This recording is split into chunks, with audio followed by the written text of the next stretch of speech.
Now you Yeah, can start the yeah. session. Thank you, Anjali. Very good morning to all, one and all, and thanks to ICICI IAP for giving this opportunity uh, to share some of the key challenges which is emanating from the labor code. Uh, am I audible, madam? Yes, sir. Yeah, sure. Okay. Yes, sir. Yeah, sure.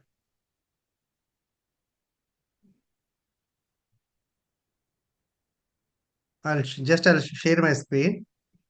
Is clear.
Is my screen visible?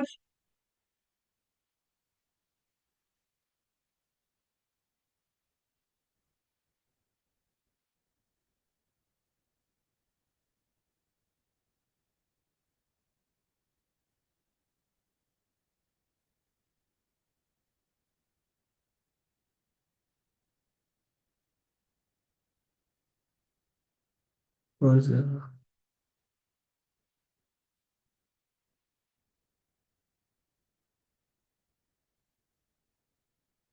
Yes, sir. Your screen is visible now, sir.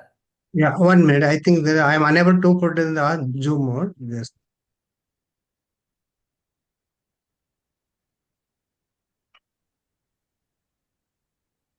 just a second. Sure.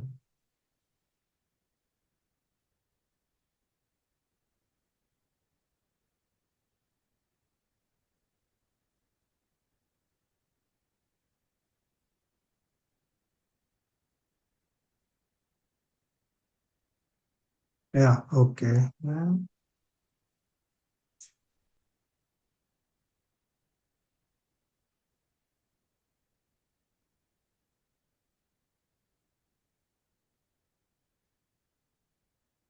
unable to put the presentation mode. Yes, sorry, just come.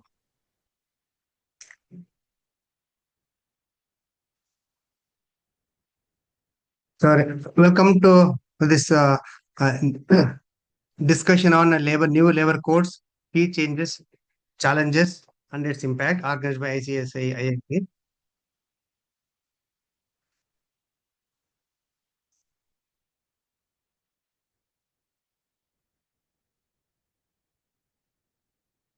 Uh, we'll be discussing these are the topics which are going to cover. What are the new labor codes notified, and what is uh, impact, applicability, and translation provisions.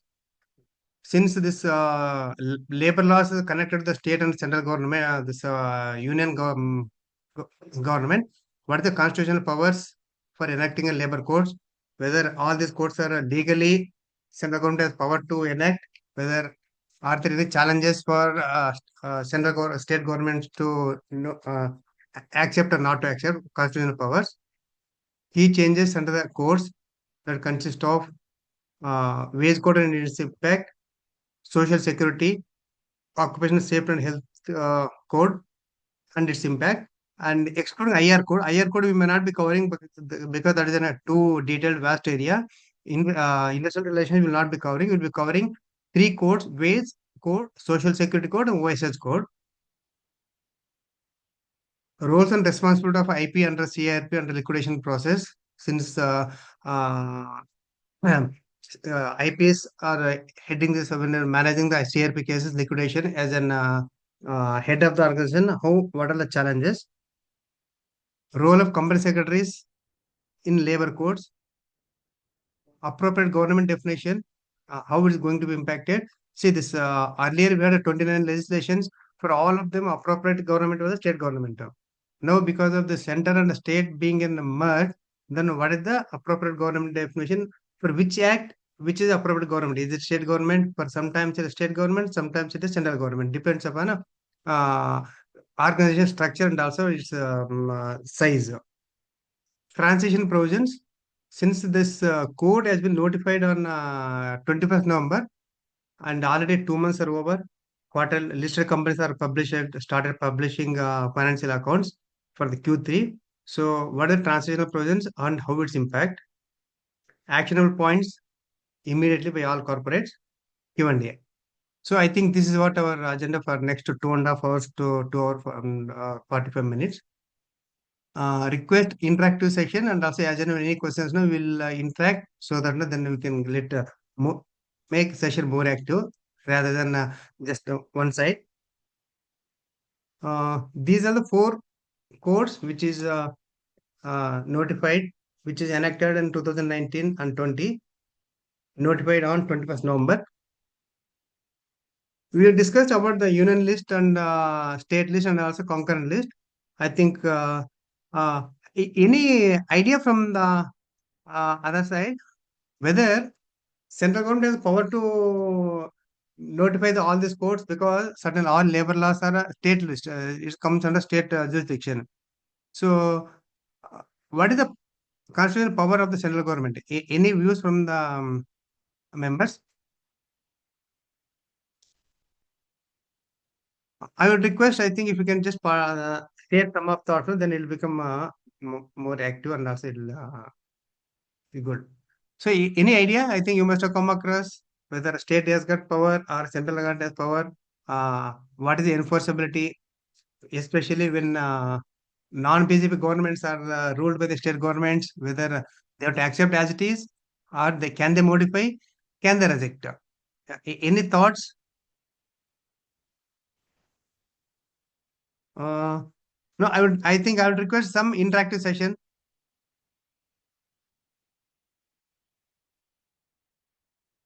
Okay. So, uh, if from my side, if you can confirm this, since this labor matter comes under state, as you know, union list covers for the central government, state list covers for the state government, and concurrent list is covered for the union or state government.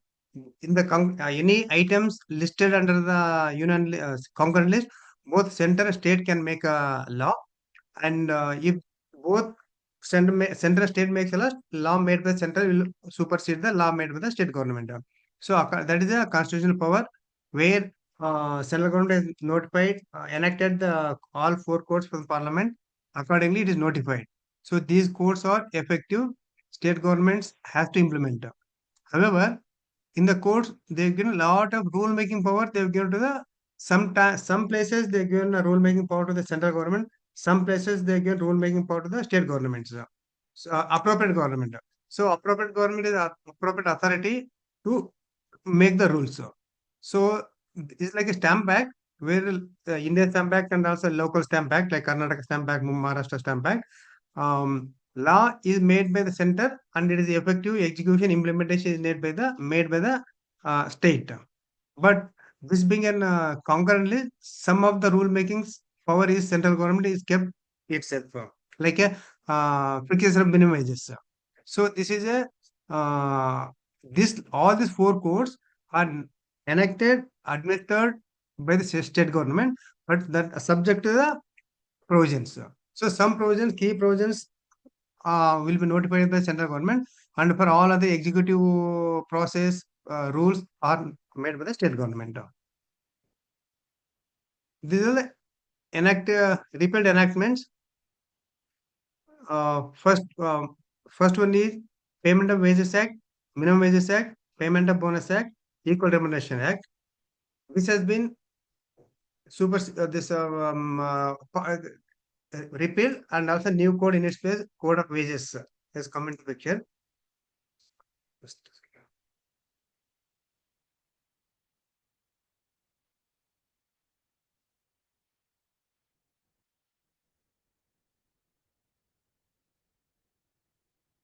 So these four enactments are become a part of the Code of Wages Act. Then next coming to the Employee Compensation Act, ESI, PF, maternity benefit. mm,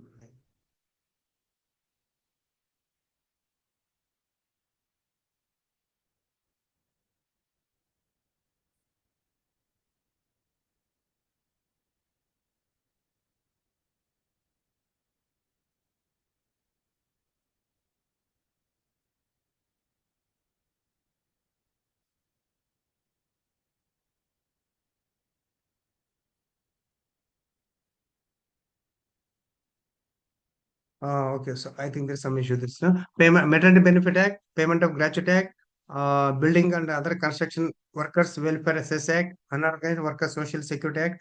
All these things has become a part of the social security act code 2020.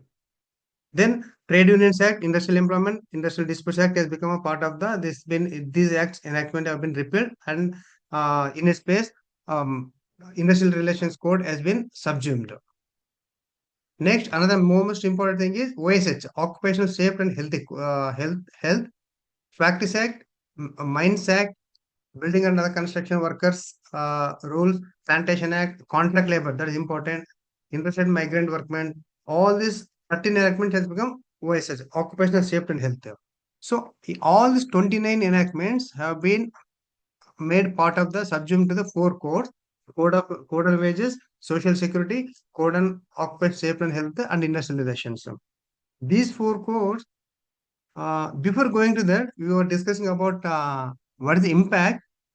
Also, some people are saying that no, yeah, this implementation is it immediate effective or is it later? Some people are saying that 1st April. Nothing like that. Since the code of all the four codes are notified effective date, these codes are applicable wherever rules are not notified. So to the extent, we have to follow the old rules. So just to see this is an impact company-wise recently and as an 2 days before, all listed companies, TCS, hit to P&L account is 2,128 crores one-time impact or statutory impact for the Q3. So this is a impact. So for all organizations, this code, this all labor codes impacting all business. Business may be small or big. It may partnership firm, it may proprietor, wherever you got establishment. This is applicable, and especially when you got a large number of employees, impact will be more. Infosys, the profitability has come down. Their turn hit to P&L account is 1,289 crores.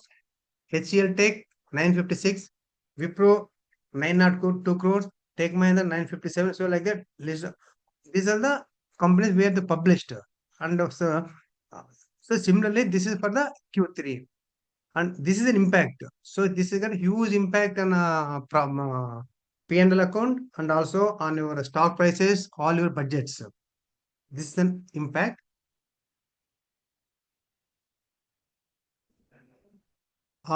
Just to say key changes under the labor code. What are the key changes?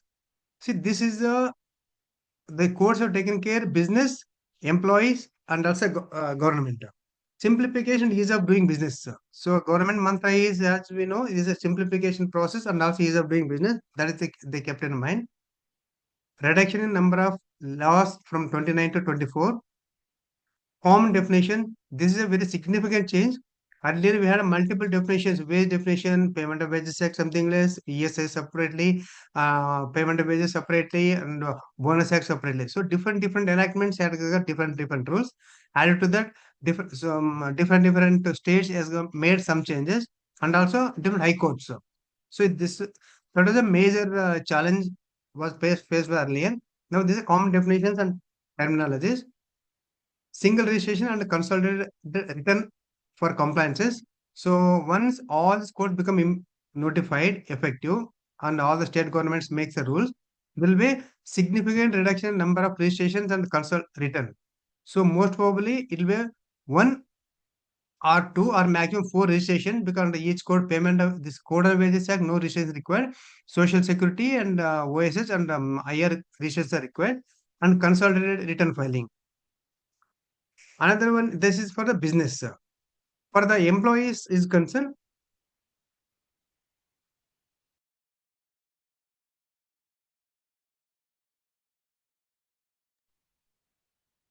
for employees, minimum wages they wanted to ensure to all the employees. National four ways to get state minimum wages. So there will be national floor minimum wages fixed by the central government. All the state governments has to fix the notify the minimum wages above the law. Increase in gratuity cost that we'll be discussing in detail. We have got some illustrations also.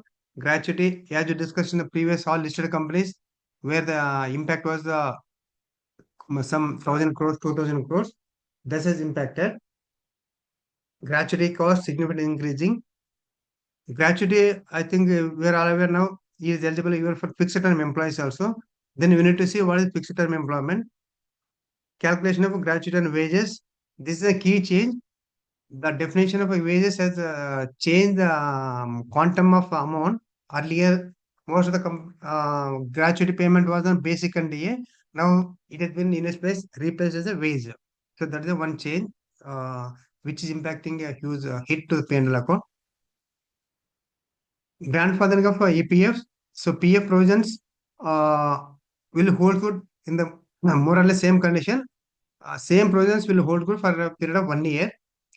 Social security, minimum wages for all, protection of employee benefits, and there will be common appointment letter. This mandatory appointment to all employees. Annual health checkup for people who are working hazardous as well as for other employees above the 40 years. Safety committee. Flexibility and a new workforce models. So there is a flexibility is given. Recognition for fixed term employment with full benefits. Earlier, fixed term FTA, fixed term employees were not given certain benefits like gratuity and other benefits. Now, fixed term employees has been recognized and they are entitled all benefits as a permanent employees, barring their period is fixed. Otherwise, they cannot. Fixed term employees cannot be differentiated for any benefits.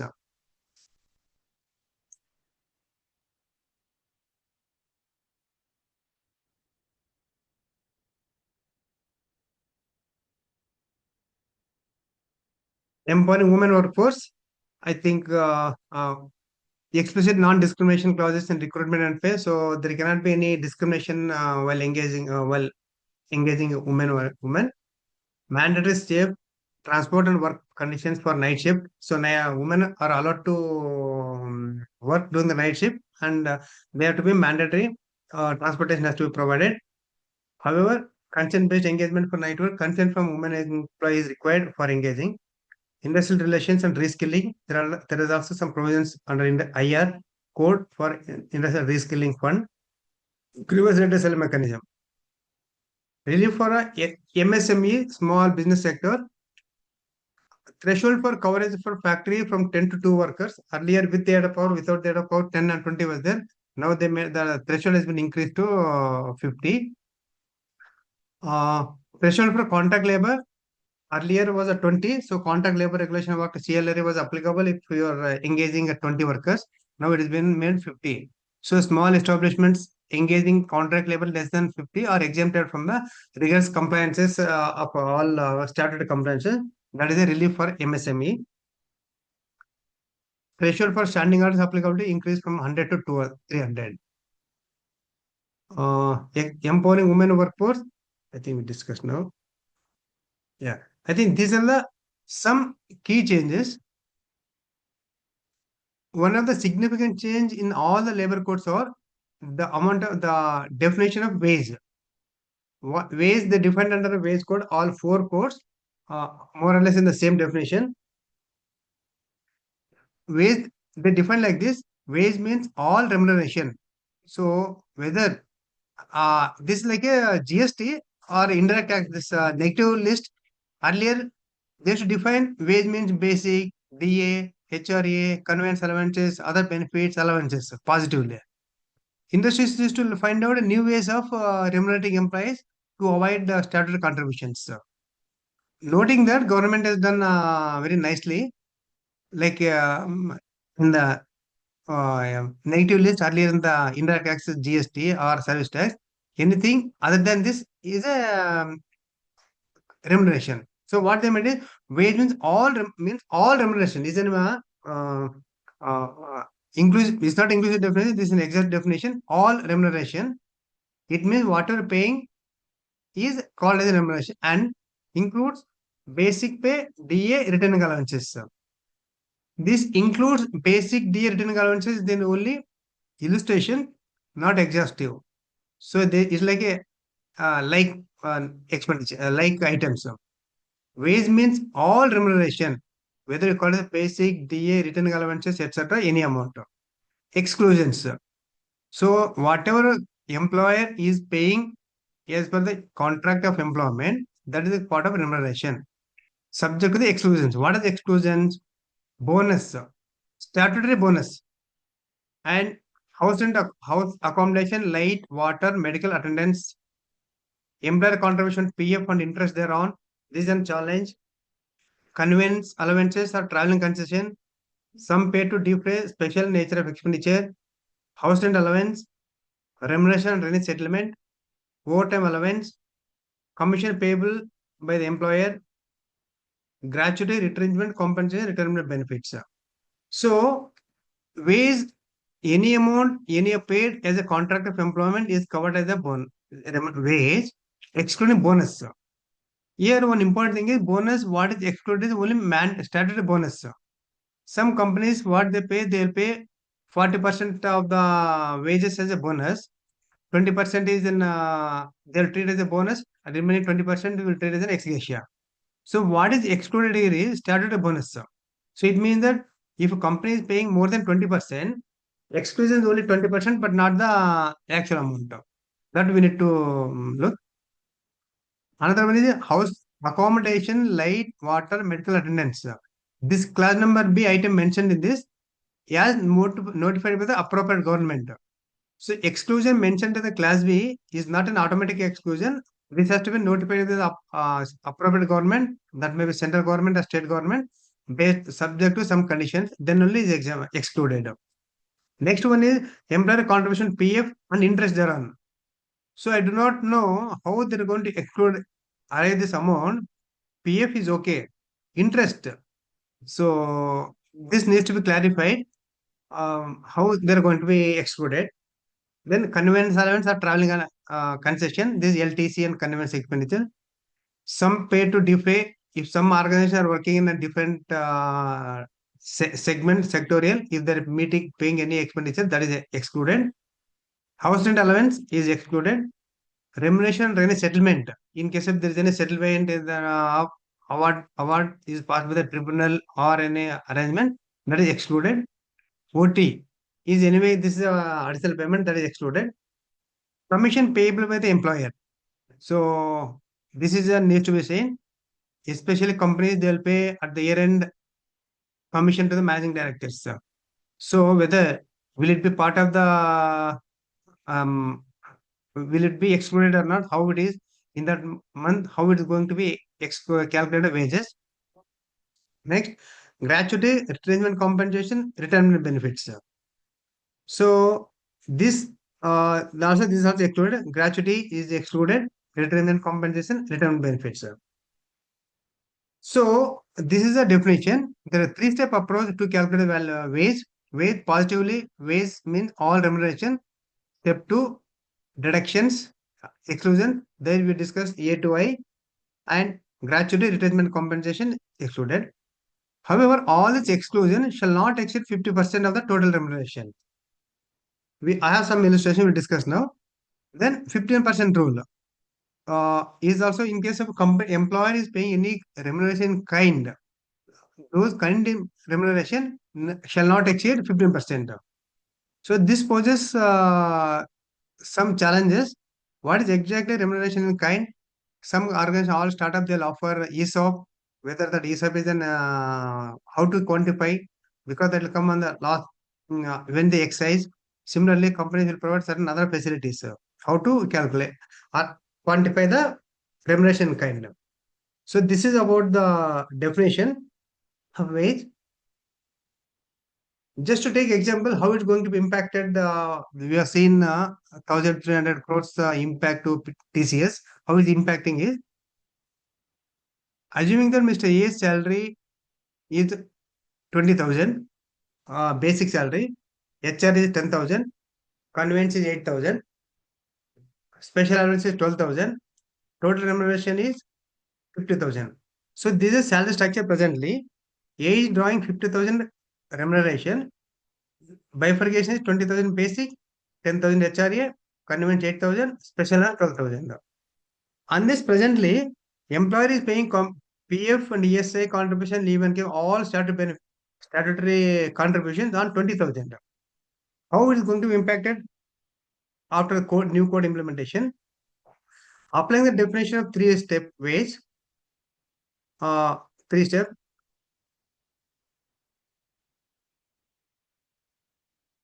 Salary components, in this case, gross remuneration. Step 1 is total remuneration, gross emolument is 50,000. Step 2, total exclusions, HRA and conveyance allowance. See here, this HRA 10,000, conveyance 8,000, 18,000 is excluded. Gross minus exclusions are a wage. So step 3, 1 minus 2, 50,000 minus 18,000 is 32,000. So this is a wage, 32,000. So now, rule number 1, this exclusions 18,000 should be less than 50% of the remuneration. So this 18,000 is less than 50% of the 50,000, that is 25,000. Exclusions are less than 25,000, 25,000, hence permitted. Now, the wage of Mr. A for the purpose of labor code will be 32,000 now. Earlier, initially, it was on 20,000. Now it is 32,000. So this impact. So going forward, they need to contribute all emoluments on 32,000, but not 20,000. Is that okay? Or any questions on this? Because on the wages, we'll have some discussion, no?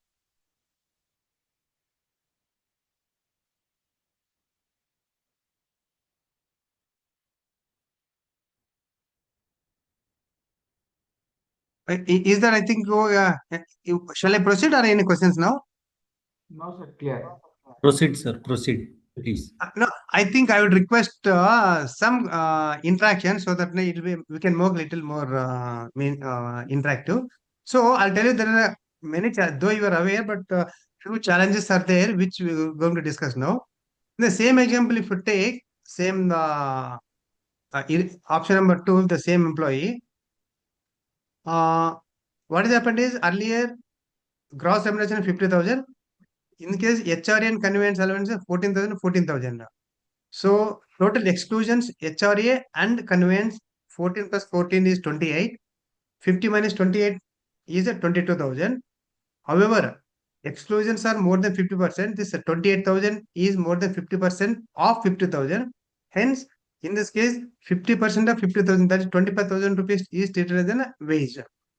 Wages of Mr. A for the purpose of labor code will be earlier was 20,000. So now if you calculate, it is a 22,000. But since exclusions company, in order to reduce the components of statutory contribution, they've increased HR and conveyance allowances beyond 50%. And hence, in this case, wage is deemed wage is 50% of the gross remuneration. So in this case, 25,000. So this is a very significant change in terms of employees, where if you were exclude some IT software industries or IT companies, their wages are like this only. They'll have a basic 20,000. They've got excluded components are more. So those cases, you have to restrict to 50% of the gross wages. Sir. This is a It means monetary benefit should not be beyond the 50%, I think, right? yes, monitor, yes, exactly. Because in this case, what's happening is they've excluded a component, they've increased. So what's happening is to reduce the contribution earlier, 20,000 they made a basic, they've given a 14,000, 14,000, 28,000. Now the law what says is the basic they ignore. They will say you take all component 1, 2, 3, 4, 5, 6. That is point. I calculate the exclusions. Exclusions are over only 5. Started a bonus, HRA, conveyance, OT, and some items. Cross minus exclusions. However, since exclusion is provided, it is not open-ended. That is also restriction. Total excluded item like this 14%, you cannot be more than 50%. If it exceeds 50%, in this case, 50 minus 20, 28 is a 22, weighs 22,000. However, exclusions are more than 50%, and hence 50% of the gross is considered weighs 25,000. So I Okay. think many companies, they need to do the impact assessment. We need to check. So this, though we discuss now, how all this company we discuss now, how the 1,000 crores is impacted about the gratuity. I have one illustration. But they will utilize a term called CTC. I think the CTC should not be part of the employment contract. There should be a discussion document, because if you say employment contract, it may fall. It will create some issues. Okay. Okay. Okay. So now I have one illustration I made. Gratuity cost, how is going to be impacted present and future. This is a salary sheet of an employee, which recently done.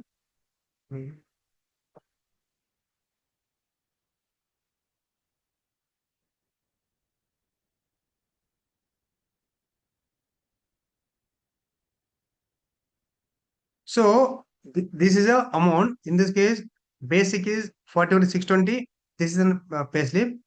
1,600 conveyance allowances, HRE. So HRE is more. This is a other allowances. So in this case, company is contributing 4,994 as a PF contribution on a basic of 41,620. If I take the same example,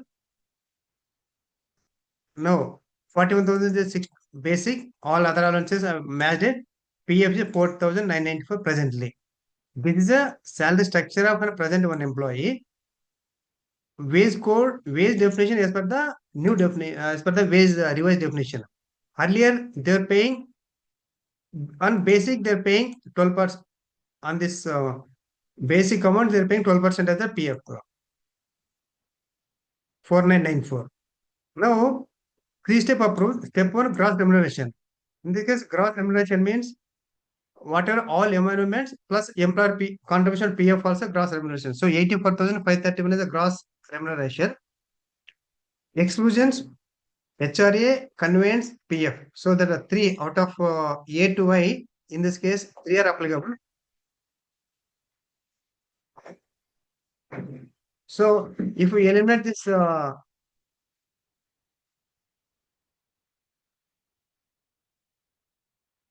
so excluded items are 33,692. So gross minus exclusions are 51,289 now. So in this case, exclusions are less than 50%. These exclusions are less than 50%. So that is permitted. 39% is okay. But now revised wage will become 51,289 now.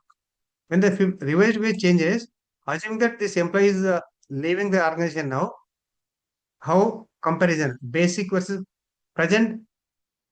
Basic is 41,620.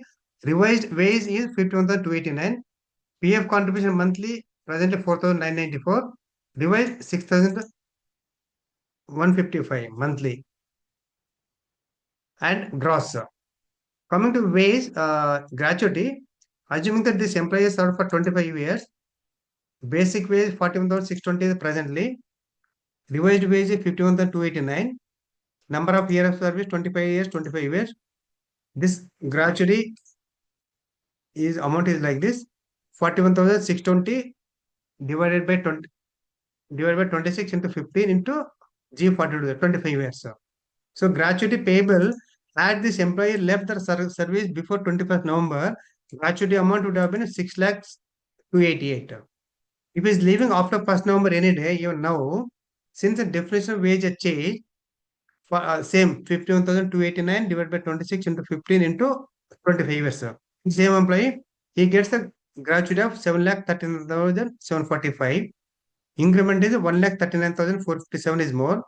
In terms of percentages, 23% additional gratuity cost. This is what I think all companies, the listed companies, they quantified because all this is for one employee, retiring employee. This impact will be there when once we go for actual valuation next time, once we get the calculation, since that multiplying factor is increased, then this impact will one-time impact will come. So this is about the gratuity impact for all organizations. This may likely to impact in the current year. Yeah, so I think this is a significant finance impact numbers. Any questions on this now, or any discussion?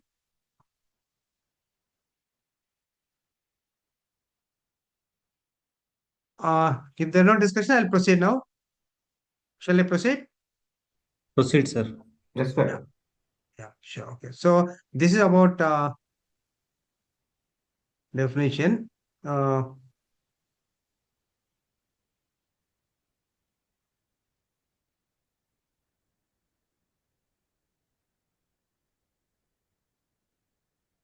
this is about wage definition. Coming to the gratuity.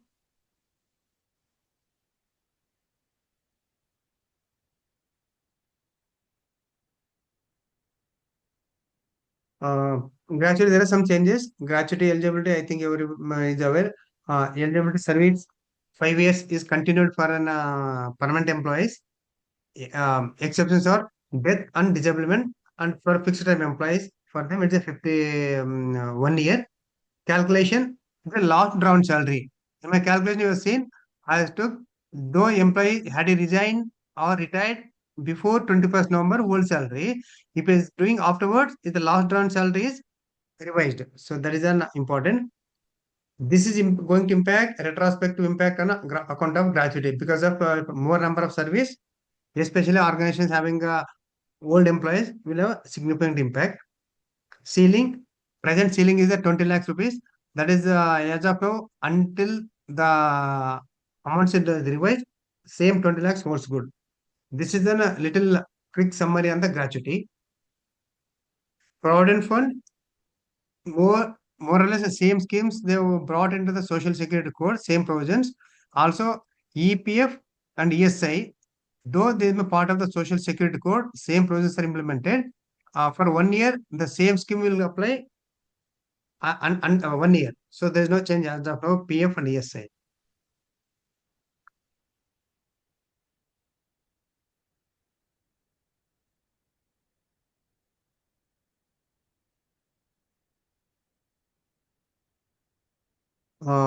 Leave encashment. This covers part of the social security. This is applicable for all workers. One leave for every 20 days of work. That was the same principle. Carry forward limit 30 days. They made it balance to be encashed. So now leave encashment maximum 30 days. Balance leaves to be encashed. It cannot lapse. Earlier there is some organizations to say that it has to be utilized. It cannot be encashed. So in this case, encashment is a mandatory. Worker can demand encashment payable basis and wage. Again, same definition. Overtime applicable. One challenge is there. Overtime while engaging, consent of the worker is required. So without the consent, cannot engage. Overtime is payable after 8 hours in a day or 48 hours in a week. Twice the 2x of the wages. Again, wage. Maximum, this one relief for the industry, maximum overtime hours, 125 hours per quarter. Earlier it was 25 hours, now it's a 125 hours, it is increased.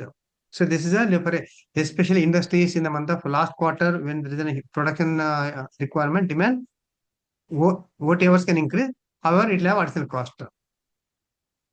ESI, we discussed now. Yeah. Some important definition in all the 4 codes, if you see, certain definition, since we got the 29 enactments staggered, now this 4 codes has got a unified common definition. Important thing is appropriate government. This all the 4 codes are executed, implemented, enforced by the appropriate government. Appropriate government is a government which is having a authority to notify the rules and also for implement. So appropriate government generally if a central government undertakings are there, like government companies where the central government is holding a stake, like BHEL, BML, those things, government, upward government is central government, and other cases is the state government.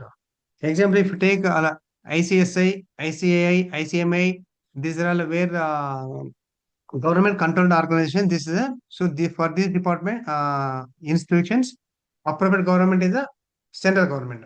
So that is very important. Which law is applicable? Some cases for same organization having appropriate government for wage of code is in a central state government. For social security code, appropriate government is the central government. That depends upon organization size. That I think we'll be discussing. So that is one of the important definition, appropriate government. Contractor, same definition. Contractor is a person who engages, supplies a manpower for rendering services. A person who undertakes to produce a given result through a contractor. Contract labor. Or supplies contract labor to an establishment, includes subcontractor. Contract labor also discussed. Employee that is defined. What is who is an employee who is working on clerical, manual, supervisory, and managerial cadre is an employee driving salary. Employer in this case who is having control on the establishment, especially for proprietorship concern, proprietor. Employee includes survivor of a deceased person. So in case of proprietorship, proprietor, if he passes away, his legal heirs will become an employer for that establishment. In case of companies, directors, partnership firms, existing partners. So they made very clear employers definition and also their duties and responsibilities. They also very important definition is establishment. All these four codes are applicable to the establishment. So this is not only applicable to like another provisions like a Companies Act, Income Tax Act is not applicable only for companies. Establishment. What is the establishment? Any place where industry, trade, business, manufacture, occupation carried on, includes government establishment. So establishment is a place where industry, either trade, business or manufacture occupation carried on, includes government establishment. So all these four codes are applicable predominantly for an establishment. So then because of change, all organizations calling from proprietorship concern to the big conglomerate businesses, these wage codes are applicable. We have one conflict since all state governments have got a S&E Act, Shops and Establishments Act. Those enactments are not repealed. Professional tax is not repealed. So those are the state laws. It will continue. PT will continue. Shops and establishments also in force. But now, earlier, since all organizations are covered under shops and establishment, now earlier who were covered under shops and establishments also covered now under these codes. Yeah, code on wages and also code on social security code and also code on OSH. So there is a one either appropriate state government just to make appropriate clarity saying that how S&D Act is applicable, difference between S&D Act and also this OSH. Otherwise, both acts are applicable. This is one challenge emanating from this new course. Assume that there is a person. Yeah. Hello.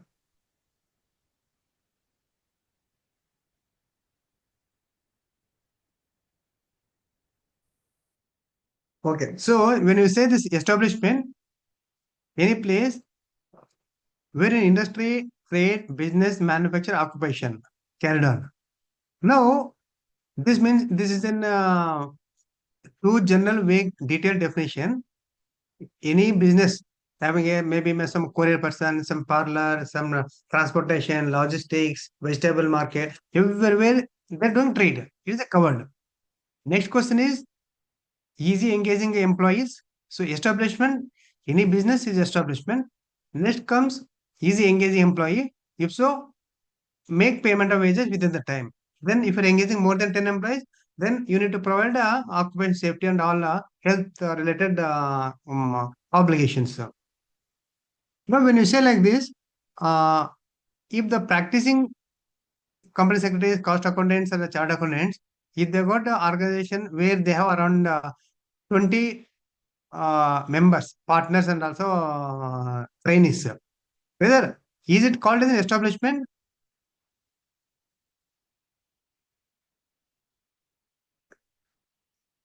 No, sir. Why? No, the meaning says any place where industry, trade, business, manufacture, occupation carried on. So is that CA, CS, or CMA? If you are having a 20 manpower, four partners, all other trainees, and also 2, 3 head assistants. Is it not an establishment? If so, yes, No, sir. no, any of the professionals who is practicing as a CS or advocate, Yeah. as per Supreme Court judgment, is Yes, sir. there particularly, sir. Hmm. A professional by profession, trade is not fit, I think so. Yeah. Agreed, sir. Ramchandra, sir. Thank you. It is exempted from some of the benefits that Yeah. uh, Yes. uh, this, Exactly. Yes, sir. Ramchandra, sir. Thank you. I think that is what is required. Now, what we were initially we were discussing, since this all this codes has been redefined, is not a simple transition like Companies Act 1956 has replaced the Companies Act 2013 has replaced the 1956 Act, GST has replaced the other. Their same mechanism, new implementation. But in this case, this is redefining the structure design. So, as you said, this practicing profession is not in business because we are a professionals. Professionals, we are not a business. This is we are a service rendering where we are taking COP. However, if a same CA or CS, if they had one is COP taken individual name, that is exempted. If the same entity, if they got some LLP or partnership firm where they got around 10 employees, paid employees, if they're working, that is covered, sir. yes, sir. Ravichandran, sir. Mine is a law firm, sir. Law firm established with 20 three chartered accountants and advocates, sir. Okay. So, Zonal Commissioner of Municipal Zonal Commissioner stated that any board design means as stated as a law firm, it is Uh-huh. not it's a commercial in nature. Sir, agreed. I think agreed that also holds good. Even some state governments also they've exempted the professional. But now, in view of new definitions, establishment are covering, there are two things: practicing company secretaries, advocates, chartered accountants, or cost accountants. In the having COP, they're exempted definitely because they are professionals having the COP, COM. At the same time, if they got a commercial entity, apart from we assume that we got one LLP or a partnership firm where some employees are there. So that is not connected with this. Partnership firm cannot certify. LLP cannot certify. Certification is done in the name of individual. Correct. So that entity is covered. So I think those are the things we need to just know. The challenges is all these codes. Earlier, we certain enactments were applicable to only for certain establishment. Payment of bonus act, payment of bonus minimum wages act, gratuity. Now, if you got 10 employees, gratuity liability comes on the establishment also. And next definition is inspector cum facilitator. A person appointed by the appropriate government to inspect and facilitate compliances under the code. So earlier the word was only inspector, as you know. Now the inspector has become inspector cum facilitator. So he cannot only inspect, he has to inspect and also guide. So that is an intention of the government. We don't know how it is going to be implemented. Next definition is the minimum wage. I think that we are aware. Wage fixed under the section 6 of the code by the appropriate government. So minimum wage needs to be notified by the appropriate government, either state government or central government, as a minimum wages. That shall not be less than the national floor wage fixed by the central government once in 5 years. Definition of worker, industry, and industrial dispute. Also, there is one more called core activities. So, core activities is another one. Contract labor cannot be worked on a core activities. So they wanted work company permanent workers has to work on the core activities. This poses several challenges to the industry. What is the core needs to be defined. Assuming that if a company is there in say foundry business, so right now making from the patterns and all this pouring, furnishing, everything is a part of the activities. So what is the core activity? What is not core activity is the what they define, but it needs to be get clarity more from the appropriate government, state government, whether packing is a core activity. And I think packing is not a core activity. Then if that is the case, other things, what is the non-core activities? Housekeeping is non-core activity, and logistics is non-core activity.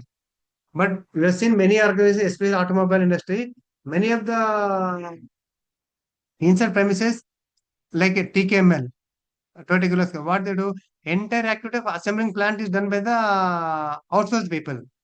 So whether what is the core activity is not core activity, that needs to be decided. These are the some of the important definitions.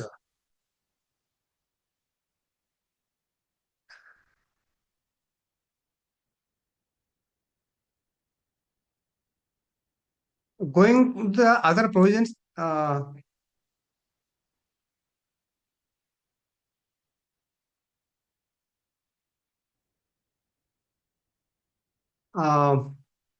old Act, I got a lot of definitions and this varied definitions, overriding provisions, overlapping provisions.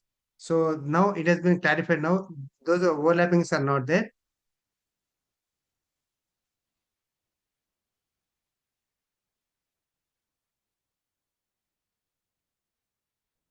Under existing acts, we had multiple definitions. Under new code, we got a uniform definition. What is included is under the existing act, manual, skilled, unskilled, clerical, and technical works were included part of the definition.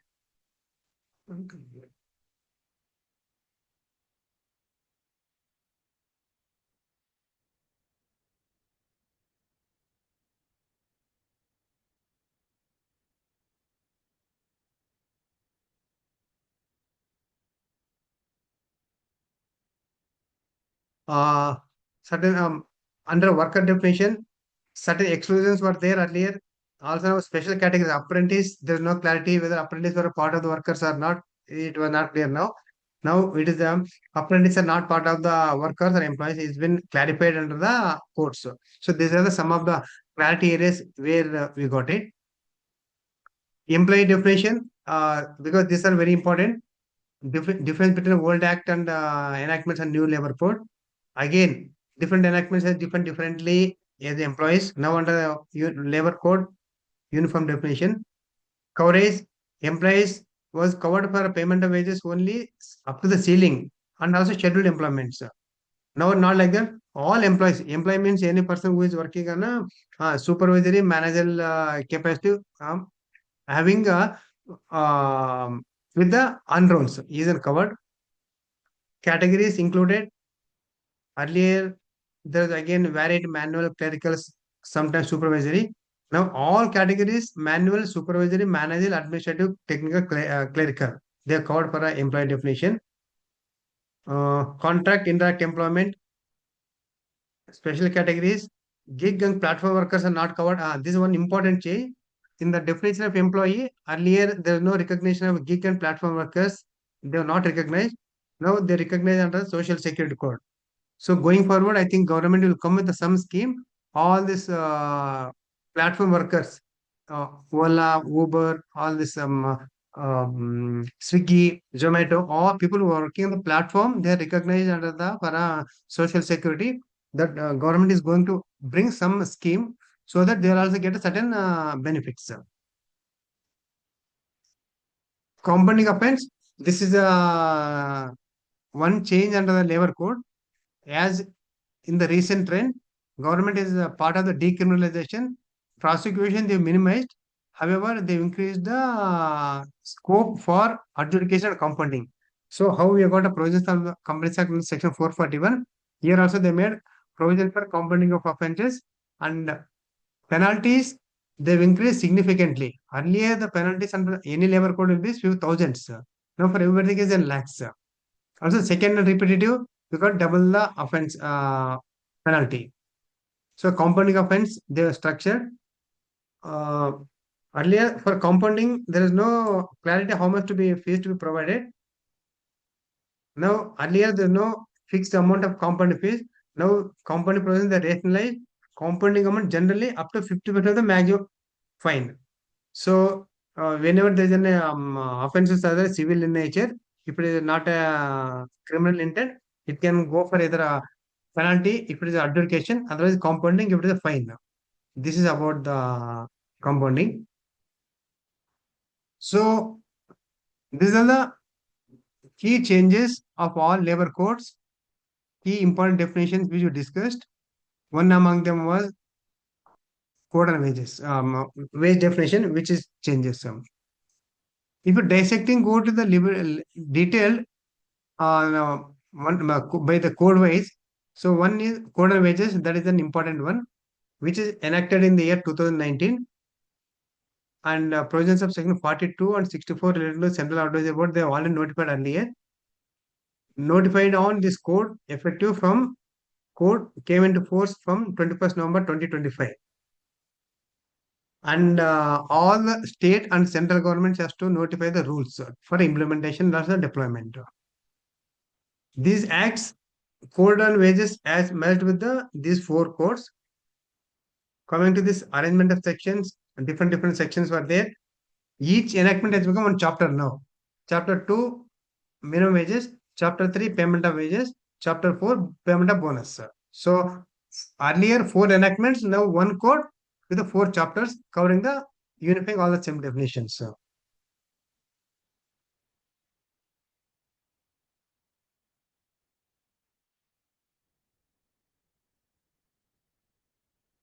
So this is a starts now. Applicability, we discussed establishment. Establishment means any trade, commerce, business carried on. So wage and code, wage and code 2019 is applicable to the all establishments. This code is applicable to all establishments. What is establishment? Trade, business, manufacture, or process. So if any person is having a small courier job, if he is having only one employee, still this code is applicable because that establishment then is having employees. So what needs to be verified is whether the establishment, whether is there any employees. No wage ceiling for payment of provisions. So like earlier in the past, payment of wages was applicable only for a certain employees drawing less than 24,000. Now payment of wages are applicable to the all establishments from a P1 to the president and irrespective of the amount. So all companies need to ensure that wages are paid on the due date. That is 7th. Either he may be worker or employee or CEO. It can differentiate. This excludes household, domestic workers, and apprentices. So for all these 3 people, code and wages is not applicable. What is excluded is household, domestic, and apprentice. Coming to difference between the Minimum Wages Act and Code and Wages, what is exactly changed? If you look at it, earlier Minimum Wages Act was applicable only for scheduled employments. There are certain employment notified under the schedule. It was applicable. Now, this Code and Wages is applicable to universally across all employments. Any establishment having employee, even one employee. Floor wage, earlier there is no concept of floor wage. Now they defined as a floor wage, introduced nationally. Revision, not applicable here. Minimum wages used to notify the appropriate government. Now, it is mandatory for the central government to notify the floor wage once in 5 years. Payment timelines, earlier there were there, but it was in a separate under Payment of Wages Act. Now it is introduced in the wage code and wages. Wage definition, separate, integrated. So if we see in terms of code and wages compared to earlier Payment of Wages Act, Minimum Wages Act, what are the changes? Earlier it was applicable only for scheduled employments having some 25 salary up to 24,000. Now it is applicable to universally for all establishments having employees. timeline needs to be ensured. Payment of wages, earlier as you discussed, drawing less than 24,000 now applies to all employees. Payment authority, I think claim period earlier was 12 months, now they made it 3 years. So if any person is not claimed the wages, he can claim up to 3 years. This has been uniform, made as uniform. Coming to the Bonus Act, not significant change. All the provisions from the Payment of Bonus Act 1965 has been brought to the chapter, particularly in this chapter as a bonus under the code and wages. It remains applicable to same establishment with more than 20 employees earlier, now also same.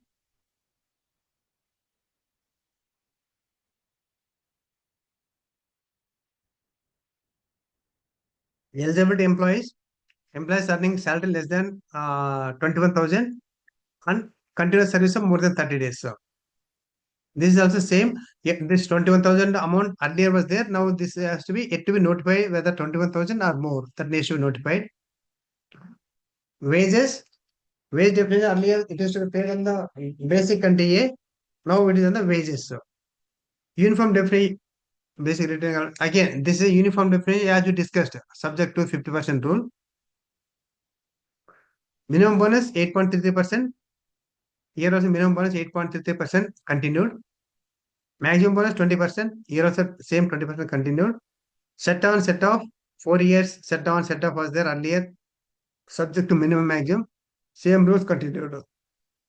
Payment timelines 8 months. 8 months. So earlier compliance return is a paper and manual return. Now it is electronic return. So if you see the Payment of Bonus Act 1961 and this code chapter and bonus under code and wages, same, no change. What is the changes? Because of a change in the wage definition, bonus amount may likely to increase. This is about the bonus. Any points here or we'll continue? I think for members. We continue, sir. Yeah.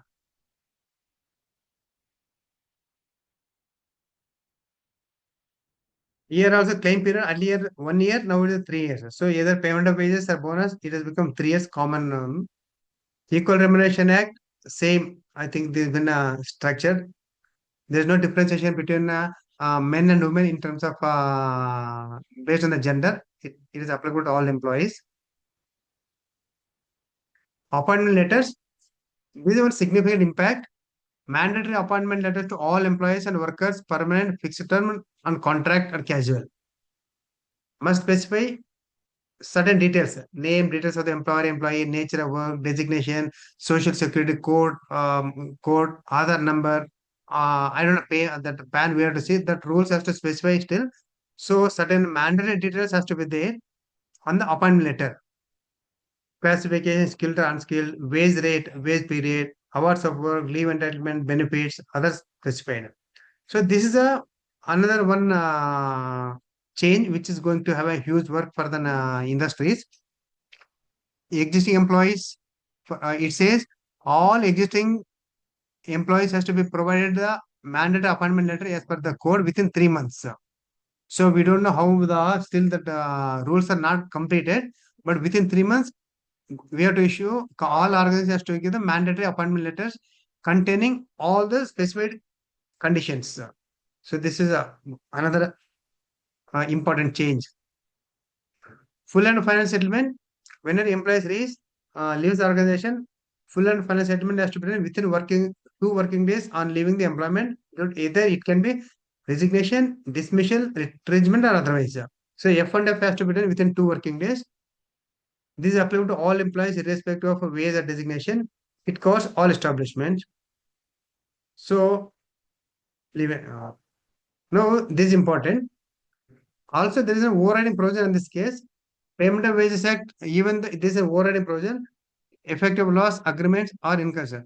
So this is an overriding provision. Full and final settlement has to be provided within 2 working days on leaving the organization, irrespective of the this is notwithstanding anything in contract or other agreements. Okay. So I think for last 1 hour we have discussed in detail key changes, major impacting areas, and also we have completed almost wage and code on a certain important provisions. In order to get a little sense and also how are we synchronizing all thoughts what we gone or it just only is not been clarified. I have made few MCQ type of questions so that to take response from the participants and also ensure that we are on the same page. I request participants just respond with the your answer. National floor wage will be fixed by who will fix? Either state government, central government, employer, or wage board.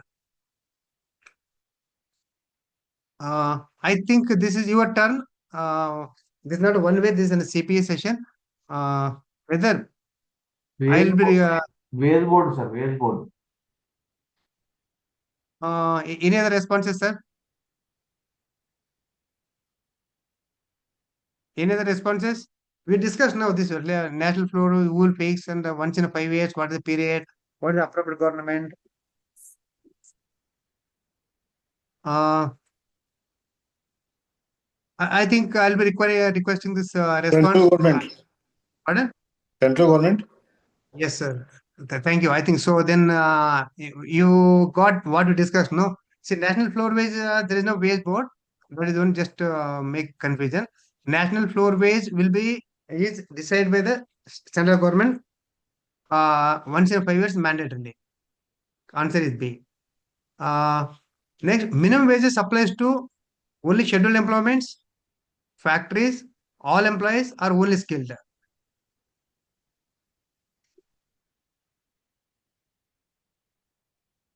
I think answer has come already. Okay, next. OT rate we discussed now must be 1.5 times, not less than 2x, 3x or 2x. We discussed OT has to be paid to all the workers and prior to engaging OT, obtaining consent from the employee is also mandatory. And OT hours per quarter shall not exceed 125 hours, per day 8 hours, per week 48 hours. So OT rate, is it 1.5x, A, B, C or D?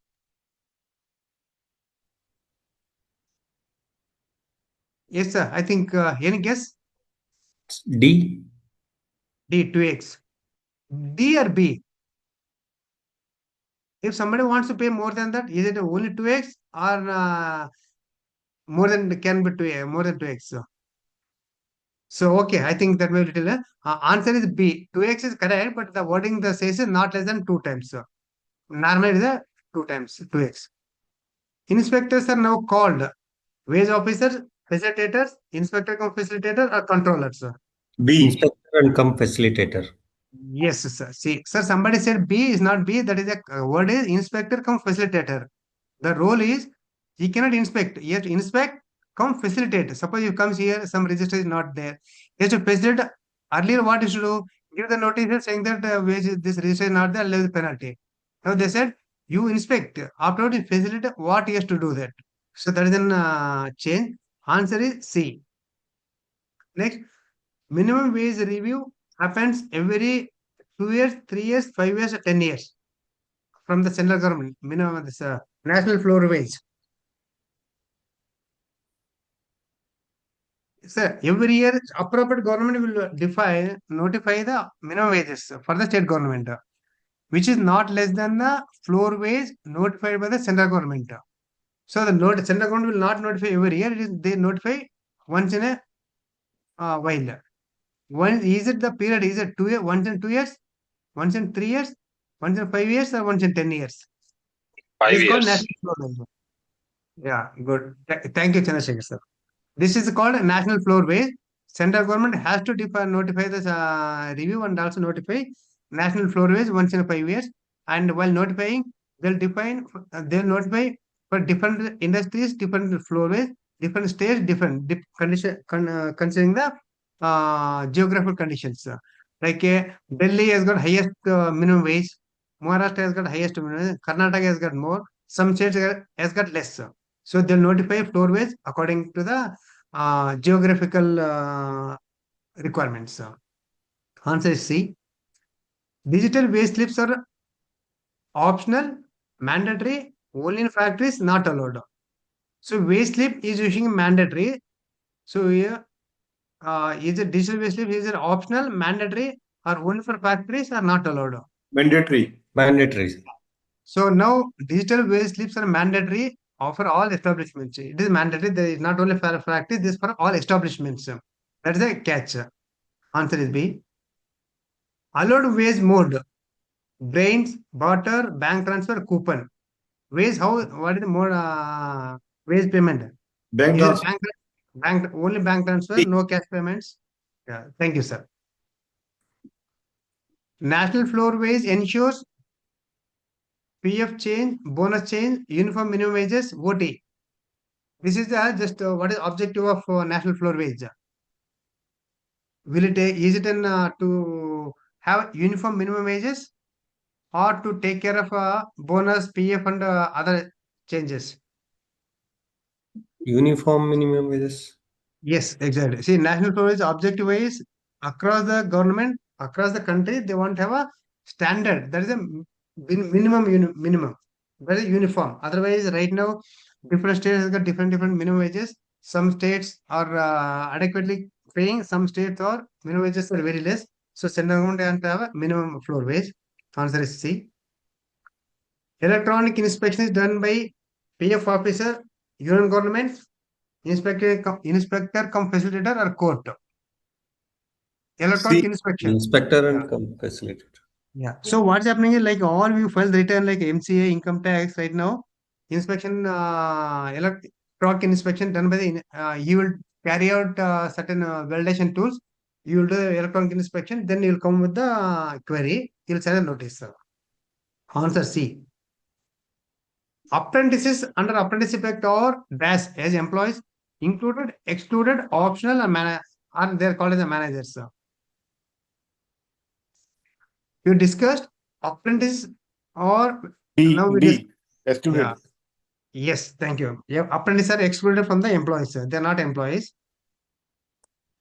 Wage ceiling for bonus in any factory is decided by. I think this I don't know. This is not discussed.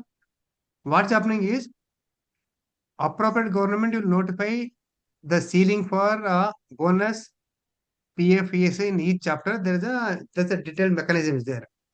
When it comes to the Social Security, the Bonus Act, approved wages for bonus in the approved is decided by the employees wage in bonus central government will be, yeah, wage in for bonus in any factory is decided by the who? Employer, state government, central government, tribunal. This is important, sir. Who will define the bonus? Right now, 21,000. People drawing salary up to 21,000, they're eligible for bonus. That 21,000 will be decided by the either employer, state government, central government, or tribunal. Any guess between C and D?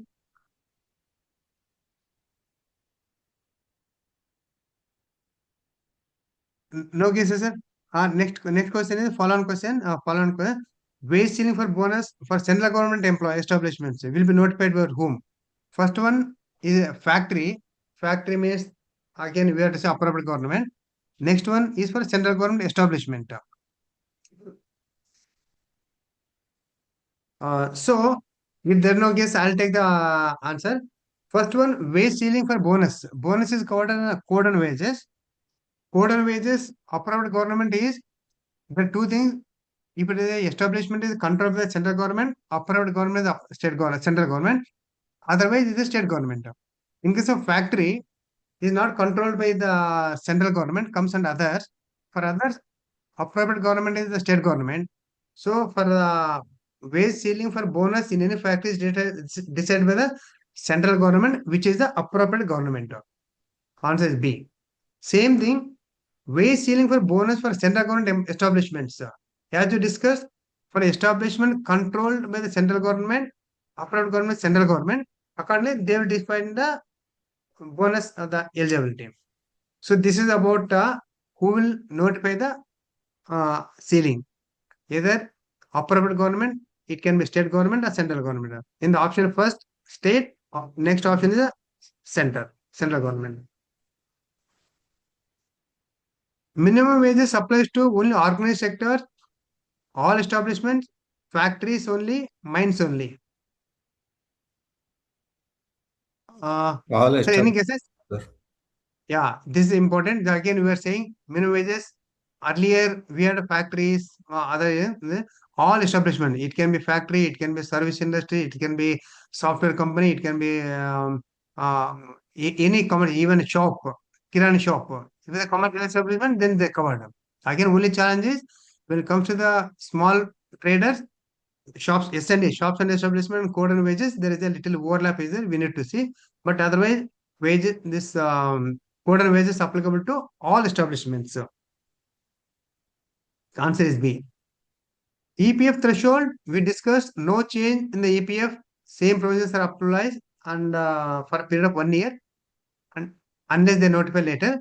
So EPF threshold, what is the number of employees? 5, 10, 20, 50. 20. Yeah. So 20, same things continue. ESI applies only when number of employees 5, 10, 20, 25. 10. Yes, sir. Correct. That's the same. Yeah. Comes to this one change. Gratuity eligibility for FTE, fixed term employment. 5 years, 3 years, 1 year, 2 years. Sir. Now it's 1 year. Now it's a 1 year. So this earlier this was not there. Now on the new code, code of social security code, they recognize the FTE as an recognized. They're eligible for a gratuity after 1 year. Contract license, though I think though we are not covered, just to say one statement. See now, if any contractor is providing a contract employees for more than one state, then he has to cover under central rules. Then he will be going for a multi-state registration. So contract license, if a contractor is having a all supplying the manpower to the all establishment within the state, he is covered under the state act. So he has to go for a state registration. If he is having a multi-state, then he has to go for a answer C. Multi-state registration is a single registration. So he no need to take if he's a supplying contractor to 5 states. He no need to have 5 registration. Only one registration that is called a multi-state registration under the central rules. So this is because here appropriate government for contractor who is supplying the manpower to a more than one state is covered as an appropriate government is central government. Health checkup, optional, mandatory above 40 years, none.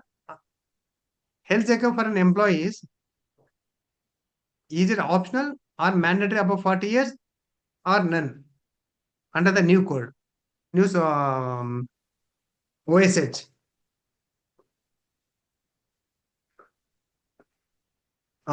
Any guesses? Health checkup? Mandatory above for 40 years. Yeah, if it is a hazardous process industry, then it is a mandatory even for all employees every year. For non-hazardous, even service sector for any establishment above 40 years is mandatory. So going forward, all employees who are working in any establishment above 40 years, even though it is not in hazardous nature, health checkup is mandatory once in a year at the cost of the employer. Answer B.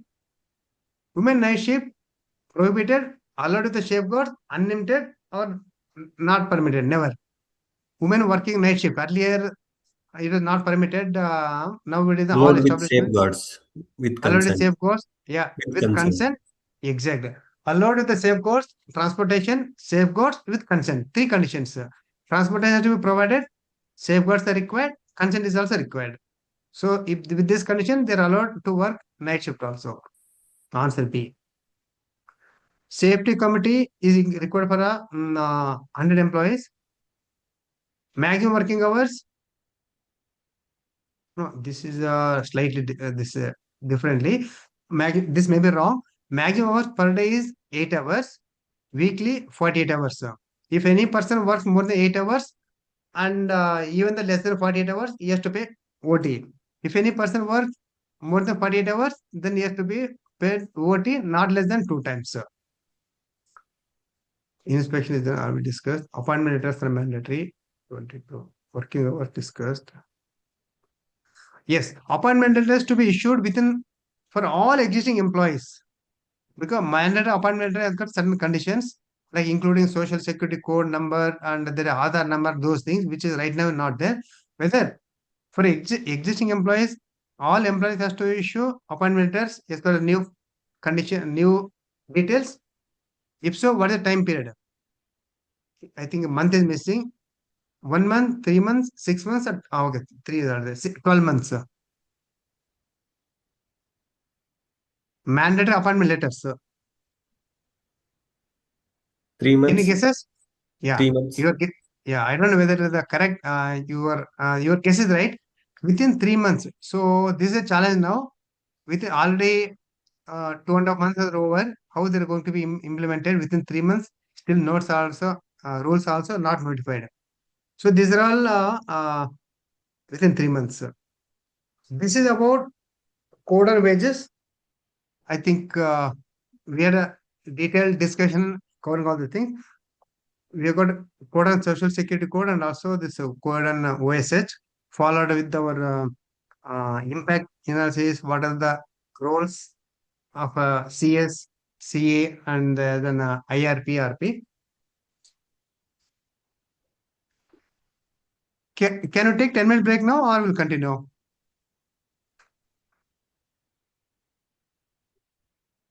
Yes, please, sir. We'll take Okay, break. we'll take. Yeah, We'll we'll take take it. now 11:56. 12:05 will join. Yes, yes. Thank you.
Yeah.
Good afternoon.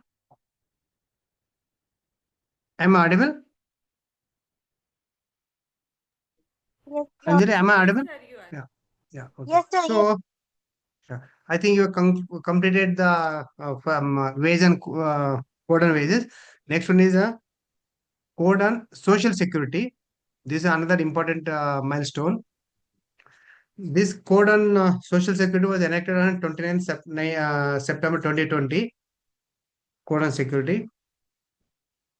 Some sections this notified on majority of the provisions of the code came into force one certain sections on 21st November. Some sections are still not notified, but the act is notified. Rules to be notified. Here, the social security, in case of establishment of having departments or branches for more than one state, appropriate government under the code will be central government. So I think this is important. We will discuss appropriate government for wages, wage code is central government, if it is government under central government undertaking, for others, state government. For social security, which is covered PF, PSA, so maternity benefit, gratuity, all these factors, appropriate government is central government for all government central government undertaking. For other units, private companies like all software companies or any other company, if they got place of business in more than one state, appropriate government is the central government but not the state government. So take say Infosys. For code and wages, if they got employees organizations in multiple states, for code and wages, each state will become appropriate state for that particular enactment. When it comes to the social security, since they got branches or offices across the state, then appropriate government is the central government but not a state government. So this is, I think, we need to look at it. The act subsumed under this case is Employees Compensation Act, ESI, PF, Employment Exchanges, Maternity Benefit Act, Payment of Gratuity Act 1972. So these are the 9 enactments has been subsumed to the Social Security Code. Here the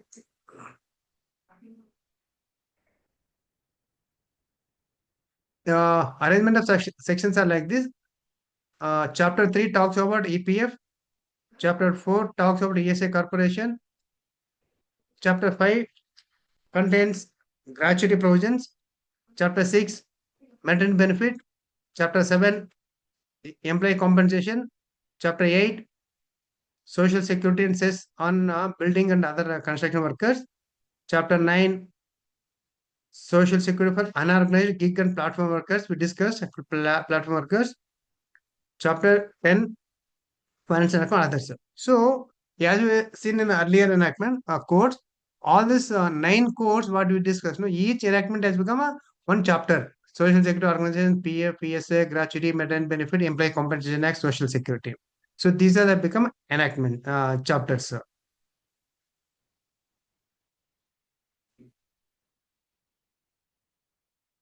There are certain schedules are there, applicability, employees, occupational diseases. There are certain chapters are there, schedules. Applicability, earlier 9 enactments, now it is a one code. Coverage, organized sectors only covered initially. This social security covered only for the organized sectors. Now, organized, unorganized, gig and platform workers is applicable. Schemes, earlier fragmented schemes, now is a uniform and consolidated. Registrations, multiple registrations were there, now single registration. Okay, coming to PF, as we discussed, it is applicable for more than 20 employees, no change. Contribution 12%, no change. Wages, fragmented, multiple definitions, now it is a uniform code. Schemes, same, PF, pension, EDLI. So, this is a one chapter connected with PF. No significant change as of now, same continues. However, the old provisions are applicable for a period of 1 year. Now, ESI also same, similarly that threshold earlier applicable, it was applicable for more than 10 employees, now also same. Notified areas, now central government is extended, has got power to extend the coverage.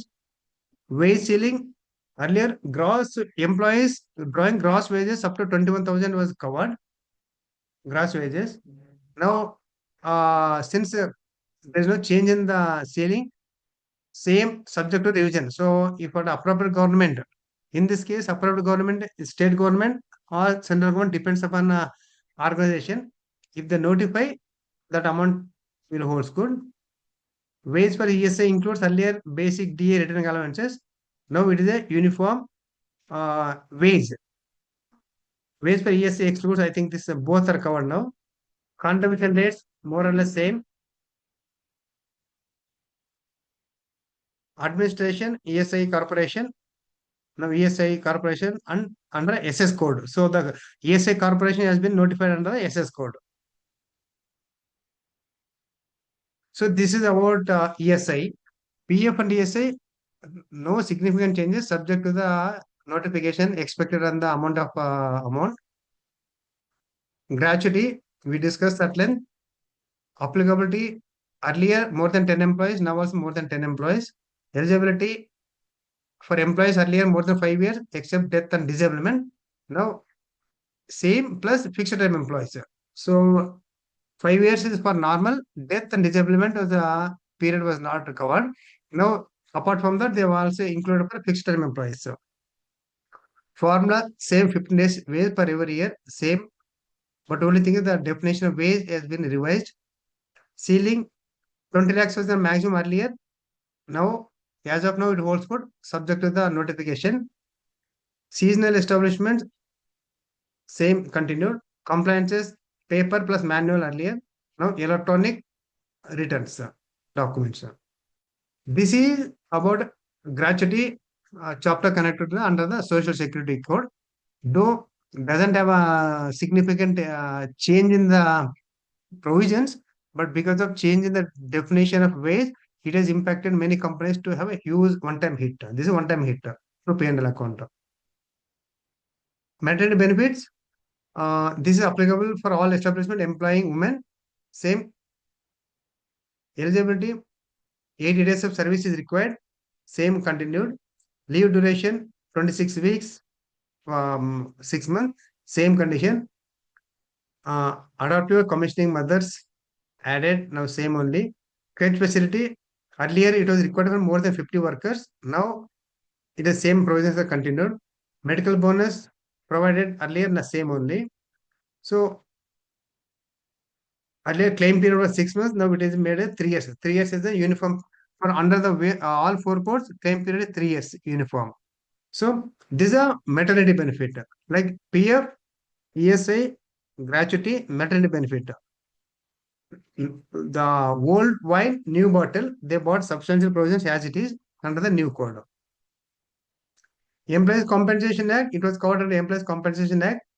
Covered hazardous occupations, same is included now. Eligibility, same. So here also not much change. Some amounts were there. Claim period is increased to earlier 2 years, now 3 years. So wherever is there under the US code, claim period is made 3 years. This is also substantially other than claim period. There is no change in the provisions between earlier Workmen's Compensation Act, which we used to read for examination. Now it has become a small chapter in the Social Security Code.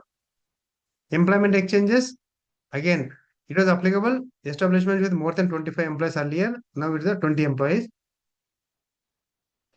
Not significant change. Yeah.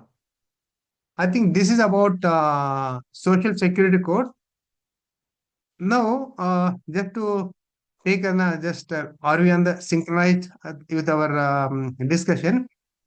Gratuity for permanent employees because payable after completion of uh, any change. Uh, any change, or is it the same 5 years for gratuity for permanent employees? Any responses from the members? No change. No change, 5 years. Thank you. Just I wanted to reconfirm that yes, because the lot of confusion because of FTE 1 year for other 5 years. This FTE 1 year. Yeah, this is about Social Security Code. Coming to OSH, Occupational Safety Health Workers Code 2020. This has got a significant changes. This has got merged in the Factories Act 1948. All these enactments, contract labor. These are significant, which for any manufacturing industries or even our software companies also service sector is getting impacted. These 9 enactments has been subsumed to the 9 plus 2 4 3 OSS code. This is the arrangement of sections for each chapter. There is a provision. Coming to this important OSS Occupation Safety Health Workers was initially made applicable earlier each under Factories Act 1948 and also factory rules. Each state has got a factory rules which is applicable. Now, any occupational safety health means that is only factory. Now, there is a fundamental change now. OSH is applicable to all establishments employing 10 or more workers. This is important. So, we can't say that only factories. The fundamental change, OSH is applicable to all establishment employing more than 10 workers unless otherwise specified. For hazardous process, in case if they're into hazardous process, no minimum threshold, even for one employee is also applicable. So when you say employees, all industries, software, especially white collar jobs, software companies, service sector, trading, manufacturing, hotel industry, tools, transportation, anything, establishments having employing more than 10 workers are covered here. So this is a there is a huge requirement is there in terms of creating awareness by the state governments so that the people are not aware. Earlier they used to go for a S&E and also they are not implementation was not robust. Also for factories now under OSH Act there are multiple chapters are there. One chapter is covers for all establishment more than 10 workers, which is all basic occupational safety requirements. For factories, they're gonna additional requirements. For establishment factories, premises with more than 20 workers using power or more than 40 workers without data power. Earlier we had 10 and 20, now it is become 20 and 40. Factory means under this new definition, contract labors more than 50. So this is applicable to these industries, establishments, factories. This OSS is applicable.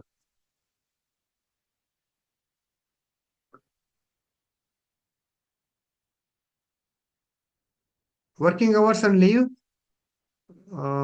Earlier, daily hours of factory, it was permitted 9 hours. Now it is 8 hours a day. We discussed now. Weekly hours 48. Now also 48. Spread over 0.5 hours per day. Now it is a 12 hours. Day uniform. Weekly rest once in 7 days. Same is the substitution. Overtime, double the wages. Now double the wages, same change. Leave eligibility. Earlier, they were supposed to come in order to get the leave workers.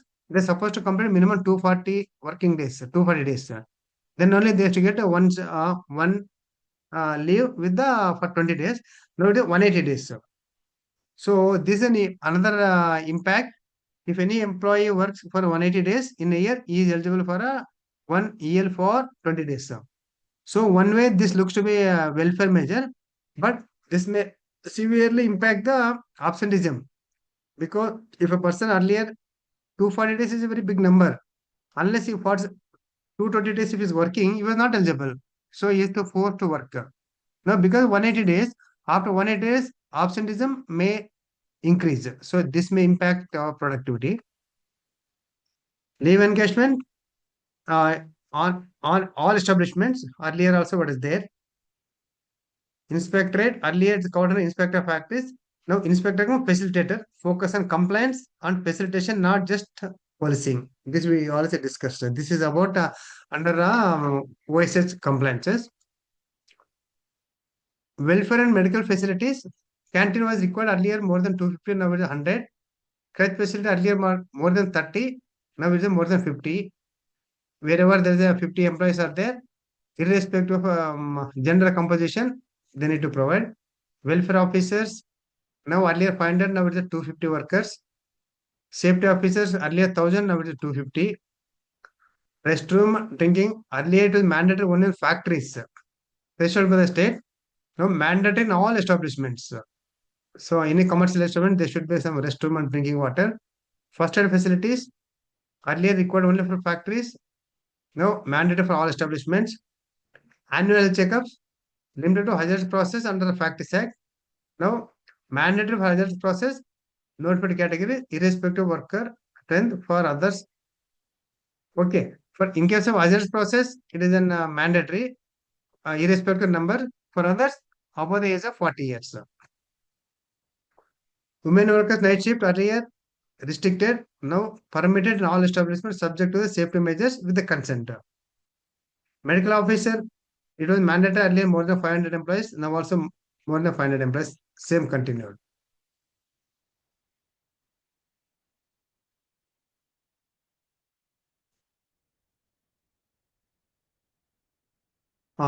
Contractors, coming to the provisions connected to contractors, earlier existing 9 enactments, social security, it was applicable to the establishments and contractors employing more than 20 workers.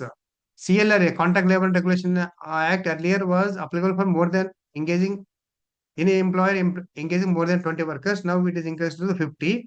That is a small relief. Registration licensing, separate registration for principal employer and license for contractor.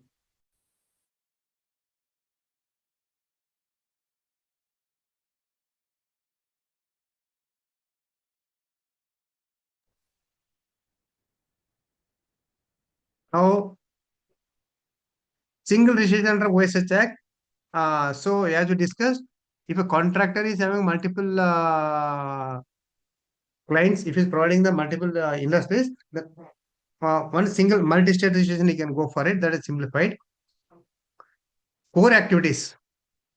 We discussed this about core. Earlier, there's no clear prohibition engaging in contract labor in core activities. So there's no prohibition on engaging contract labor on core activities. Though some few states they're not encouraging, but now there is a clear prohibition. General prohibition contract labor cannot be engaged in core activities. Only exception, there are two exception. Number one, where seasonal industries, in case of like a sugar industry, something like that, if the industry is a seasonal industry in nature, then it is they can go for contract labor and core activities.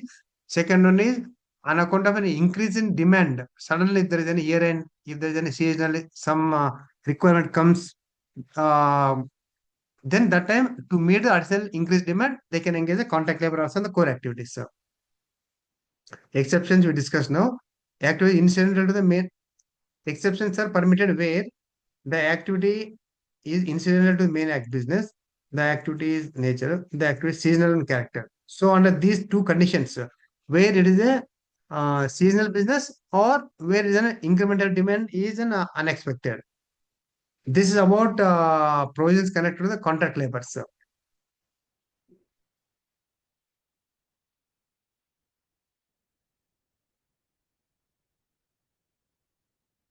Yeah. Core activity of an establishment means any support service activity for each establishment setup, housekeeping and security, canteen services. So in this is core activity and establishment means any support service activity for each establishment is set up. So activity answer is B. OSS code applies to shops and establishments employing. Yeah, answer is already there B. So these are some of the major provisions about the OSS code. Coming to industrial relations, we may not deal not much because this is connected to the service conditions, trade union standing orders. I think this would like to skip.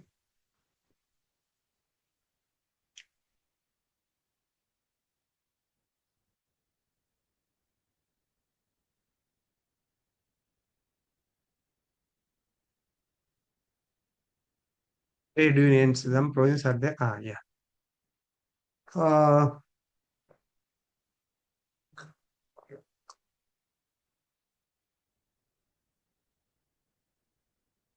uh, now I think all four courses are completed. I would like to have a little interaction, more discussion, so that we'll clarify more points from all three courses and also for any other points.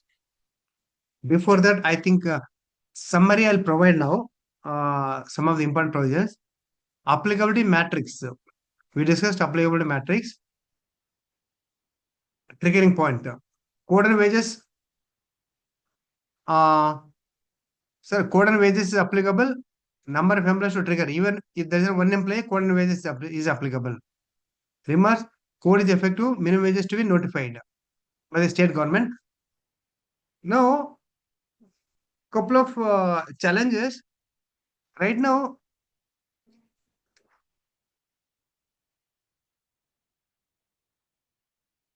this transition provisions, whether new codes have already become effective, minimum wages are not notified under the new codes.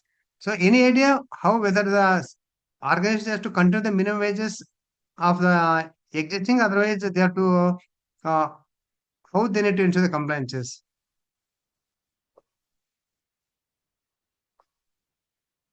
Sir, any responses?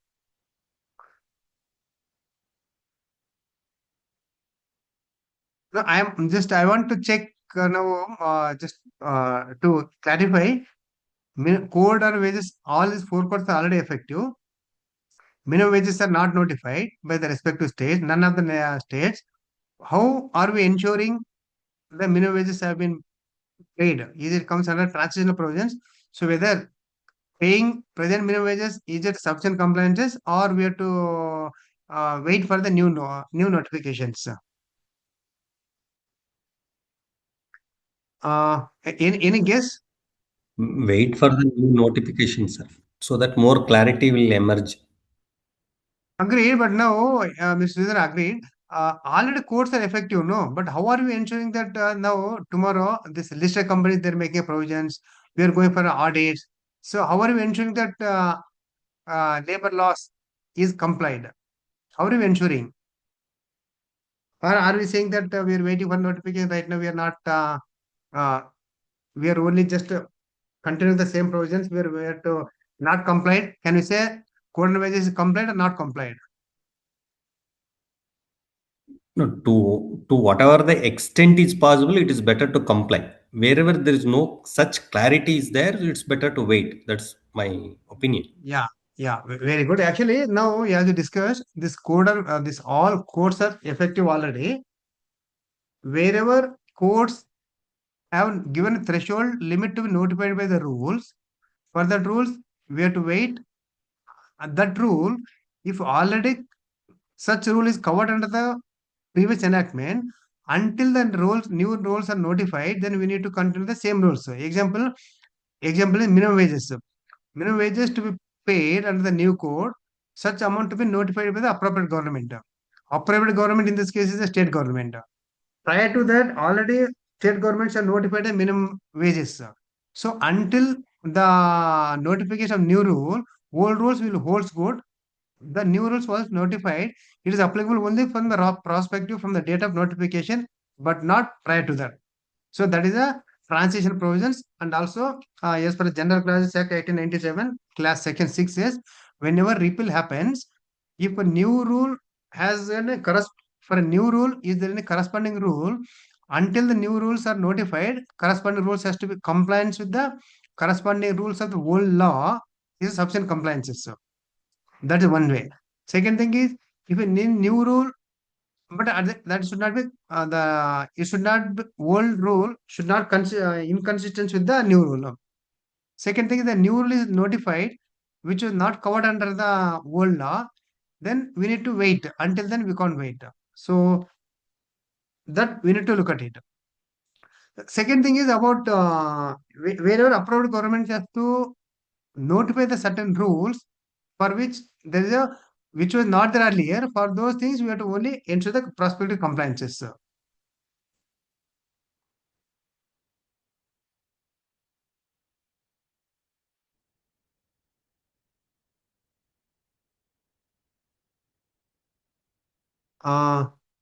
PSI, as we discussed, 10 employees, if there, it is applicable. This is a consolidated matrix. Gratuity, 10 employees. Maternity benefit, 10 employees. So these are the applicable matrix. This is a summary. Bonus under the Code of Wages Act, 20 employees. EPF, 20. Employees Compensation Act, not applicable because there is no employees. Whenever there is an compensation required, they have to pay. This is a summary of applicable matrix of a different chapters, PF, ESA, gratuity, maternity benefit, for our reference. Continuing that, OSS code applies to all shops and establishments. OSS code factory with power 10 earlier, now without the power 20. Contract labor now 50. Works committee 100. If there is 100 workers, works committee is mandatory and higher code. Standing orders 300. Yeah. Another thing is this payment due dates. We discussed about the payment due dates of salaries. Now, wages, monthly wages has to be paid by 7th of next month. Earlier, we had a 7th and 10th. If the number of employees are more than 1,000, it was the 10th. Now, for all employments, payment of wages is the 7th of next month. Full and final settlement F&F within 2 working days. So, whenever employee leaves organization or dismissal happens, termination, it has to be paid within 2 working days. This may pose some challenges. Sometimes what happens, whenever employees leaves, they say that full settlement will happen as a part of the monthly salary payment. So that is not permitted. Going forward, they need to change wherever there is an employees are leaving, their settlement has to happen within 2 working days. If the weekly wage period is weekly, they have to pay end of the week, that is on Saturday. If the wage period is on daily, then at the end of the day, they have to pay. This is about payment due dates of all types of payments. Subject to bonus is 6 months, at different case. This basically monthly payment, full and final settlement, and contract workers. Penalty risk for non-compliances. Definition, payment. Okay, so these are the penalties for non-compliances. If paying less than the minimum wages, and the Code on Wages Act 2019, fine up to 50,000 rupees. So if any person, employer pays less than the minimum wages, he is liable for a fine up to 50,000. Salary payment delayed after 7th. Suppose if there is any delay before 7th, penalty is 50,000 rupees fine plus legal case he can lay. PF not deposited or delayed under the labor code, interest and also fine is applicable. Delay in full and final settlement, 2 lakhs to 5 lakhs, which may not less than 2 lakhs to which may extend to 5 lakhs. This is a penalty. Accidents Sir, not there is one reported. question under Yes, sir. CIRP. If there are no funds, how we are going to meet all these expenses? Yes, sir. I think If that this is is a delayed and then, Yeah, that is exactly. I think there is a emerging challenges now. That is the intention of I have one slide in CRP and liquidation. If there is no uh, wages, if there is no money, Funds how do you available. ensure? Yeah, Yes. then funds are not available, and also And payment to fail. who will be responsible for all the charges? Because the ex-director will say that it has been handed over, so we are not responsible. Sir, I think IRP, RP is responsible because directors, their powers are suspended. You are the running the show. They can only support you. But um, IRP, RP, he has to, he is Arrange funds. responsible. Yeah, one. Second thing also, if you see, discussed in the Payment of Wages Act, IBC, no doubt, is an overriding provision. But here, in the Payment of Wages Act also, they say the wage code, notwithstanding anything contained in any other act. So I think that is interesting. I'll show you now. That I wanted to bring down to your attention, code and wages. So as you said, how will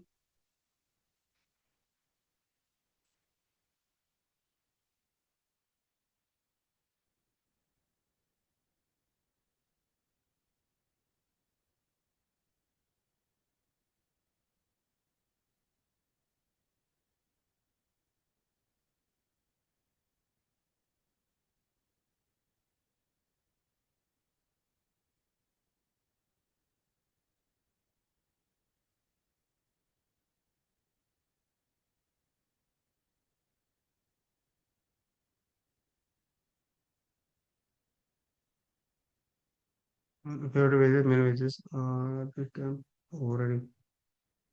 So I think there is a particular section is there which is an overriding say power central government. So I think that may become whether this should have not been yes. The effect of laws, I think this section 61, the effect of laws, agreement, etc. inconsistent with the code. Section 61 of the wage code. The provisions of this code shall have effect notwithstanding anything inconsistent therewith content in any other law for the time being in force or in the terms of award, agreement, settlement, or contract of service. So I think especially in the CRP and liquidation cases, even though IBS is a overriding provision, but to the extent this law is made recently, uh, this will override the payment of wages. So if there's any delay in payment of wages, I think IRP and RP has got is answerable. The next question is coming to the penalties. Penalties we have to pay. PF not deposited, delayed, salary payment, delayed, payment of minimum wages, delay in full and final settlement, accident. So these are the penalties. Yeah. Very important thing is, though it is not a very significant for us, but identifying the which is appropriate government is required because each organization has to enter the 4 codes and the 4 code is administered by the appropriate government. So appropriate government need not be always central government, need not be the central government. That depends upon our organization. So appropriate government for wage code is like this. If establishment is controlled by the central government or others. If it is a controlled by the central government, appropriate government is central government. If an establishment is controlled by other state government. So all government companies comes under central government. All other state governments, private sector will come under state government. So for wage code, we have no there's no confusion. It is very simple. Central government or state government.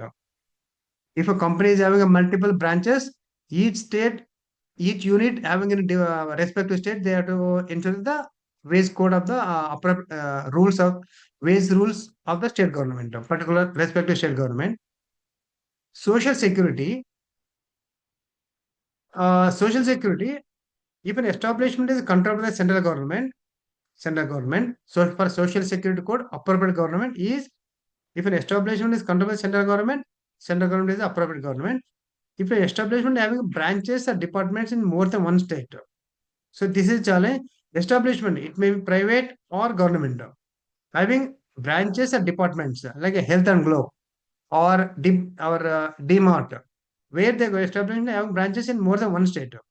For those states or for those organizations, they need to appropriate government for them is a central government. For others, state government.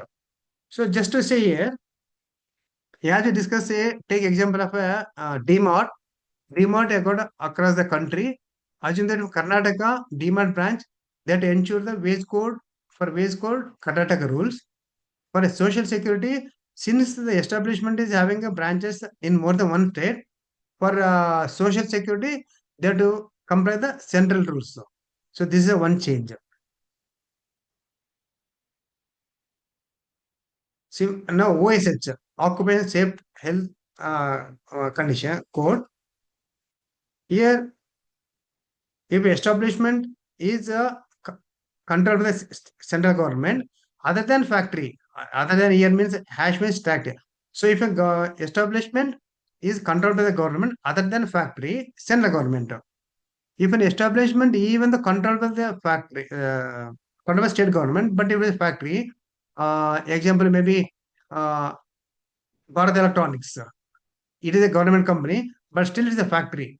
So government company other than factory, OSH, central government. Government factory, government company, central government company. If it is a factory or motor transport plantation, then it is a state government, other establishment. So when it comes to OSH, since it's considered the occupational safety and health condition, they get more power to the state government. Central government is only central government under its controlled by the central government other than those factories. So for OSH, predominantly state government has got more role to implement. Just to make example in our thing, like ICSI, ICI, ICWA, these institutes are controlled by the central government. They are controlling authority. For wage code, central government is an appropriate government. For social security, since it is an controlled by central government, appropriate government is central government.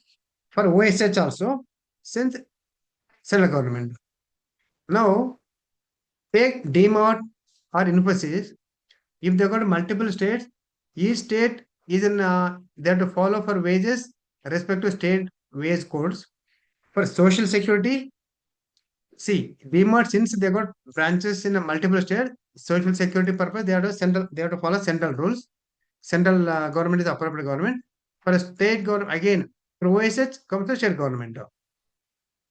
Factory within the Karnataka. So if it is a private sector, if it is within the Karnataka, since everything appropriate government is state government. Factory having more than one state, if for wage code, each state will become respective.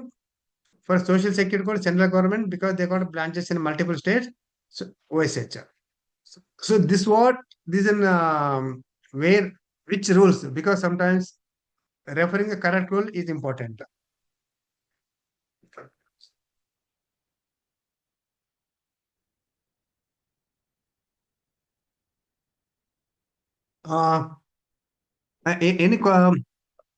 Any discussion here or shall I continue? Shall I continue?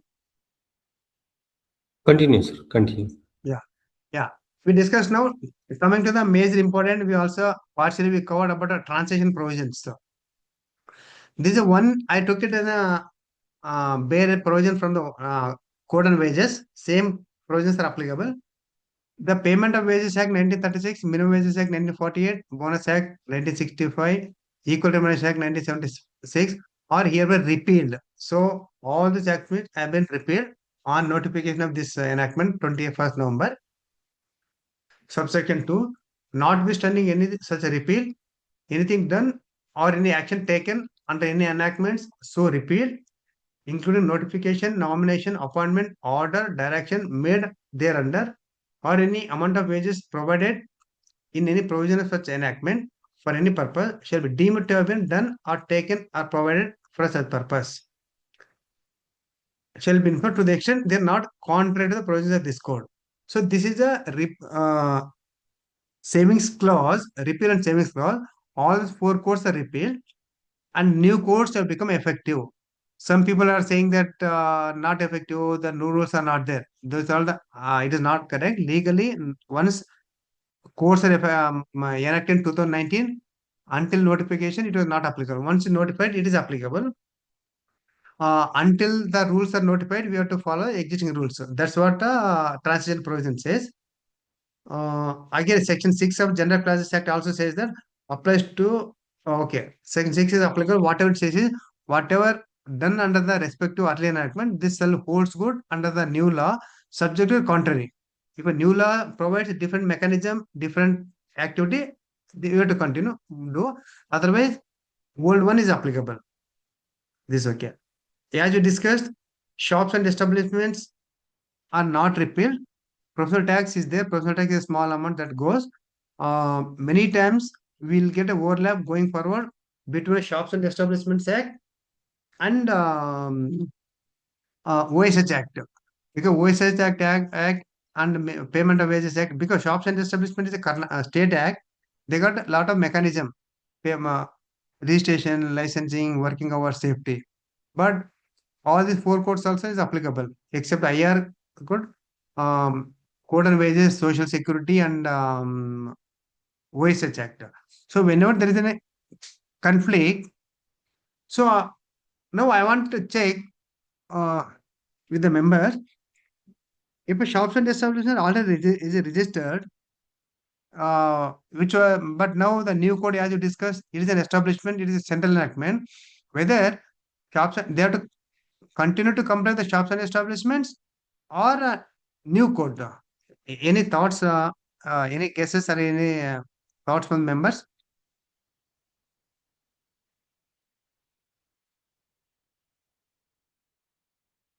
No, just I want your views. There are some organizations that are already covered under S&E Act locally. Now, by virtue of enactment of a new codes, these new codes also effective for that establishment. Whether they have to continue to comply with the S&E Act or they have to migrate to these four codes where are applicable, or they have to comply both.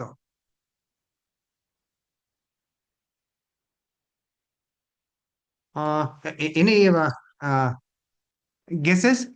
I think this is important. Going forward, I think this questions will come. This transition provisions for next 6 months. This keep posing several questions, sir.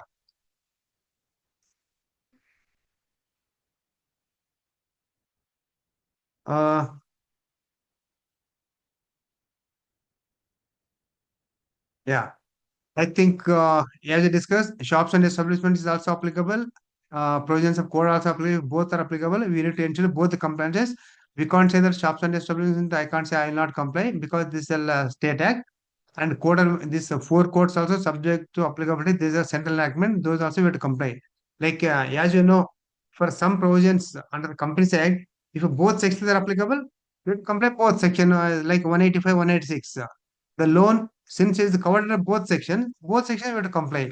Similarly, this organization is covered under both enactments unless state governments make rules clarifying or repealing certain provisions of S&E Act, because code and wages they cannot repeal.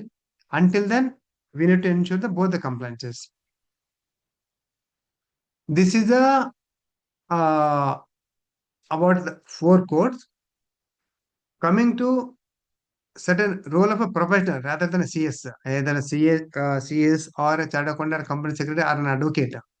Role of a CS in a law or professional in a lower code and its impact. Okay, coming to certain secretarial compliances. Secretarial audit, when we carry out, we will be doing a secretarial audit, and as a part of secretarial audit, compliance of labor and sectoral laws are important. Earlier, sectoral laws were there. Now, has been removed. All these things will become a part of the labor laws under code. So, secretarial auditor, when he is planning for an audit, he has to plan, get the proper checklist, and also ensure that these enactments are complied.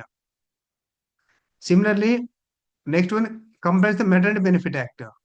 So under the board report, we are mentioning as per the recent amendments while filing Form OC4, sorry, in the board report, we are mentioning saying that companies completed the Maternity Benefit Act. So now Maternity Benefit Act has been repealed effective from 21st November. Any board report signed on or after 21st November 2025, that word Maternity Benefit Act should not be we should say provisions of Social Security Code relating to Maternity Benefit Act has been complied. So since Maternity Benefit Act has become one chapter, so the suitable changes are required. Otherwise, RO says if you make copy paste, no, then ROC may impose a heavy penalty because Maternity Benefit Act has been repealed. Similarly, compliance of all applicable laws. Whenever it's a compliance of all applicable laws, we have to keep in mind these 4 codes, but not other 29 laws. This is another change, actual valuation. This year, when we go for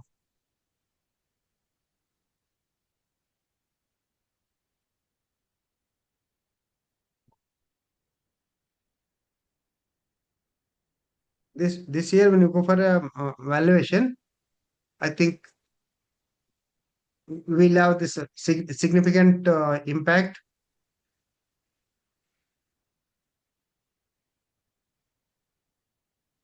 One minute.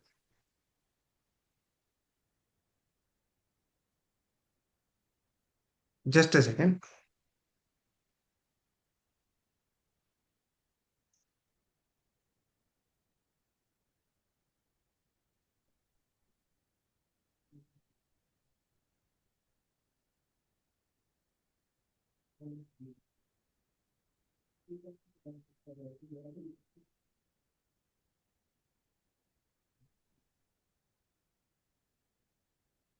Is my screen visible now? Is screen visible?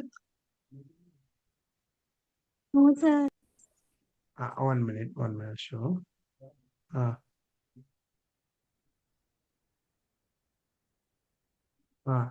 So when you go Yes, actual sir, valuation, now yeah. So now once we go for an actual valuation, earlier we used to share the details, same details. Now the wage amount, earlier we used to give basic and TA for leave encashment for basic and TA for gratuity. For leave encashment, we used to give a gross. So this time the wage amount will increase. That will have impact. One. Second thing is, even if the many companies they got fixed term employees. So if they got fixed term employees, again, I think we may have to share the separate list, number of employees who are on a fixed term along with their wages. So that is one change is required. Practicing as a management consultant, there is a that is also one area. Yes. Having said, for last 2.5 hours, all companies need to carry out impact assessment of labor codes. Now, wherever organizations are there, which are all other than small petty companies, and wherever companies are having operations, they need to carry out impact assessment. We discussed in terms of a wage, in terms of applicability, in terms of a bonus, PF, ESI, gratuity valuations, establishments, and upper government, identifying the wage. Also, I think I missed out one point in the wage definition. When we say wage, wage keep changing. Assuming that in the month of say June, we are paying the say MD is drawing salary of say 1 lakh rupees per month, and is apart from 1 lakh, company will pay contribution to PF 10,000 rupees. So 1 lakh 10,000 rupees is considered as a wage, and PF is remitted monthly. Now the 10,000 rupees, which is less than 50% of the total remuneration, is permitted. Assuming that in the month of June, if a MD pays commission, company pays commission of say 5 lakhs rupees. So commission is excluded, no doubt. But now, if that exclusion 5 lakhs is more than 50% of the 6 lakhs. So I think month on month, as and when we got variable payments, that time we have to ensure that exclusions are not more than 50%. So especially with this annual ex gratia, managerial commission payable whenever it comes, no, we need to check. That is the one point. So because of that, we will check companies need to carry out impact assessment of the labor codes. And it is mandatory to be reported to the board because this is an impact on the financial. This is one of the significant impact. This impact has to be reported to the board. If a listed company to report to the audit committee about the impact. These are listed companies.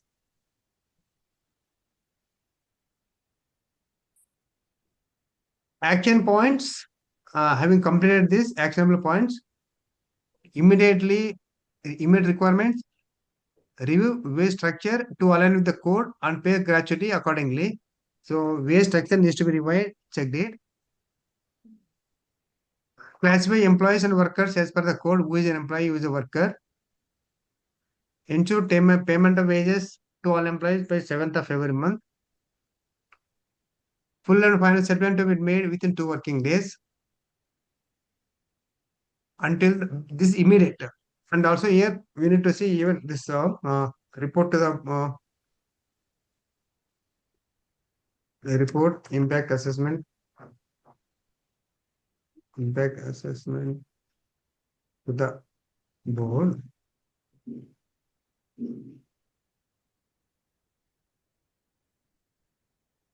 Next, after rules are notified, take appropriate action as and when the rules are notified. Again, the defining, review agreements with the contractors and fixed term employees if required. By HR software required, because the challenges will be more. Ensure payment of minimum wages to all. Single unified registration, we have to apply for new registrations. Maintain digital records and issue wage slips in the specific format. Filing of electronic returns. Passing a board resolution acknowledging that this impact. And board resolution is required for registration. Issuing appointment letters. Maintenance of records, filing of returns, and taking appropriate action. Forming required committees, safety committee, work committee, etc. Submission of standing orders if required.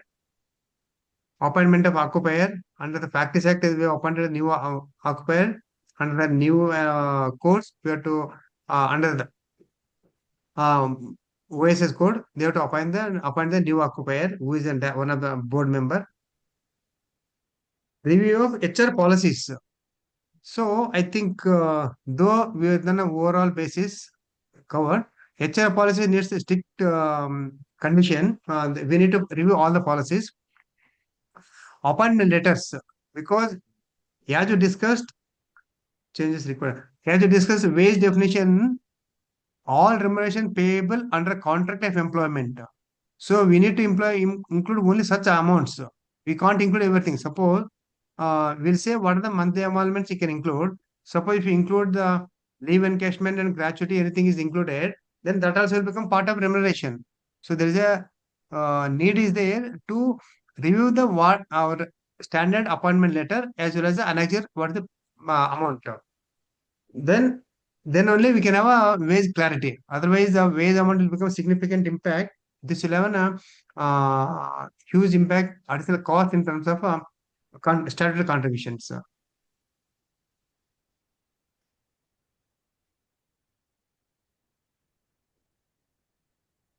So, as which Alvin Topper said, the illiterates of the 21st century will not be those who cannot read and write, but those who cannot learn, unlearn, and relearn. So, everything mechanism changing, laws are changing. Companies Act 1956 has become 2013 Act, GST has been implemented, Income Tax Act 1961 has become 2025, and among all this labor codes, this is one of the significant regulatory reform. So I think with this I try to conclude it. Any questions can we discuss now? I think any questions, any discussion we can, I think we can clarify.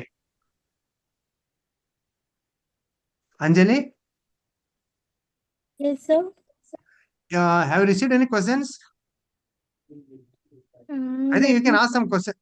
Just you can ask them also. Then I think if there are any discussion points there, we can discuss. In the chat box, anything are there? Sir, in the chat box, there are no questions. Okay, there is one question. In the concurrent list, central government can make legislations. Yes, okay, thank you. Then just I'm going through legislation.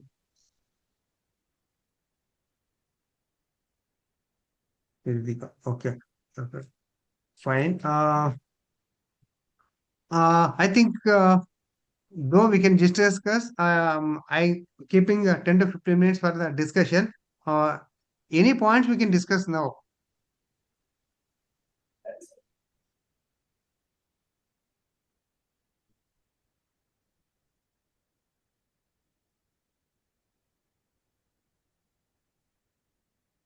Yes, sir. Any is that okay? Other- if either you can ask me. Otherwise, I'll have some questions. Again, I can get the points, sir.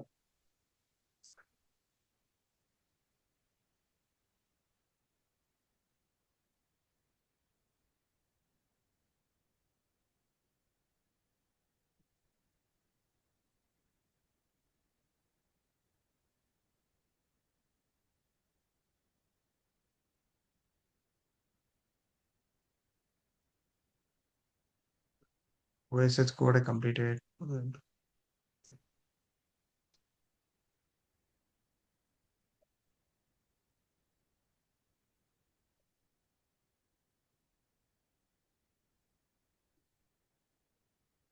Okay, just I think if I continue on this ways code, though I a certain chat is required, we got I think many questions are there around the wage definition only.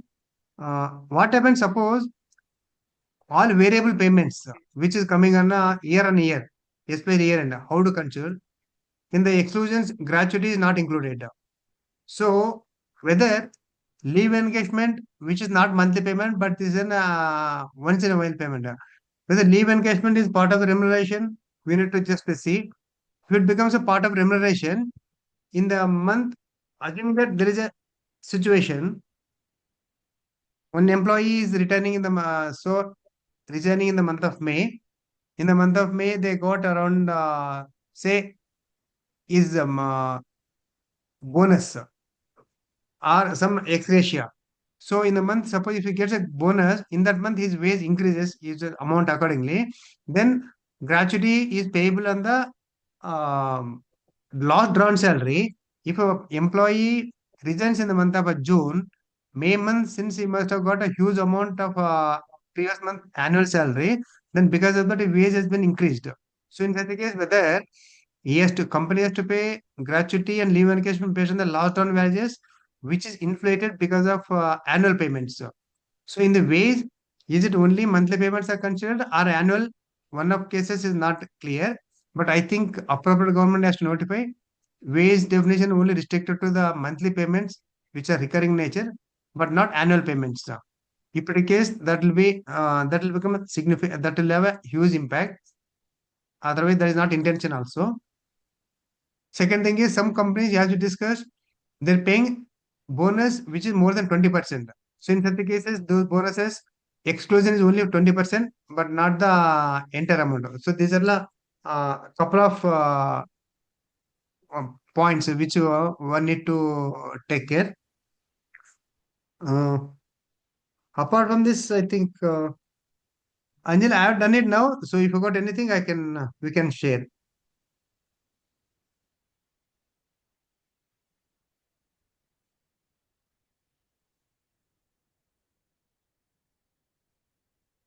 Anjali.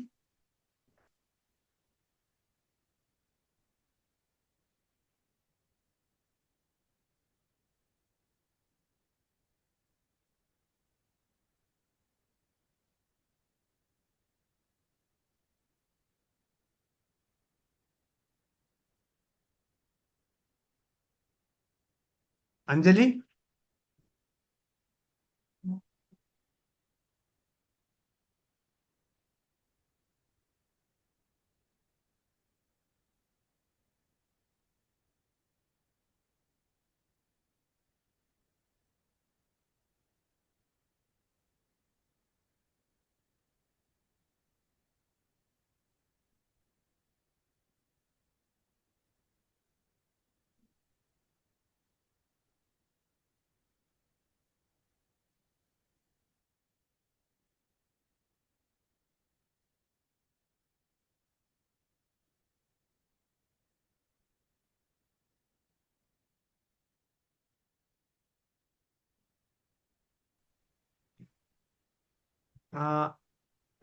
Anjali? Thank you so much, sir, for your nice presentation. Yeah, I'm not that's- available on thanks. Thank you very much, sir.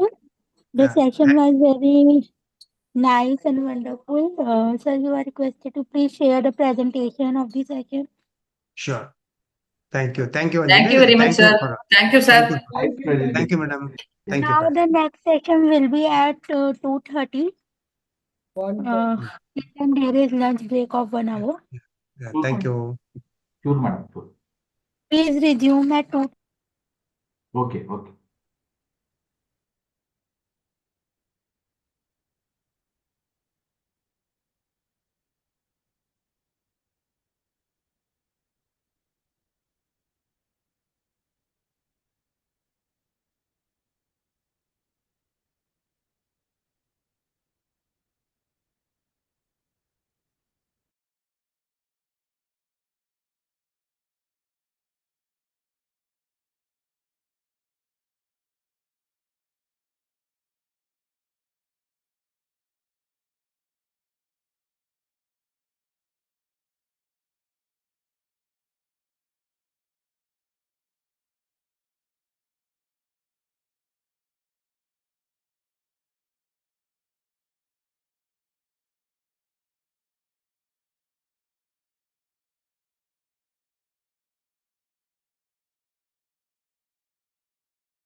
Partha sir, are you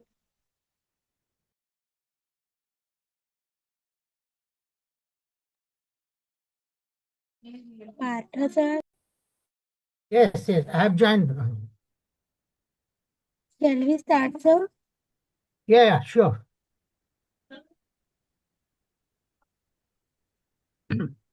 Anjali, you can start Good now. afternoon, everyone. Now, the second session will be taken by Partha Kamal Sen, sir, on the topic Appearance Before Adjudicating Authority. Let me briefly introduce Partha sir. Sir is IPCS and fellow member at ICAI. He has done certification course on commercial mediation from Chartered Institute of Arbitration UK and Simon Advanced Management Development Program from University of Australia. He is having more than 35 years of experience in the area of corporate secretariat, legal, accounts, finance, audit, risk, claim management, and credit control. He has also worked with Simons, Phoenix, and Price Waterhouse. Now I request sir to start the session, please. Okay. Thank you, Anjali. Thank you for your introduction. Just a minute. Sorry. So I am audible. Hello? I am audible? Yes, sir. I am audible? Yes, sir, you are Yes, audible. sir. Yes, sir, you are audible, sir. Thank you. So good afternoon to all. I welcome you all to this webinar session conducted by ICSI IIP. At the outset, I thanks ICSI IIP for their invitation to me to talk to this webinar session. I also thank all of you, all participants, for attending the webinar. So friends, today our topic is navigating adjudicating practices, and under which we will discuss appearance before the adjudicating authority. So according to me, it is a very important topic because the introduction of NCLT and that NCLAT, this opens a very big job opportunities for the professionals like CAs, CS, ICWAs who are not advocate. These forum, these judicial forums, after the introduction, we got the job opportunity. Because if you say Section 432 of the Companies Act, which allows these professionals to represent before these judicial forums, either for his own matter or to represent his client before them. But you see that appearance is not just that you stand before the bench and you speak. It is not like that. It is a learning. It is a learning how to appear before them, which we call court etiquette. So the professional who intends to appear before these benches, they should be conversant with the court etiquette. It is really worth learning. And according to me, the subject-wise, topic-wise, there is no depth of knowledge. I think the professionals are better than the lawyer advocates. But what we have to, adopt or we should know about this court etiquette, the various procedures, how to handle the court matters. So these things we will discuss in today's webinar, and let me share my presentation with you. I request all of you, please be interactive, because you see, this is a very practical thing. And maybe all of us, or most of us, have the experience on it. So please share your experience. I will also share my experience so that we can have an interactive session. Okay.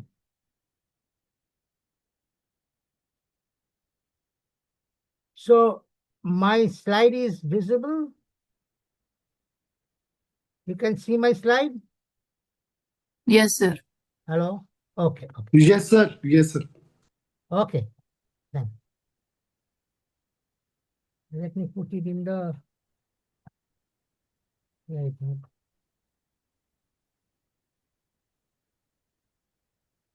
Yes.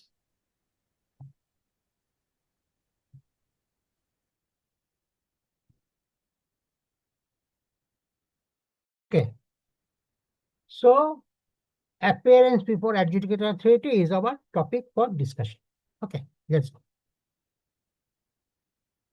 So at the beginning, there are some disclaimer from my side that the views expressed in this presentation are purely my personal view and may differ from me. That is, I mean, in all sphere of our life, isn't it? I mean, very hardly we have that we have the, I mean, common understanding, common viewpoint.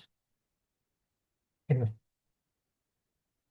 adjudicating authority, friends, according to me, it is very, very important to know the authority, not only NCLT. There are other judicial forums also, like RERA is there, GST is there. So according to me, it is very, very important to know about this authority, the functioning of this authority, prior to appear before them. Upfront, you must know about them, the extent of their authority, the purpose for which these forum are created by the legislature. What is the, I mean, what is the power they can exercise? Because, you know, I mean, unless and until you know, you read these things, you know, I think, I mean, all these things will help you in your presenting your matters before them. It is like your KYC. Know your customer. You know that banks or the financial institution must know their customer before transacting with them. So it is also, according to me, very important to know about the authority, and in this case NCLT, before you're appearing before the bench. So if you see the definition of code, that is IBC, it defines its adjudicating authority as NCLT constituted under Companies Act. I'll discuss with you a very interesting issue subsequently, later on. So definition, as per definition of the code, adjudicating authority, in short, A, is the NCLT. As per section 5A of the code, for the purposes of this part 2, you know that section 5 definitions are incorporated under part 2, which deals with the CIRP, corporate insolvency resolution, and liquidation of the corporate person. Adjudicating authority means National Company Law Tribunal constituted under section 408 of the Companies Act 2013. So this concept of NCLT actually is there in Companies Act, not in the code. Section 408, it talks about the formation of NCLT, and in fact, this is the first section by which the NCLT gathers power of its jurisdiction. Because if you see section 408 of the Companies Act, it states that the central government shall constitute NCLT to exercise and discharge such powers and functions as are or may be conferred on it by under this act, means Companies Act, or any other law for the time being in force.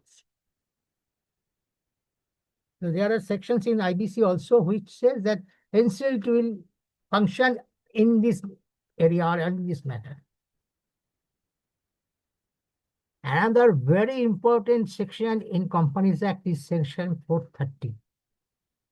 Section 430 of Companies Act, which came into effect, this section, particular section, from 1st June 2016, states that civil court shall have no jurisdiction to entertain any suit or proceeding in respect of any matter which the National Company Law Tribunal or the appellate tribunal enclad is empowered to determine by or under this act or any other law for the timing in force. So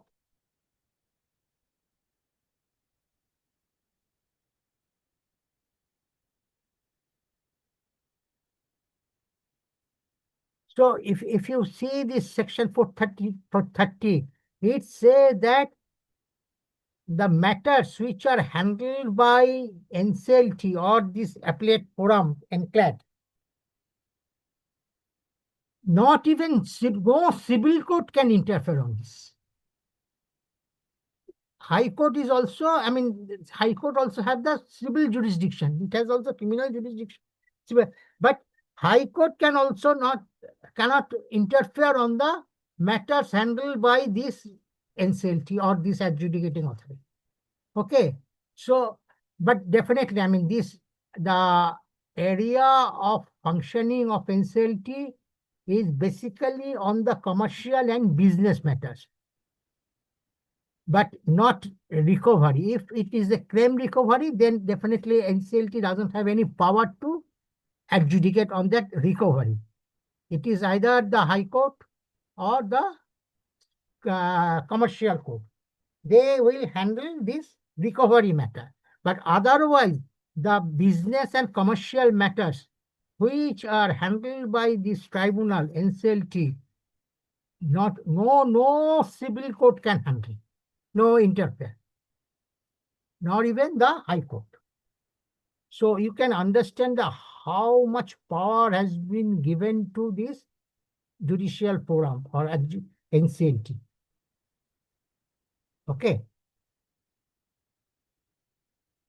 NCLT is a quasi-judicial body responsible for, I am sure that you know this, what does it mean by quasi-judicial body? Quasi-judicial body is, it has the power like a civil court, though it is not a civil court as such. The reason, because it is formed under Companies Act. Okay. So it is a quasi-judicial body responsible for resolving corporate disputes related to the insolvency and liquidation of corporate person.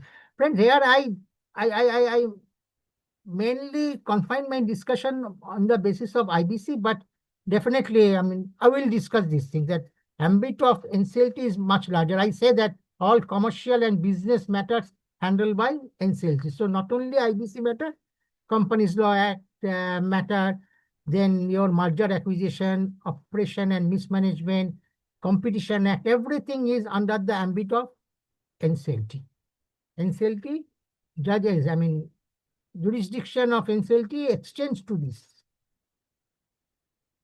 The NCLT admits the application to start CIRP and approves or rejects the resolution plan submitted for revival of the corporate debtor.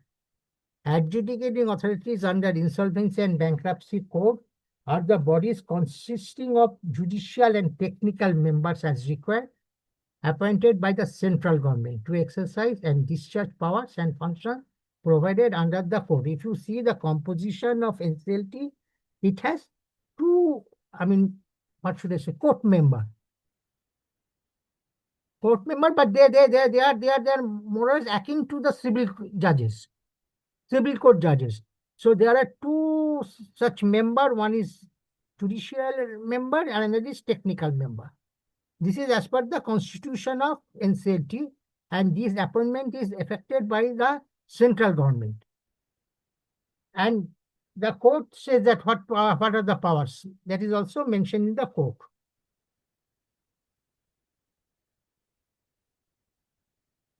The code empowers adjudicating authority to exercise jurisdiction and pass orders in insolvency and bankruptcy. Again, I am telling you, no civil code or any other authority has jurisdiction over or can pass injunction against the order of adjudicating authority. So, in this area, NCLT is supreme. Supreme means it has the only power to adjudicate.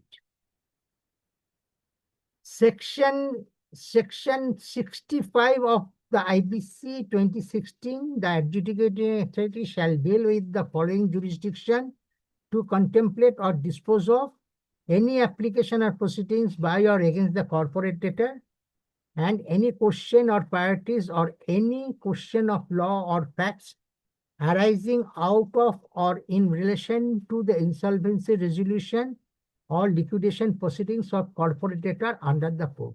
So for the matter of corporate persons, means companies and LLPs, the only authority has this NCLT or the adjudicating authority.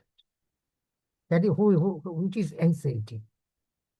But you know, if you see the definition, I said that 5.1 defines adjudicating authority as the NCLT, and 5.1 is under section 5.1 is under part 2, and part 2 deals with the corporate resolution or liquidation. But there is another part that is called part 3, and I am sure you are aware that part 3 has not yet been notified. So if you see part 3 definition there, the adjudicating authority is defined the Debt Recovery Tribunal as the adjudicating authority, not NCLT. But pending the notification of part 3, some portion of part 3 has been notified, which is related to the personal guarantor to the corporate debtor. You know, when bank finance to a corporate body, generally it takes or it looks for the guarantee given either by the promoter or by a renowned person who has the standing in the society. So they provide the guarantee against that loan given to the corporate body. And these are called personal guarantor. So only that portion has been notified under part 3. These personal guarantor are also individual, isn't it? So though the insolvency for the individuals or the partnership firms has not yet been notified, but the insolvency process for the personal guarantor has been notified. And there it is mentioned that if the corporate debtor against whom the personal guarantor has provided the guarantee is under CIRP, then the proceedings against that personal guarantor will be heard by the NCLT, not DRT. Am I clear?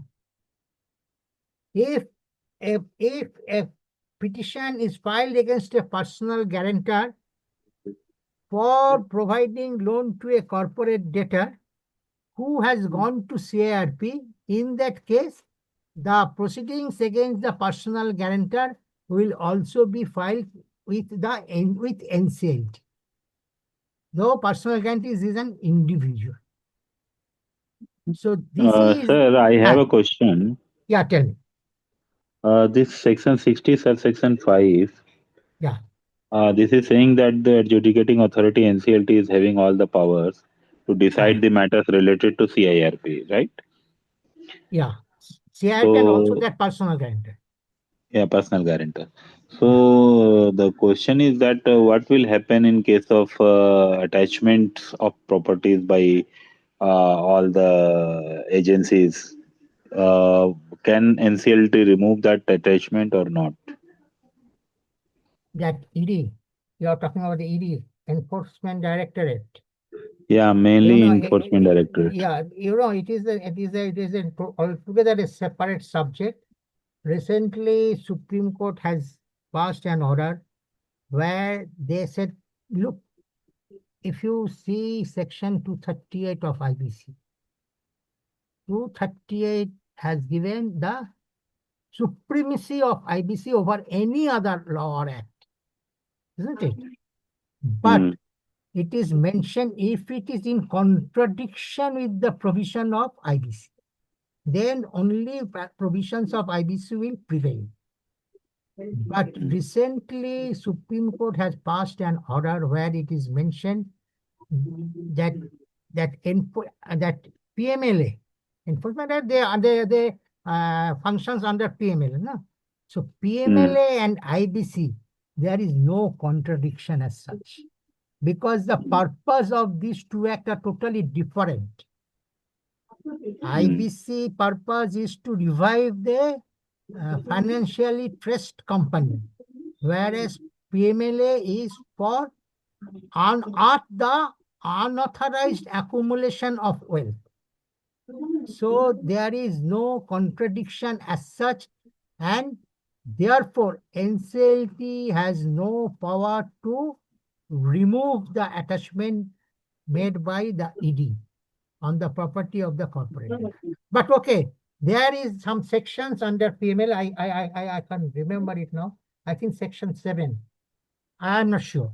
So where, as a RP, you can apply to the authority of Enforcement Directorate to vacate their, their control over the property of the corporated.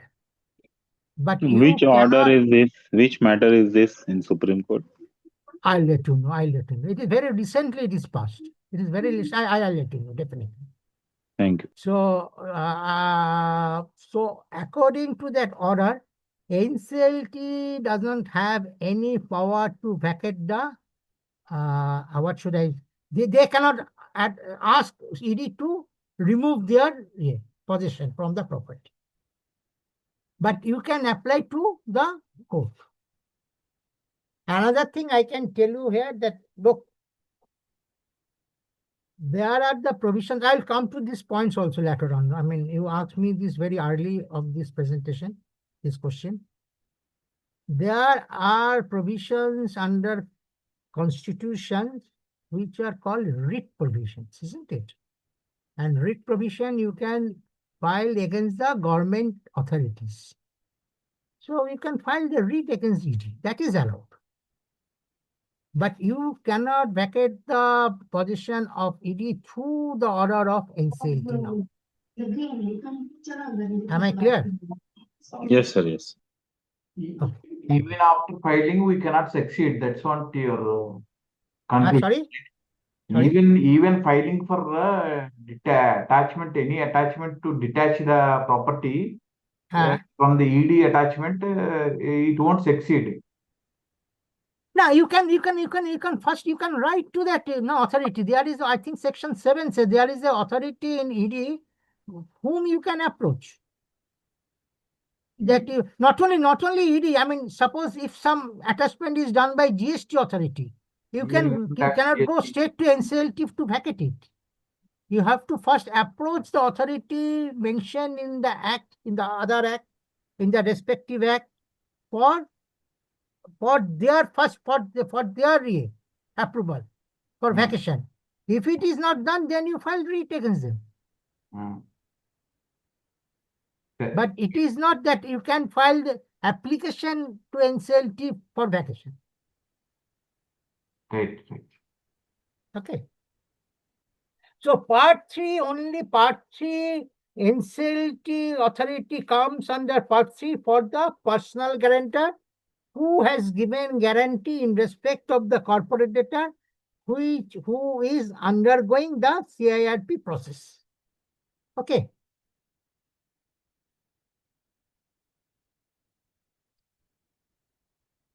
Appeal to the NCLAT or Supreme Court. I say that NCLT functioning totally different from High Court and other subordinate courts, civil courts.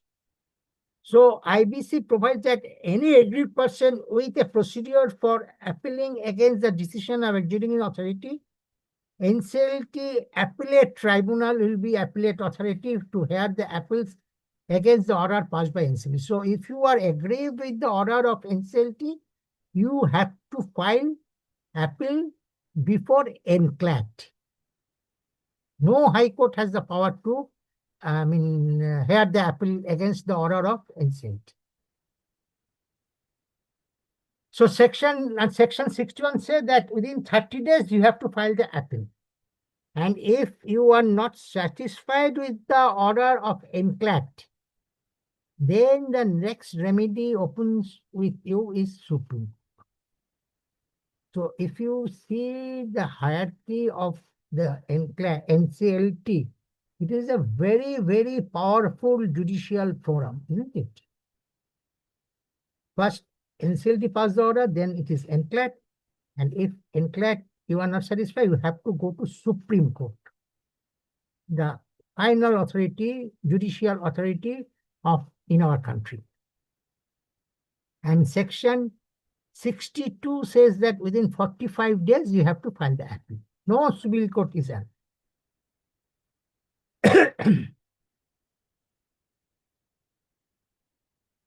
Now this very interesting topic which I said that I'll let you know. But before I start, I'm telling you, can you, by going through these discussions, do you find anything? Do you think anything is very interesting to know? Any assumption? Any just wild guess? Anyone can say. Yes. So far, what we have discussed. Do you find anything is very interesting? Or maybe surprising?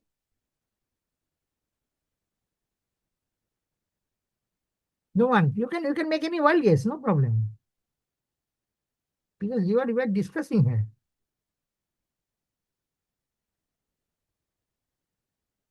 Okay. You know, in India, all the judiciary authority, our Supreme Court, our High Court, our subordinate courts, all these courts accumulate their power or functioning or area via Constitution of India. All these judicial authorities are constitutional body. There are specific provisions in our constitution which empowers them, which formulate them. So these are called constitutional body. But here, I am sure you will remember I said that NCLT is formed under Companies Act. The first section which provides power to NCLT is section 408 of Companies Act. NCLT is not a constitutional body. No provision in our constitution about NCLT, isn't it? So why NCLT was formed? You know, in the year 2002, I think, yeah, it is 2002. So there are huge backlogs in this judicial forum. High courts, then subordinate courts, I think even Supreme Court also. Lakhs of cases are pending. So in order to resolve this situation, Government of India appointed a body which is headed by Justice Irani. There is a Veras Irani committee for necessary recommendation. And Irani committee recommended the constitution of a national tribunal which should have powers and functions akin to high courts, company law boards, etc. for the purpose of rehabilitation and revival of sick industrial companies. Irani committee recommends that government should formulate a tribunal, national tribunal, who will take these functions of high courts so that the burden on high courts or other subordinate courts can be lessened and a speedy disposal of the cases can be done. And to give such recommendation, Companies Act amended in 2002, and this amendment combined powers of courts, BIFR and CM. So some portion, this commercials, again I am telling you, not recovery.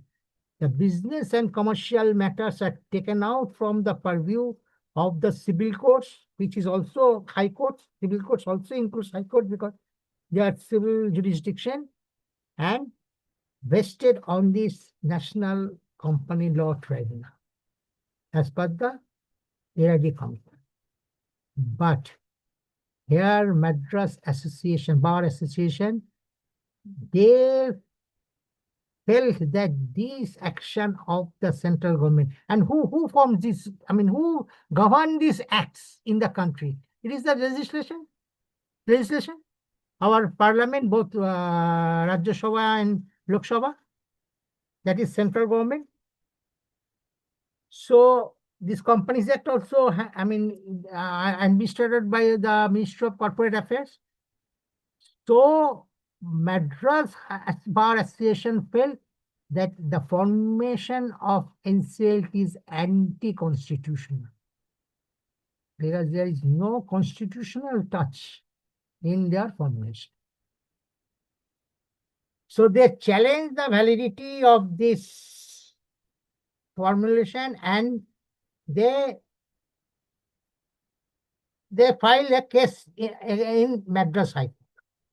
And this was continued for a decade. And I think finally this entire thing, the constitutional validity of NCLT and NCLAT was established in the year 2015, after 13 years of long legal battle. Okay, clear? This is because, they filed this case for the independent, because they felt that if now the central government comes into picture, so maybe the independence of judiciary, they are very, very right in their thinking. Their very nature of independence of judiciary will be lost. Because now the central government has come into the picture for judicial matter also. So the constitutional validity of Companies Second Amendment Act 2002 was challenged before the Madras High Court. Just a minute.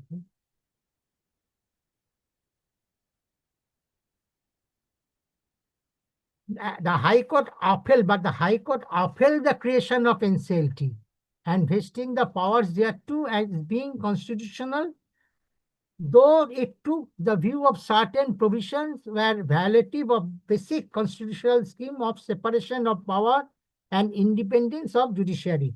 Madras High Court said there is no doubt that in central government, the Companies Act can create this forum, judicial forum. But at the same time, they observed certain, violation of the constitution by which the section was amended, or the act was amended in the year 2002. They don't agree, Madras Bar High Court, they filed appeal before Supreme Court, SLP. The state accepted to rectify some defects pointed out by High Court, and in that SLP, the state, means Government of India, they said that okay, the violation, the areas of violations which is observed by Madras High Court, that those will be corrected. Mainly these violations were observed on the selection committee, selection of judges in NCLT, then in the tenure of the judges. I think there is a provision for reappointment of the judges, which is absent in judicial forum formed by the Constitution. And also the qualification of the technical member, appointment and qualification of the technical member, because there is no concept in the judiciary or judicial activities that technical member. because NCLT is a quasi-judicial body. It has the powers and functioning akin to a civil court. So there is no concept of technical person. So, okay, these are the observations High Court made, and state also agreed that they will rectify. But what's happened? The Companies Act 2013 was passed by the Parliament, but there was no rectification to the parts as was ordered by the Supreme Court, which was challenged by the Madras Bar Association in 2013, contending that identical provisions under new Act suffered from the same defects. Though government agreed that they will look after this violation, but when the new Companies Act, now it is not new, more than 13 years old. So when 2013 Companies Act was introduced, there also no rectification was made. Same thing happened, and again Madras Bar Association filed case. That this is the same thing. Thus, the above-mentioned trajectory of judicial decisions and disputes following the questions are whether the proposed provisions in erstwhile Companies Act 1956 were and that of the present Companies Act 2013 are violative of the basic structure doctrine. If we see Constitution categorically says the basic structure of the judiciary forum. So they said that whether the provision by which this NCLT or NCLAT have been formulated by the Companies Act, whether there is a violation. And of course, the validity, constitutional validity of NCLAT and NCLT and NCLAT. The issues involved in these cases was similar to the previous cases, challenge the analogous provisions, because I said that there is no change in 2013 Companies Act.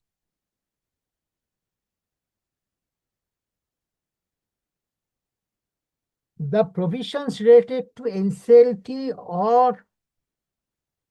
and NCLAT of the new company law, that is Companies Act 2013, are quite analogous to the Companies Act 1956, and defects which are observed in the 2010 judgment were not rectified. I just said.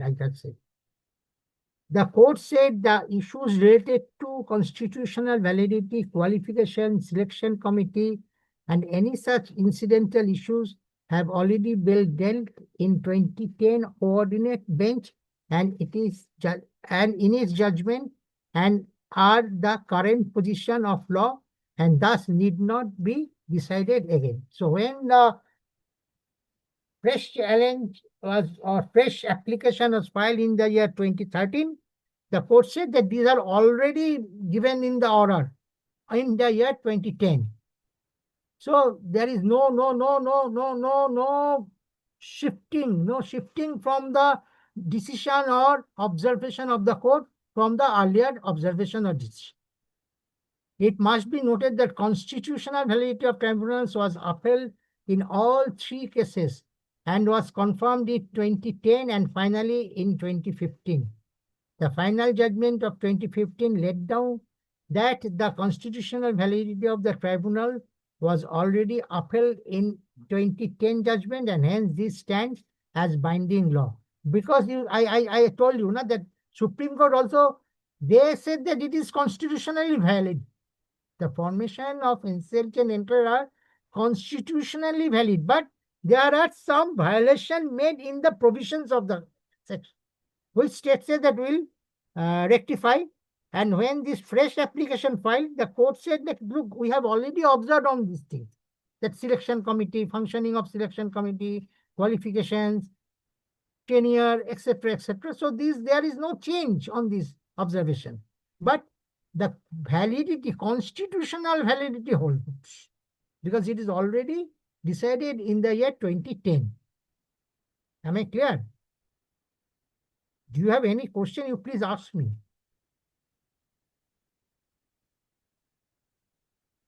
The constitutional validity of NCLT and subsequently NCLAT was affirmed once again in 2015 judgment, and that what Supreme Court said, Parliament is within powers to enact a law transferring jurisdiction in company matters from high courts to specialized tribunals.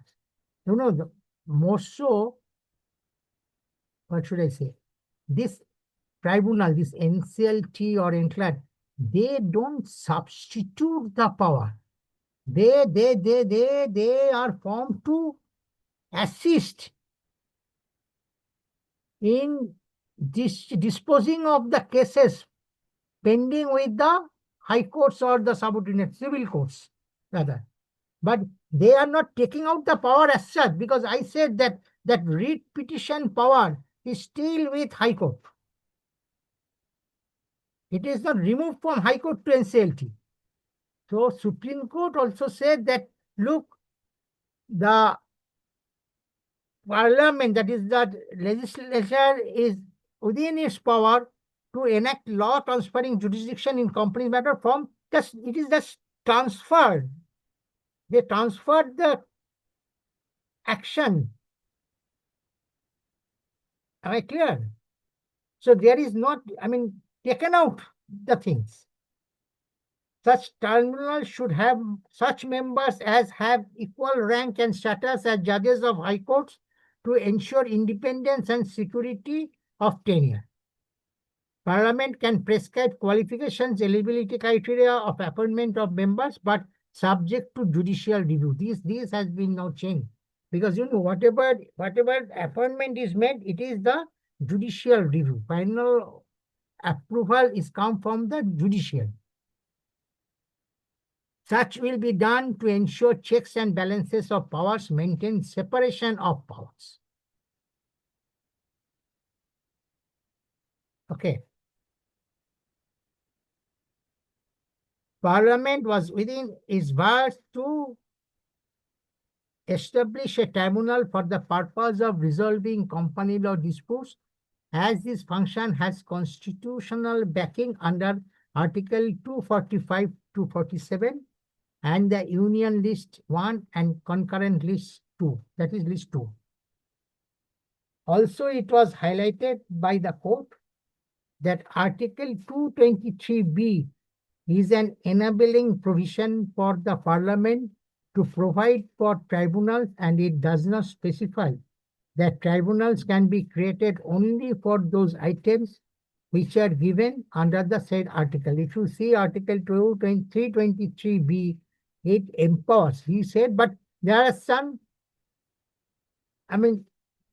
provisions also for which this tribunal can be formed, but Supreme Court is of the opinion that this is the enabling provision. This empowered the Parliament to form a tribunal, and it necessarily should be for that purpose. Does not specify that tribunal can be created only for these items.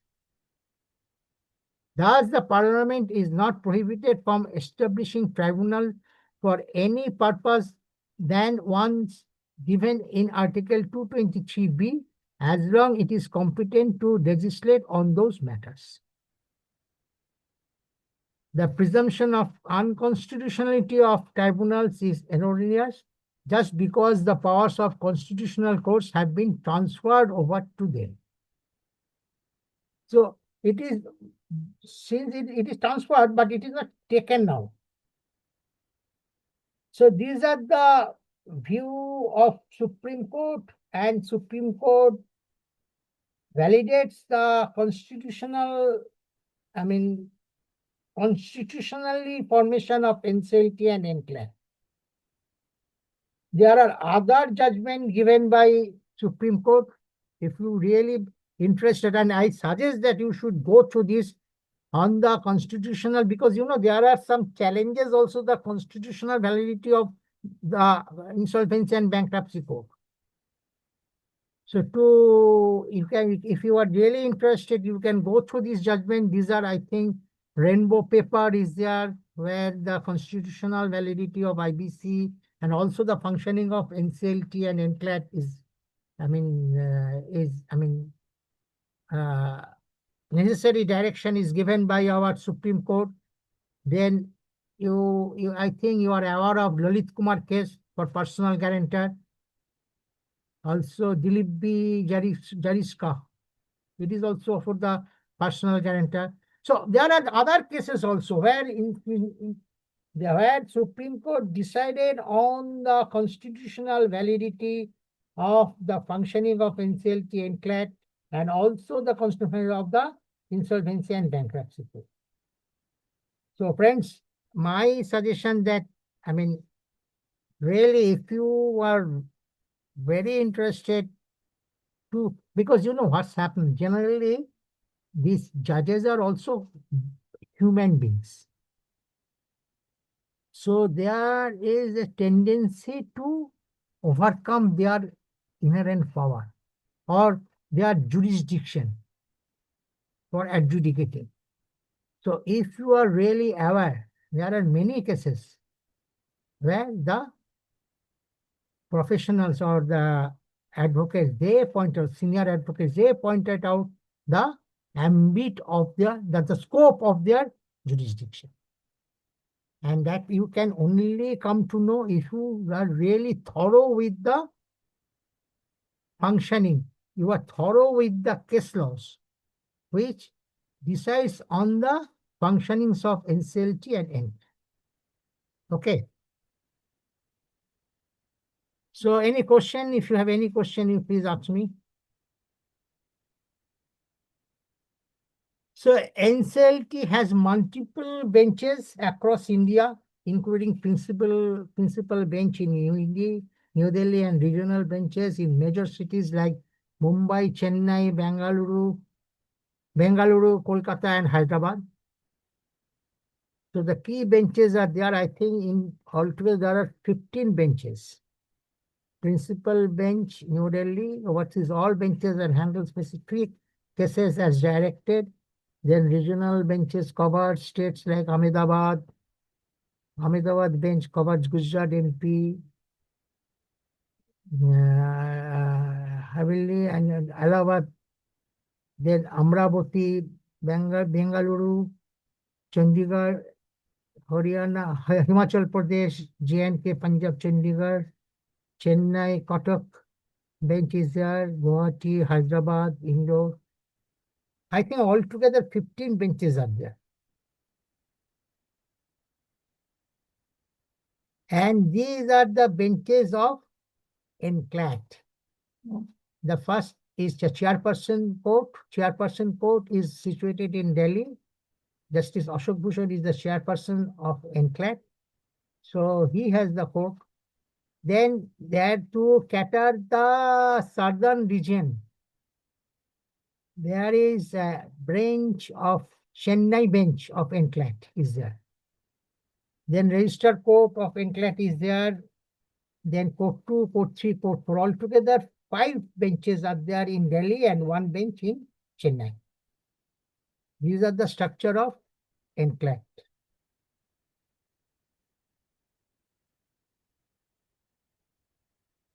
Then jurisdiction of NCLT applications filed, as I told you, that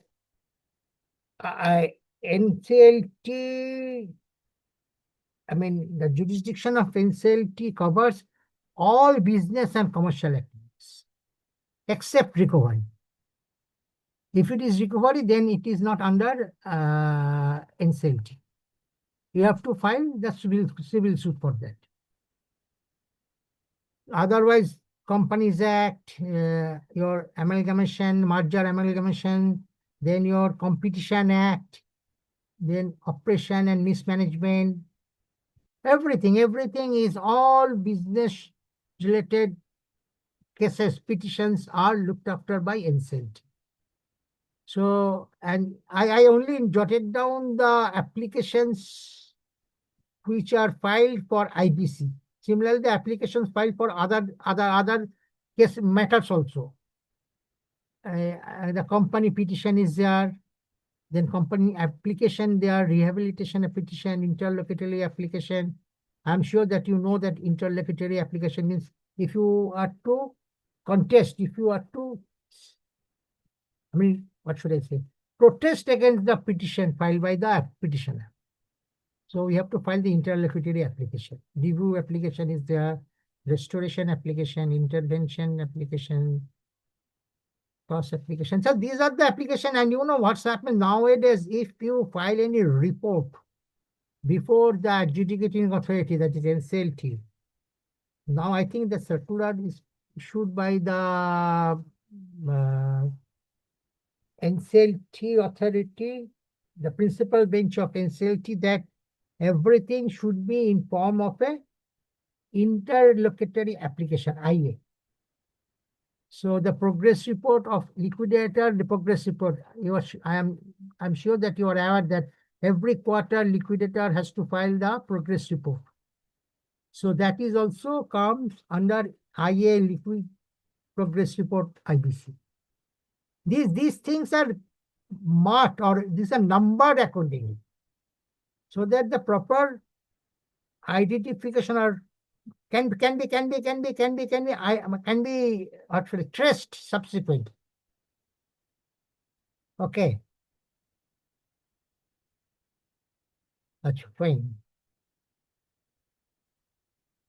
Before I go to the next topic, I pause here sometime, and I'm sure that all of you or most of you have appeared before NCLT, Adjudicating Authority. So I request you, please share your experience. Just tell us that how you feel it, I mean, how you represented, maybe, I mean, what sort of, I mean, what should I say?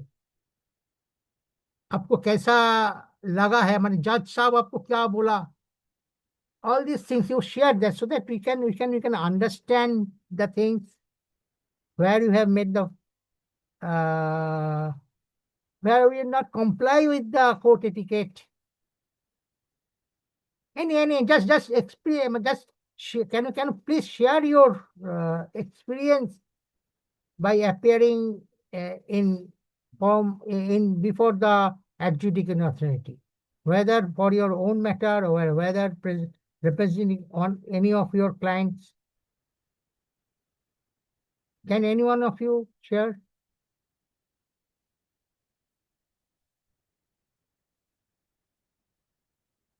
Nobody appeared before NCLT. I don't believe that.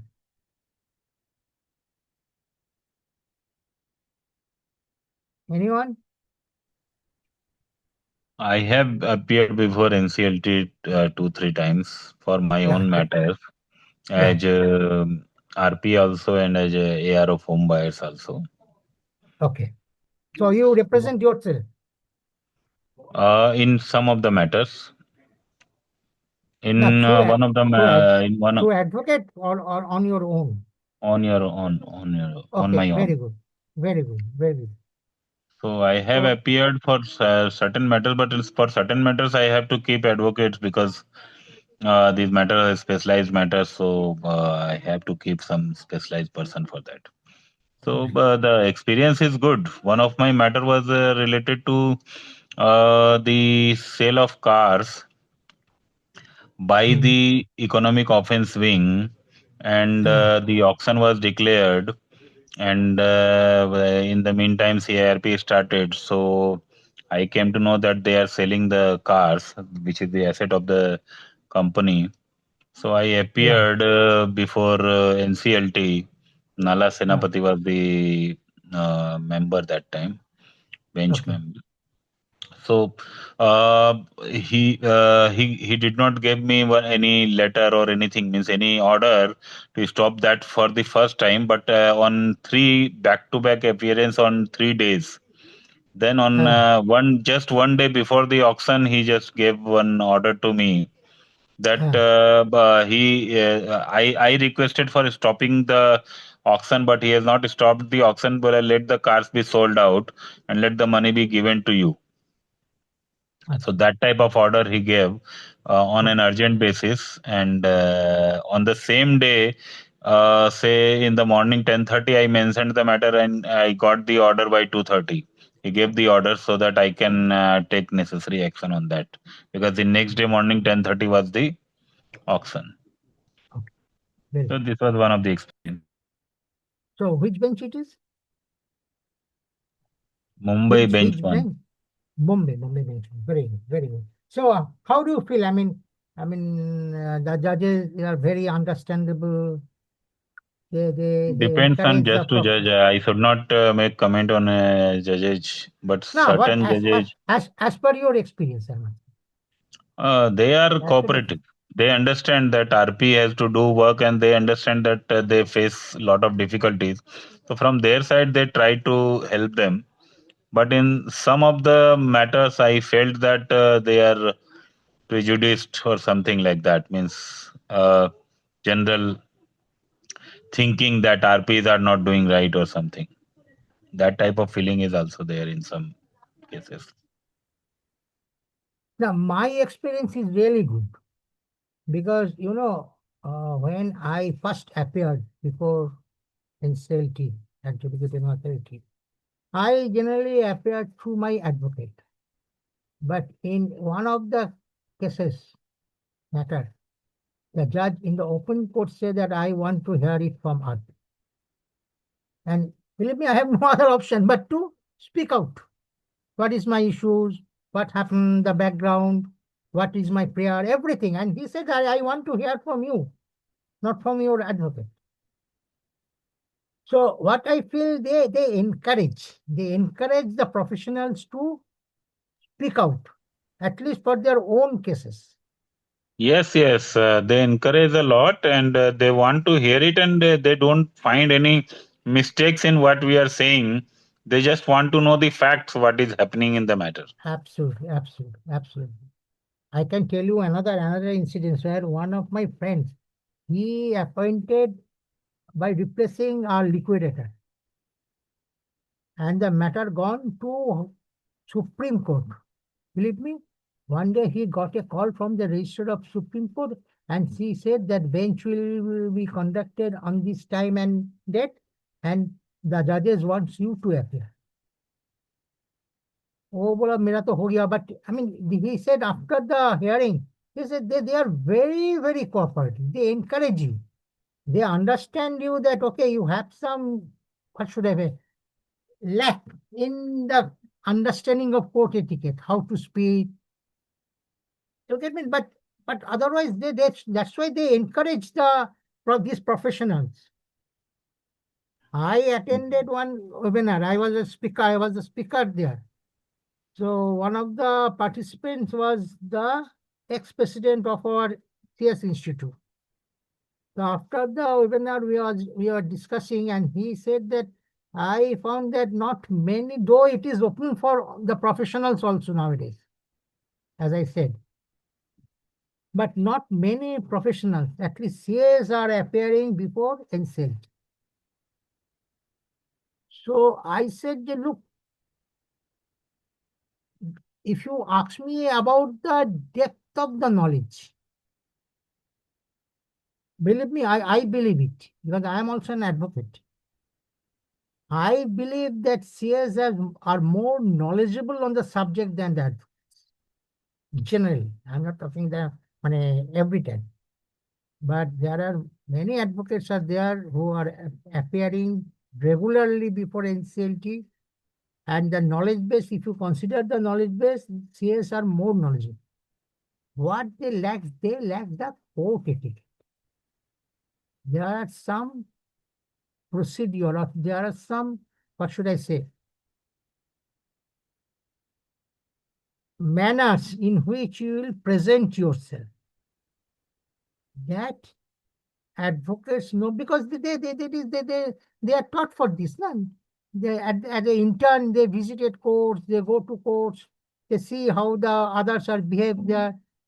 That thing we should know for the appearance before the adjudication. Isn't it? So anyone else wants to share his experience? Anyone else? Nobody.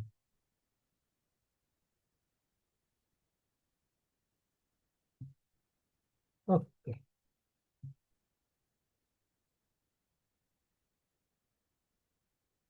The need. Just now I said there is a need to know these things. The etiquette is the conduct or procedure prescribed by the authority to be observed. Authority by authority,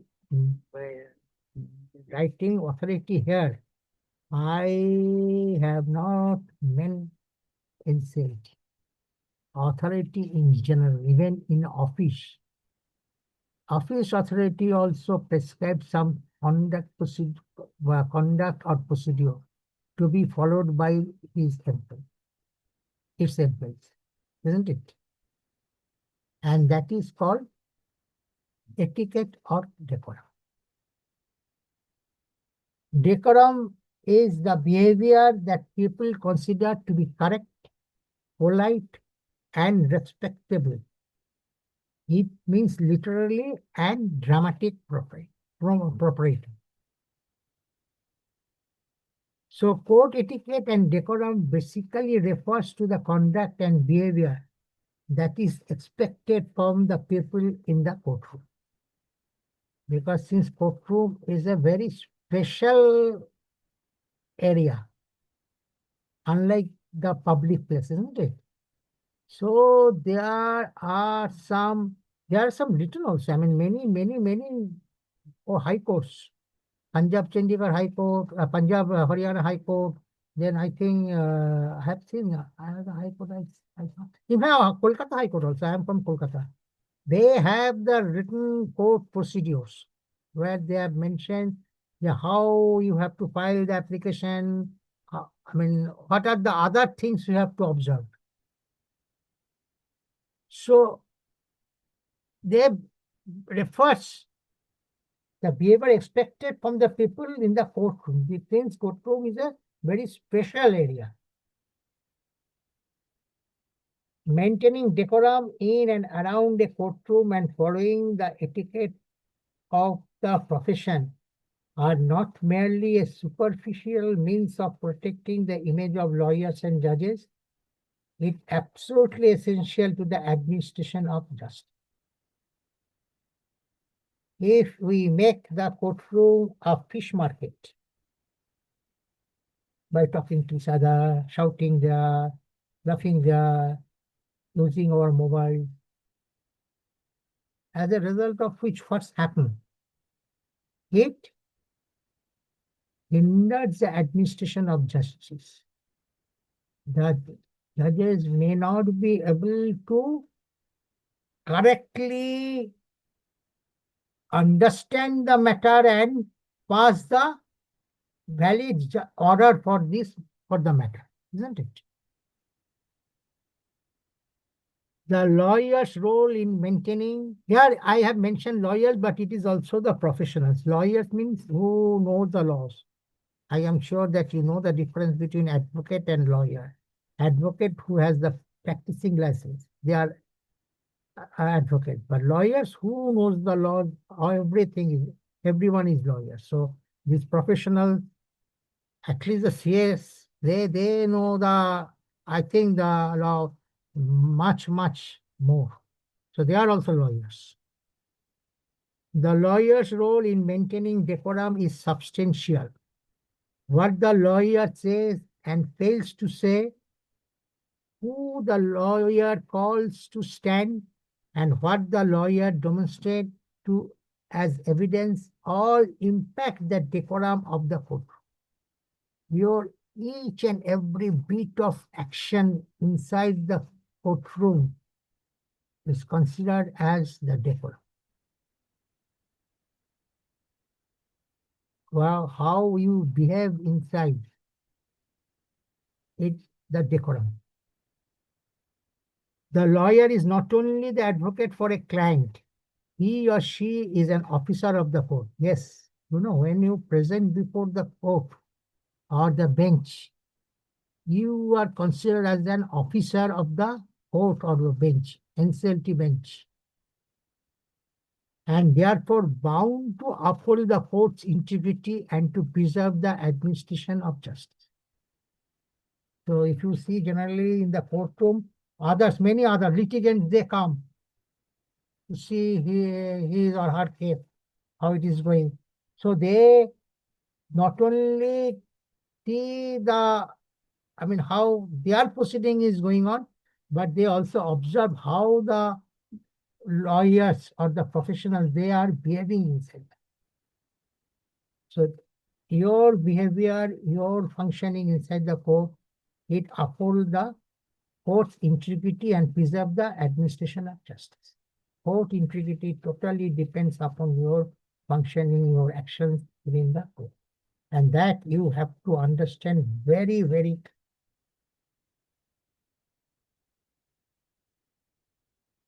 so that you can have a very effective appeal.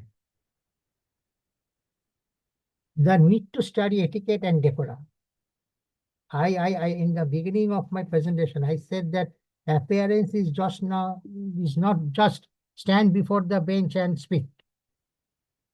It is a learning, and why you require to know, you learn these things. Why you require to study these things. It is maintenance of certain intellectual and ethical standard is very essential for upholding the dignity of legal profession. As officers of the court, lawyers should always maintain decorum in the courtroom, and as budding lawyers, they must be acquainted with the basic courtroom decorum. Friends, one of my suggestions to all of you who are really interested to pursue their career in this field, to appear before the COI, NCLT, or in the matter anyway, okay, any court, if you are an advocate, definitely you can, but otherwise professionals are generally not allowed, unless it is your own case. But if you are really interested to pursue this litigation career, I suggested you, whether you have any business or any case to be heard, you can go. You can go and observe how the proceedings is conducted, how the others are behaving. And believe me, you will learn lots of things out of it. Lots of things about the decorum and etiquette, and which is really key point for your appearance. It is a topic that trains legal professionals for future and imparts a sense of professionalism in his or her conduct. Nevertheless, one should be aware that courts have etiquette rules of their own. Failing adherent to these rules would result in negative consequences. As I told you that Punjab and Haryana High Court, our Calcutta High Court, I think almost all high courts or the subordinate courts, Supreme Court, they have the written procedure, starting from filing the applications and also how you behave inside the court. And if you fail to adhere to these things, it has a negative consequences. If you don't file your application as per the recommendation, maybe your application will be rejected as defective. Yeah.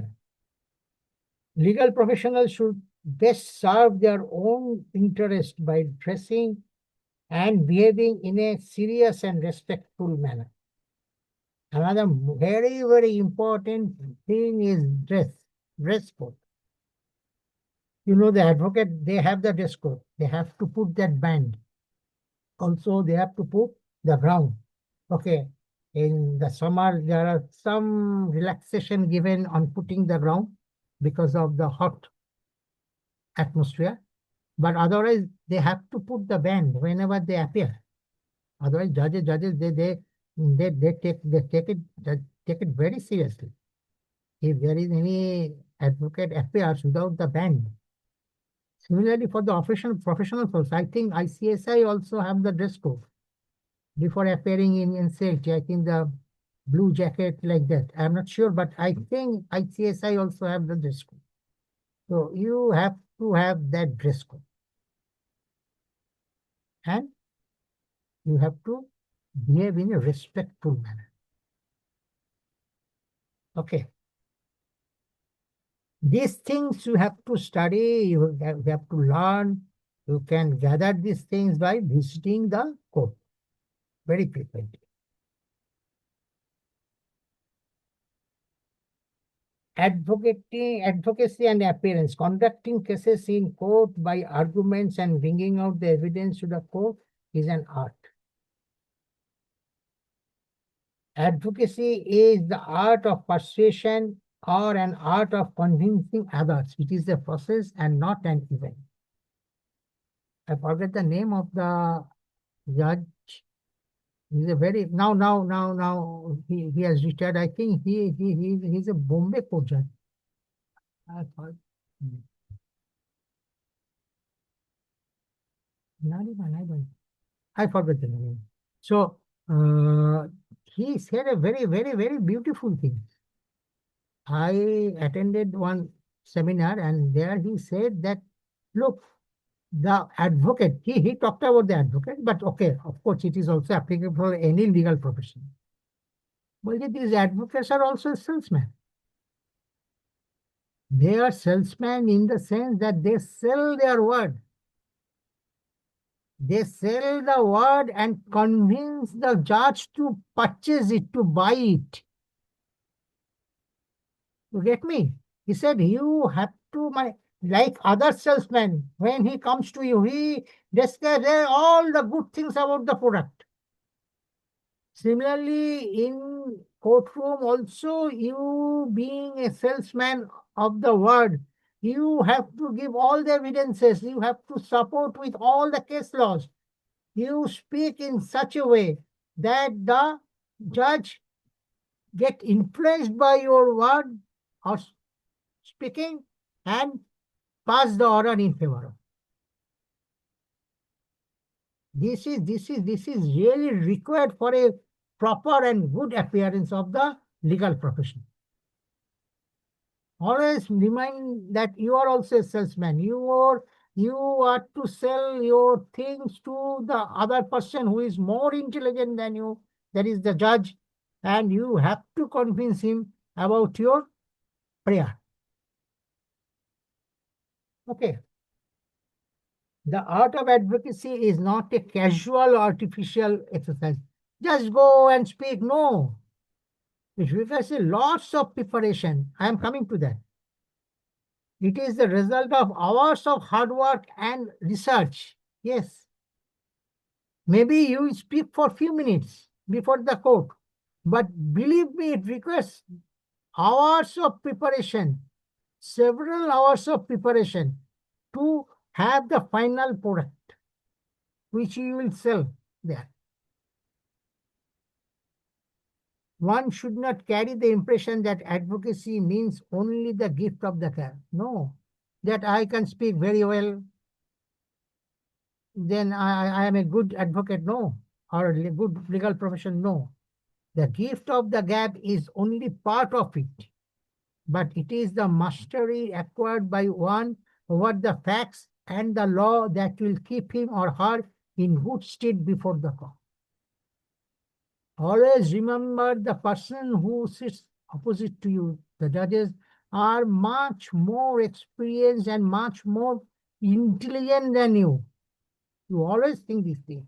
They have seen lots of things. One judge told me that, you know what's happening? He said that, you know, generally what's happened, many times I've seen the senior advocates, they lose their cool, they started shouting. Yes, he said that it is not absolutely not wanted.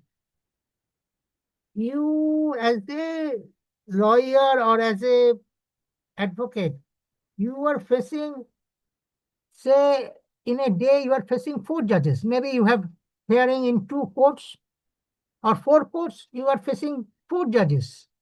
If it is a division bench, then you are facing 8 judges. But these judges are facing every day hundreds of petitioners. So just imagine their mental, what should I, stress. So it is not that you speak very politely or very firmly. No, it is not that. I very convincingly I speak. No. You and since they are handling lots of legal petition, they have gathered many things. And it is something automatic. They need not to read the case laws. They come, they understand, they keep it in your mind that okay, this has happened here. I mean that they are maybe he is shifted from another court. So he has all these things he carries all these things in his mind. So in order to have an effective appearance, okay, it is a part, you have to speak well. But at the same time, you have to be very much conversant with the facts of your case. You have to conversant with the laws, you have know the case laws, everything is required to know, gather.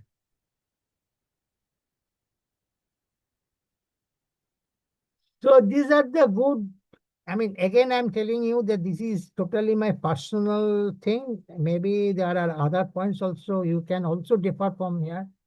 But generally, these things that in order to have a very good presentation before the court, you have a very good voice.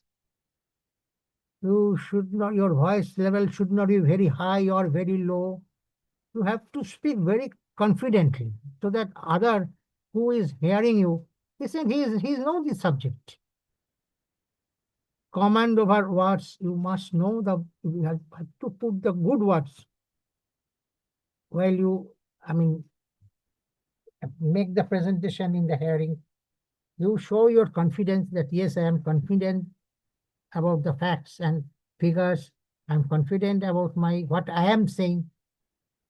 Persistence, knowledge of law, definitely experience. Appearance must look neat and tidy. Just now I told you that dress code is very important. Speak clearly. Keep your papers and documents in good order. I have seen many lawyers, very big, I mean, not senior, but I mean, they're practicing for a long time. They when they present, they just take this paper from here. They are not very good organized. They ask their juniors, give me that. Oh, they do, kahan gaya? So you have to, when you come, because you know all the, and see, if you start your career anew, everything counts. Judges observe you. Maybe a single lawyer, he can afford to do this thing. But a junior or a new legal professional, everything is, I mean, seen by the judges or other person also. His co lawyers also, legal professionals also. Punctual, do not rush. You have to know the things, time, everything. Equal approach, either big case or small case. तो छोटा case है, ठीक है, बोल देगा. No, the same amount of preparation, the same amount of time. Maybe okay, for big case you have to spend more time in number of hours. In small cases, but with same dedication you have to prepare, even if it is small scale. You know, when I prepare, I give my, when I appear for my reports, I am also an insolvency professional. So when I appear for my own and just for my reports, I file, because I said that now all reports should be filed in CLT as an interlocutory application. I go through the reports very well. You don't know what, I mean, maybe one day the judge started you asking about the report. What is the progress, everything, how much money you have spent, I mean, how much money you have collected, what are the things. So everything I read very meticulously. Maybe judges will not have any ask, but okay, take on record. We take on record this report. 1 minute में खत्म हो जाता है, but no, I don't take any time. As a general rule, brevity in a speech of any sort is a great virtue. I can tell you one thing. One of my friends told me this thing. He is a very, very good lawyer, I mean, advocate, and he is practicing for a long time. So he said that he once visited NCLAT in Delhi. And his case has come to the faggot of the court hours. So the judges say that, okay, we'll defer these things. It would give it the next date. That maybe 1 month, 1.5 months back, after. He said, sir, I have come from Kolkata, so just give me a few 5 minutes. I'll finish my argument. I'll finish my. I mean, what I am trying to say. I'll finish my. Complete this hearing. Just say 5 minutes. No. We are very tired. We cannot give it. He said, then give me 3 minutes. Within 3 minutes, I'll tell you what I want. He said, 3 minutes also too. Then he said, I'll give you 5 points. I'll tell you 5 points about my petition, about my prayer. Judges say, sorry, Mr. 5 points is also very time consuming. We don't have that time. Better you come next day. Then he said, I'll tell you 1 point. Just say, good, tell me that 1 point. I'll give you 10 today. So the brevity is if you keep on telling judge that this has happened, that has happened, believe me, they also, I mean, they lost the track. They don't hear you, I mean, very minutely. But if you say, I have only 1 point to say in favor of my petition, definitely they'll be interested. They'll listen to you. So brevity is very, very essential in your presentation. Beginning the speech by introducing the parties to the dispute, followed by the statement of points and issues in simple words. Don't use any bombastic word in your petition, also in your saying. During hearing, don't use, because nobody likes Shoshi Tharoor type of English. So always speak or always write in a very, very simple English, or speak in a very simple words. Explain the detailed facts in dispute. Make sure you understand it firmly. Strive for accurate statement of fact. Very, very accurate thing, proper thing, and convey this message that I understand this matter very firmly. There is no, okay, that is to be judged by judges, whether your understanding is correct or not. But you should exhibit that my understanding is very firm in this about the matter. What I understand is I understand, according to me, I understand absolutely correct. And that you have to demonstrate also. Deal with opponent's argument point by point. Don't deviate. I mean, when your opponent starts arguing, they also make some point, and you have to counter those points. Don't again, I mean, bring new points or new facts. No, just against their point you have to argue. Be polite and respect the court. Do not speak too fast, as I already told you, that good voice. Never express your opinion. In one of the cases, I can say to you, after hearing, I mean, he spoke very, very nicely. He said, Milord, you should pass these things. Milord said, it is me to decide. Who are you to tell me that I should pass this or not? So don't express your opinion. Your Honor, I request you that based on these things, you may kindly pass the order. Don't say that, Milord, you should say. Don't pass, express your. Okay. Anything you want to know, if you have any question, you ask me, please.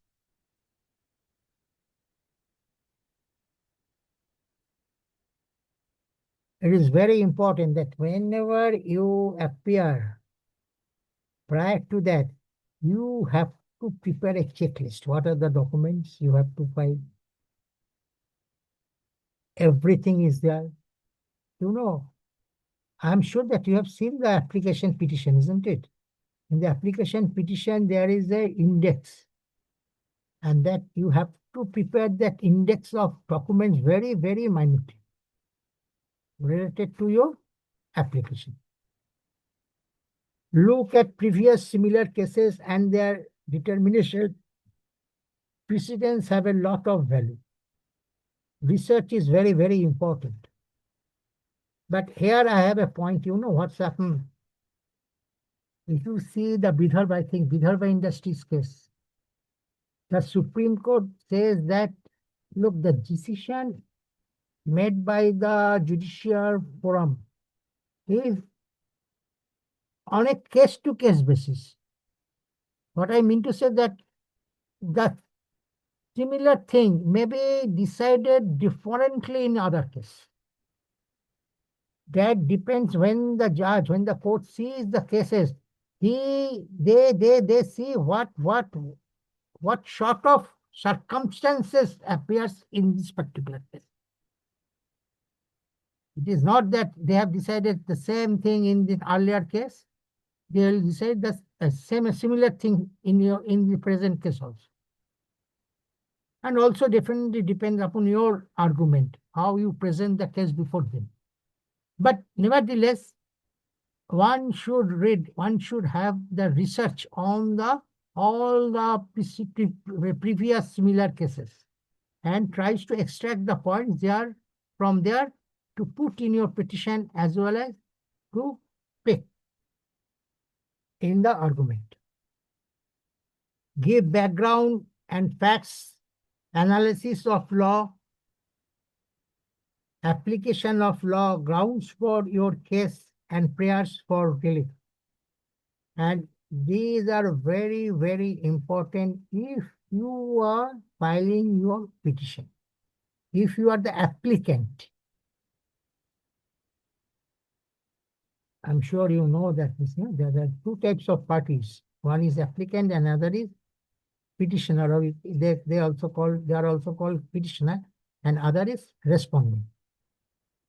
So if you are the applicant or petitioner, giving the background and facts, analysis of law, application of law, grounds of your case, you should mention in your application very minutely, very precisely, and also you bring these things when you argue before the court.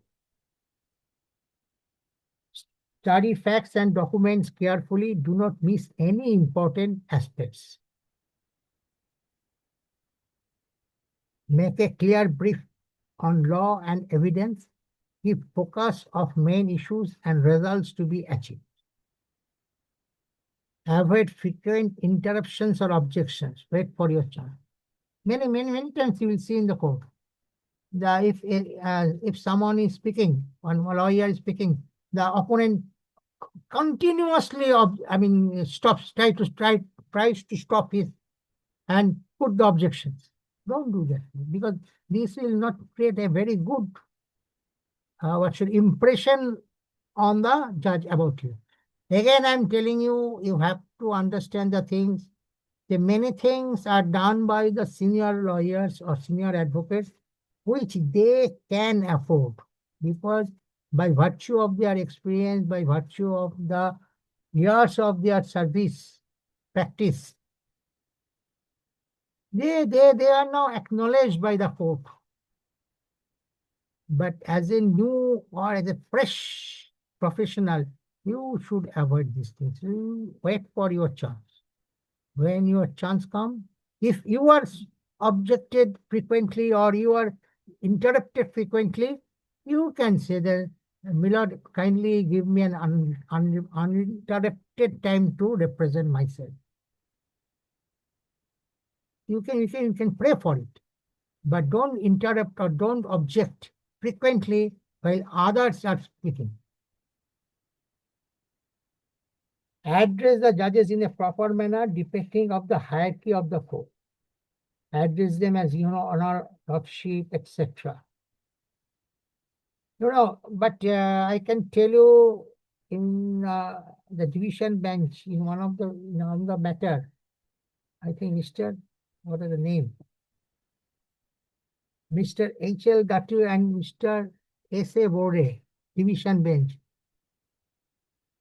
They found the addressing the judges as lordship or my lord. They said that it is, we think it is some colonial era, and they found some sign of cleverly. So they said don't address us as the lordship or your my lord. They said, but if they said that you can address the judge respectfully. Even some say that you can address us as sir also. Sir also very respectful address, isn't it? I have attended one lower court. I have seen that they are the lawyers. I mean, they advocates, they call the judge as hujur. So, address the judge very respectfully, and it depends upon the hierarchy and also the customs of that court. That's why I'm saying it is very, very important. If you have case in a different court, you should observe, because nowadays everything is conducting in a hybrid method. So you can go before you appear, you can see some videos that how the judges are addressed, how the lawyers are behaving in the court, what is the like. We will understand what is the likings and dislikings of the judge, and prepare yourself accordingly. Another very important thing, I think that, sometimes the court, that NCLT court also, they constitutes of a lady judge also, lady member also. So I suggest that you take the permission from the lady judge member that can I address the both of you together as lordship or your honor, like that. When you address that lady member individually, I think it is better if you address her as my lady or your honor, like that. But whatever you do, you take the permission. Do not argue with the judges. Explain it reason. Be firm and polite. One thing I'm telling you, you should not argue. As I told you earlier, that you are seeing only 8 judges in a day, but they are seeing hundreds of litigants, practitioners. So maybe they are mentally very stressed, and they maybe sometimes this happens that they don't agree with you and they keep on, harping you. But don't agree with you. Don't argue with them. At the same time, you should not acknowledge also. Suppose they are not, what you are saying is correct, but they are not admitting it. Don't go wrong. Very firm and polite to establish your point. Maybe you can say that, Your Honor, I found that you are very hard-pressed today. May I ask for some other day, because I have something to explain more to you. You have to find it out, but you have to be very polite in speech. Don't argue with the judges. Okay. Cooperate with opposite counsel representative, speaking in respectful manner and using dignified languages during argument. You should use, because this is, I said, this is called decorum. People admire that this is the correct way in behaving. address them as my learned friend. Always you address them as my learned. But you can call you can address them as Mr. such and such, all these things.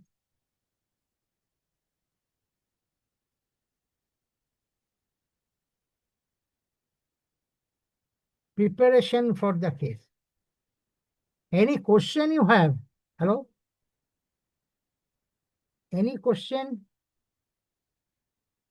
I really expect some questions or some clarification from your side.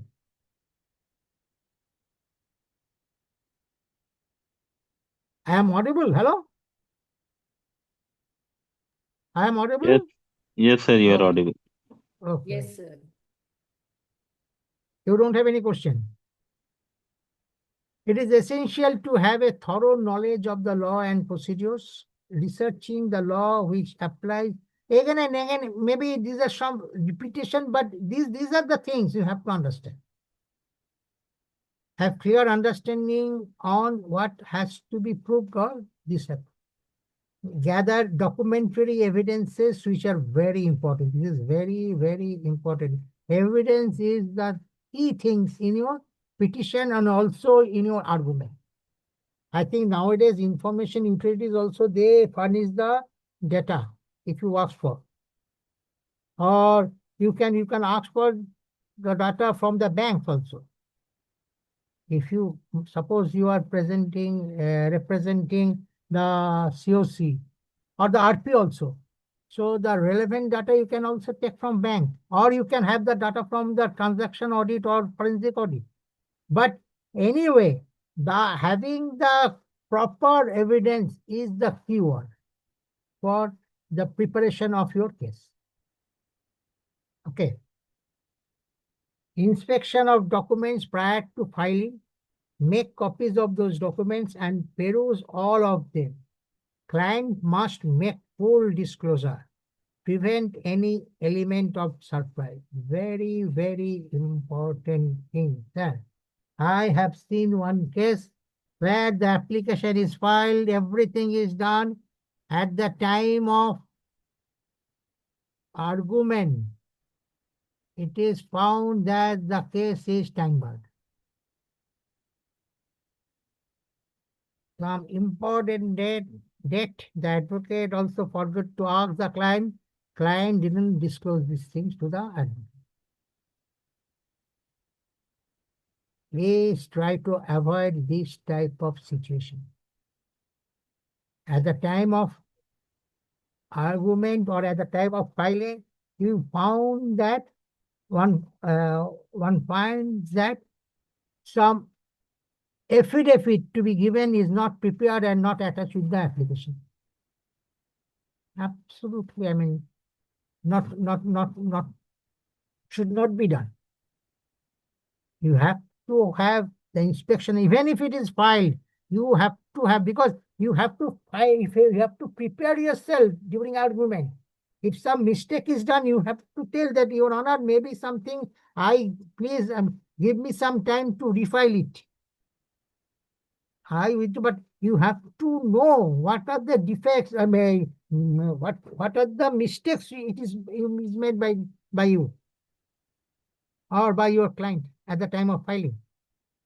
Not necessary you go to the authority where you file the application. Maybe application is filed by someone else, but you are asking to represent them before the adjudicating authority. So whatever be the case, you have to go through the documents very minutely. If required, you make the copies, peruse them all, and avoid any element of surprise at the time of hearing.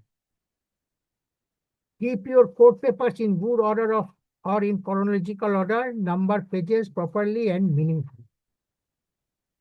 If you go through any application, you will find that there is a requirement to put the date of events.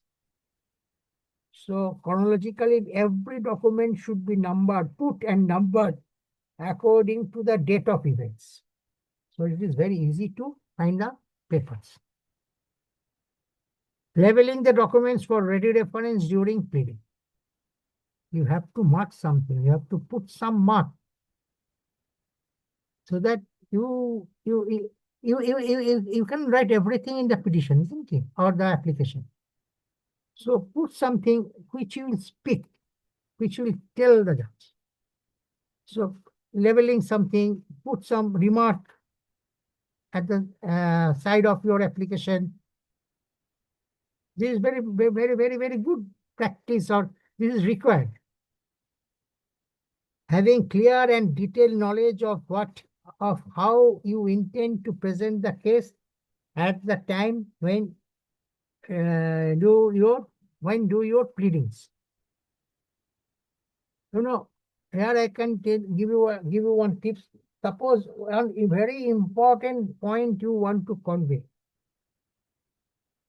I suggest that you say twice to the judge, Your Honor, I want your attention, full attention on this point. And not just tell the judge once and then state the point. To repeat these things again, because if you say something repeatedly, it goes to the ear. Maybe the judge will also be attentive to what sort of things he will say. So tell this number of at least twice that I require your full attention on this point. Your Honor, I want the full attention. Now what I am telling you, I want full attention on this point. Your Honor, I want your full attention on this point. And then state these things.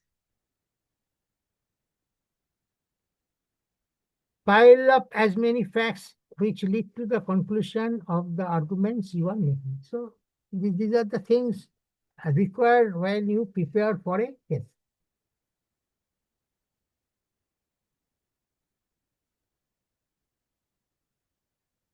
Going well prepared, many times it is observed that lawyers go to unprepared for their cases and fumble, and that I told you. I mean, really, I've seen these things. They're shabby organizing their paper. They're very, not properly organized. Frequently they ask their junior, kya hua tha, usme kya hua tha? When it is, tell me. A legal profession is not being well acquainted with the facts of a case or the names of the parties may frustrate the. Believe me, this creates very negative impact on the judge. They say, you are not prepared. You have come and present before us, and you said, what's happened? Where is that paper? All these things. Unprofessional, these are called unprofessionalism, which should be avoided. And it is disrespectful because it is considered by the judge as a very casual approach, tantamount to disrespect to the court. You are not respecting the judges, that's why you are so casual, that. So you have to be well prepared. You have to prepare your documents, and also you as the individual, you have to be well prepared for argument. Yes. Avoid communication in the courtroom. I said, I told you that don't make it a fish market. Don't communicate, no one should talk among themselves as it disturb the proceedings and may frustrate them. No. Whenever you inside the courtroom, try to avoid talking to your fellow members.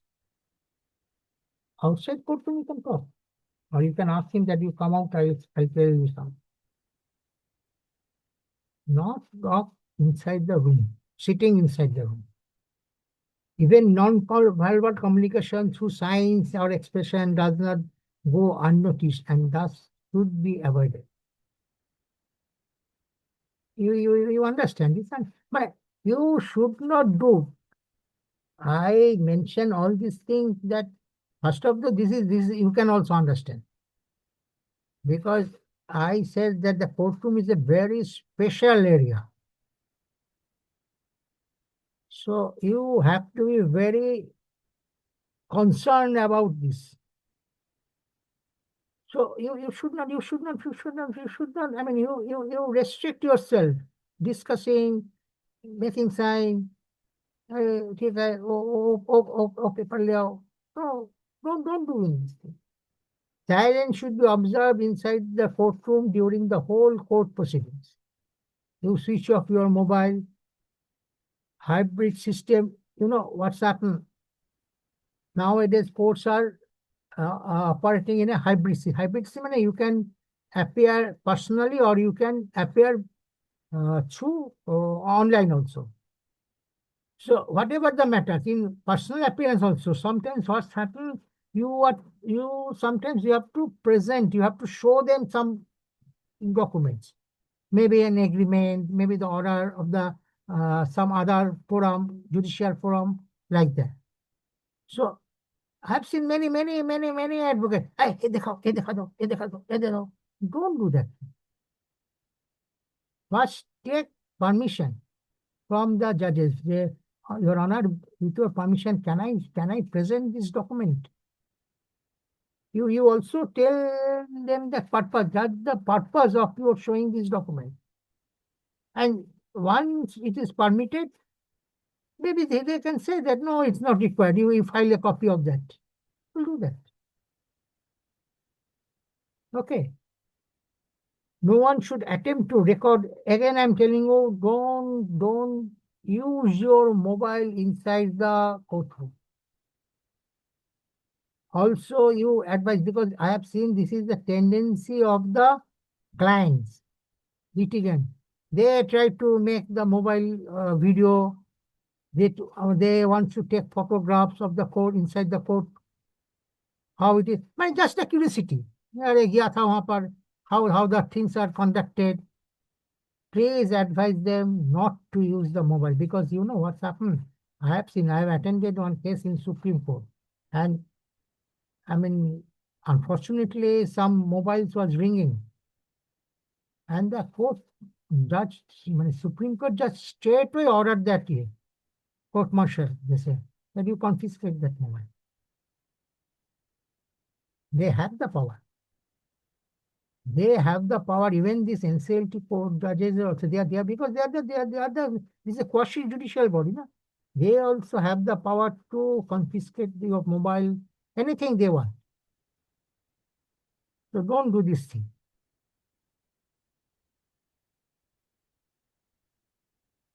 Know beforehand the courtroom time and arrive on time.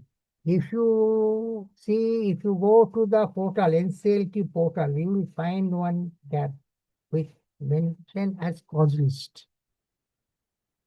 If you see if any case of yours appears to be heard in the bench, you please see the cause list every day. You will find in which bench your item will be listed, what is the item number, and also the above of the cause list, the time also mentioned when the bench will start. Maybe there are some departure, I mean not exactly on that time, but even then you have to note everything. And believe me, the advocates, they do it very meticulously. Now, though, we have the really opportunity that everything we can see online. Otherwise, earlier days, what's happened, they court generally publish the booklets of the listing booklets.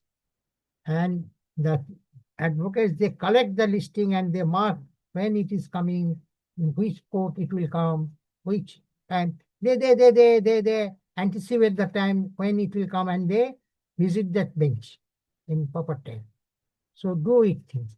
Hey, don't do that last minute rush. You just come and say, Milord, this has happened. No. Enter the courtroom beforehand, well in time, and wait for your attempt to come. Legal professionals should never be late. Punctuality is the most effective approach to establish a positive first impression.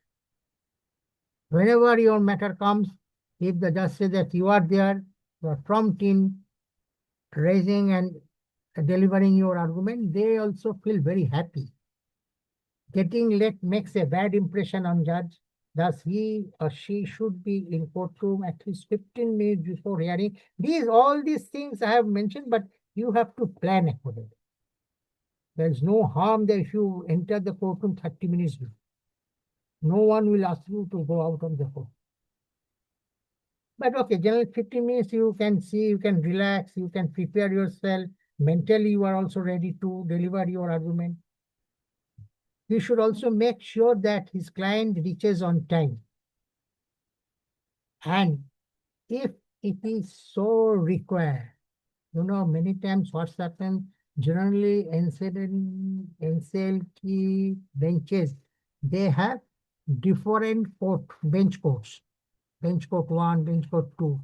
Maybe there is very short time in between two benches matter.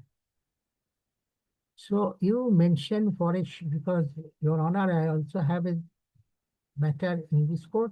May I, or you can ask any of your friends to appear when your matter comes, ask for a short passover. Don't ask for adjournment because since the cases are piling up so hugely, so generally judges they don't feel happy if you ask for the adjournment. And I have seen many cases they denied adjournment. Don't ask for adjournment, but you can always ask for a short passover of your case. So that he's got stuck in the matter heard by the other bench court. So if you can give the short passover on this matter. So this practice you have to follow. This will really, what should I say? Creates a very good image about yourself before the judges.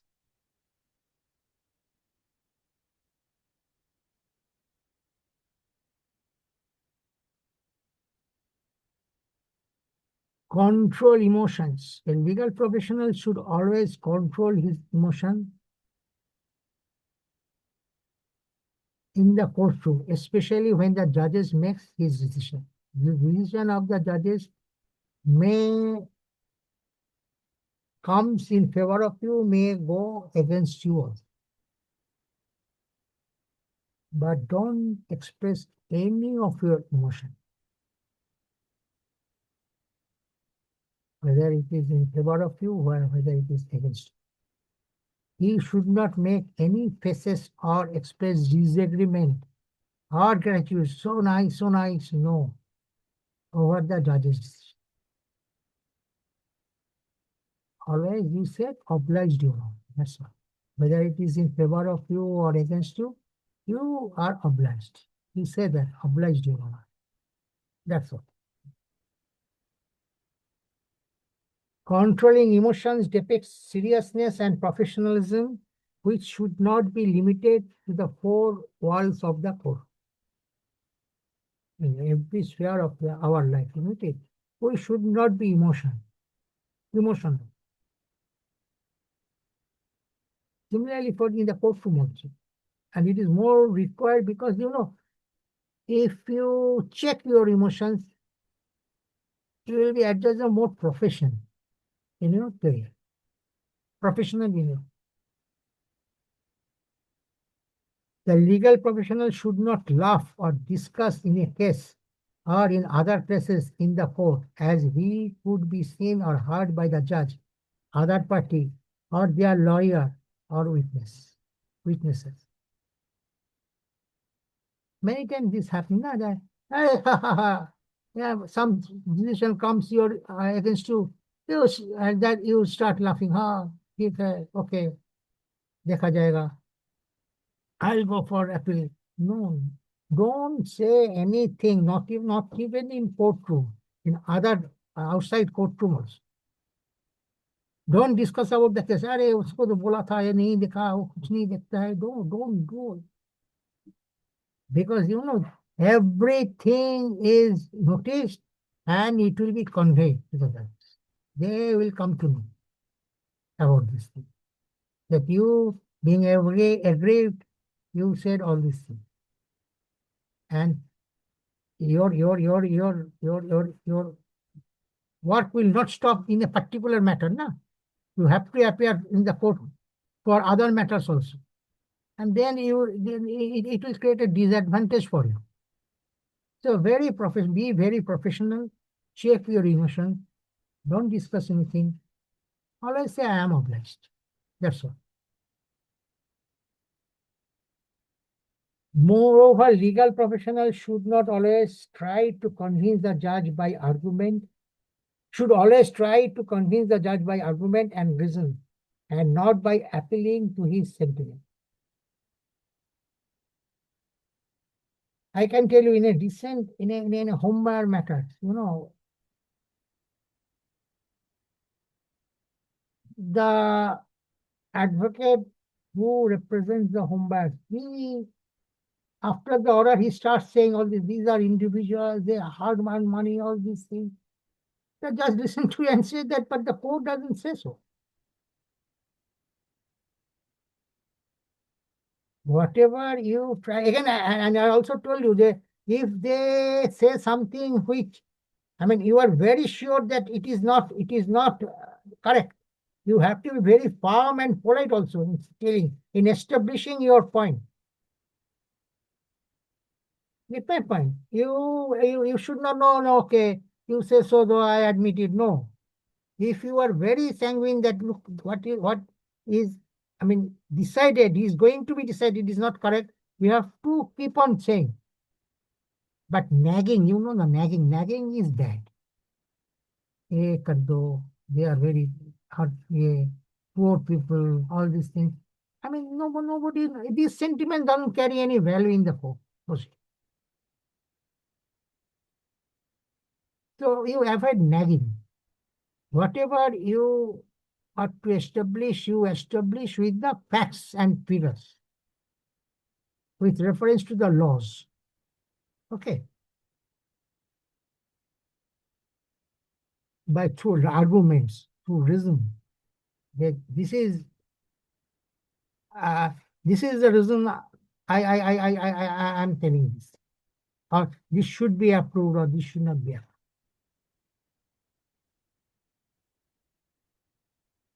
I think yeah. So you have any question? I'm just going to complete my presentation. If you have any question, then it is a very important thing. I am sure you are aware of this contempt of court. Every court, every judicial body or quasi-judicial body, they have the power.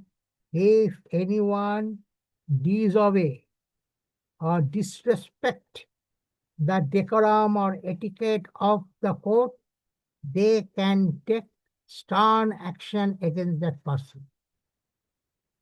It can be a fine, it can be imprisonment also. Okay. So knowing the contempt of court is very, very important. The concept contempt of court should be understood by the stakeholders, not only the legal professional. Contempt of court can be applied to your client also. If the unnecessary hearing the order, if they started unnecessary shouting in the court, they have committed the contempt of court, and necessary action can be taken against them also. So all the stakeholders who are present, who are coming inside the courtroom, they should understand the concept of contempt of court.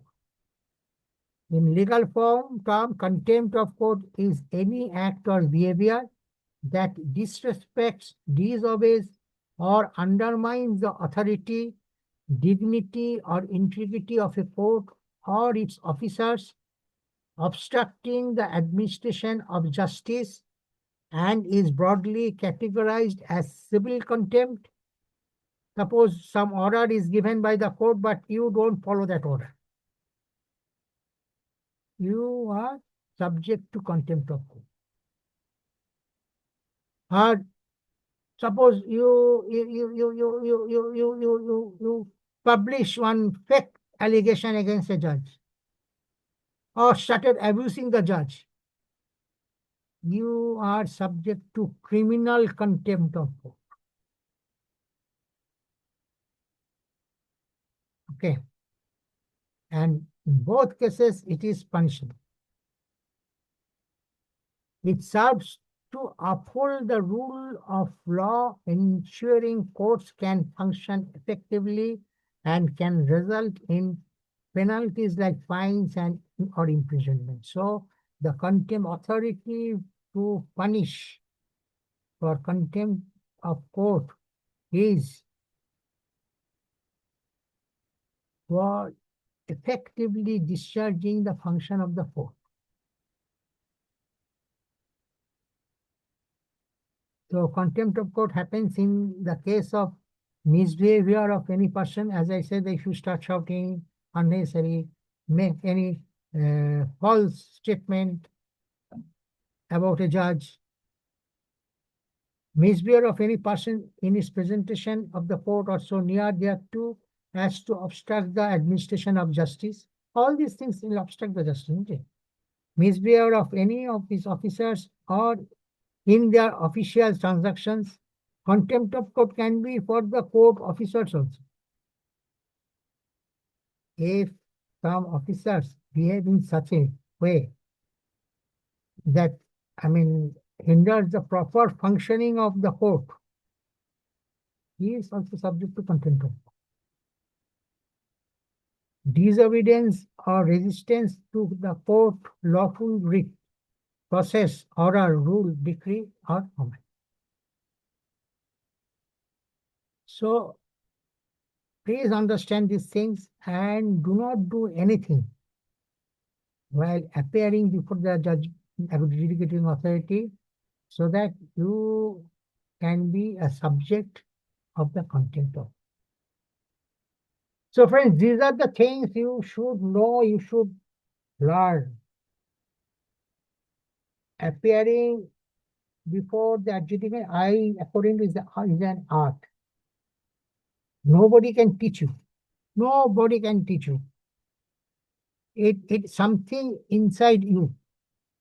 But okay, you have to know what are the ways which are one should appear, and what are the things, do's and don'ts. That's all. But how to adopt these things is absolutely the individualist. Nobody can say that. Nobody can, what should I say, that by hearing you can. It's something in yourself, within you. Okay. But the proper, success, the actual success you will achieve if you behave properly. Appearance before adjudicating authority means how properly you are appearing and presenting your argument. Clear? So I think I am through. What is the time? Lots of time. But I am through with my presentation. If you have any question, or you can discuss. We can discuss now. We have some time. Any question you have, anything you want to know? How many of you wants to have the litigation as your career? All of you are IP, I know. I am also an IP, but I am trying to shift my career to the litigation advocate. So how many of you wants to shift your career as a litigation advocate or litigation professional? No one.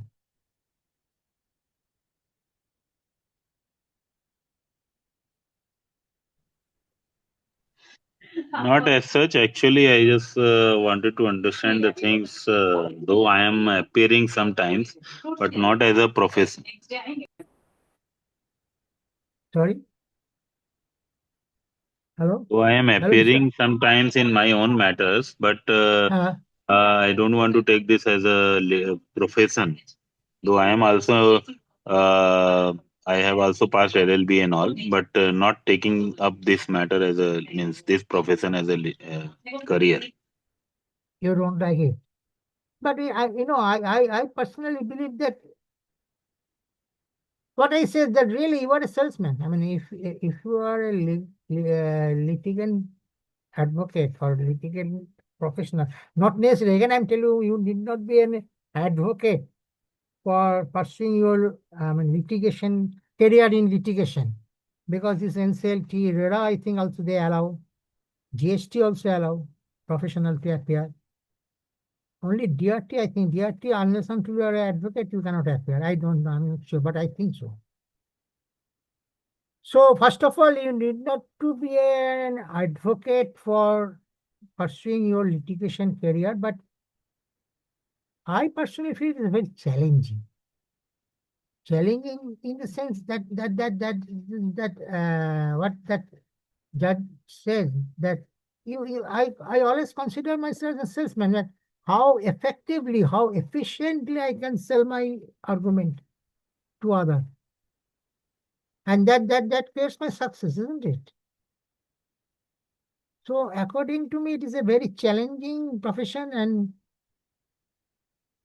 anyway, I like it. I like it. Who is showing thumbs up, by the way? What does it mean?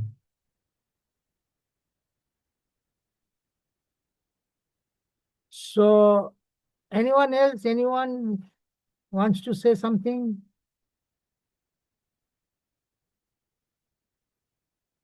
Because this is not a, I mean, this subject is not from the book. So only we put discussion, sharing our opinion, or in fact, we can learn more by visiting the court. That's true. By visiting courts, you learn more about this, court etiquette.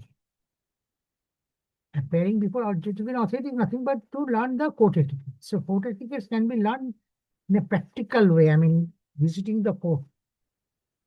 But even then, we can share our opinion, we can share, we can share our experience, incidents. I also have sometimes very bad experience. Many times, not many times, but sometimes definitely judges also, not happy with my argument. They ask. But one thing I can tell you that I never consider these things personally, because the judge who not behave, who really put very harsh word against me one day, next day he is very, very jovial, and he really, very helpful, and he supported me like anything. So I always consider these are the part of your life. I never take anything very seriously.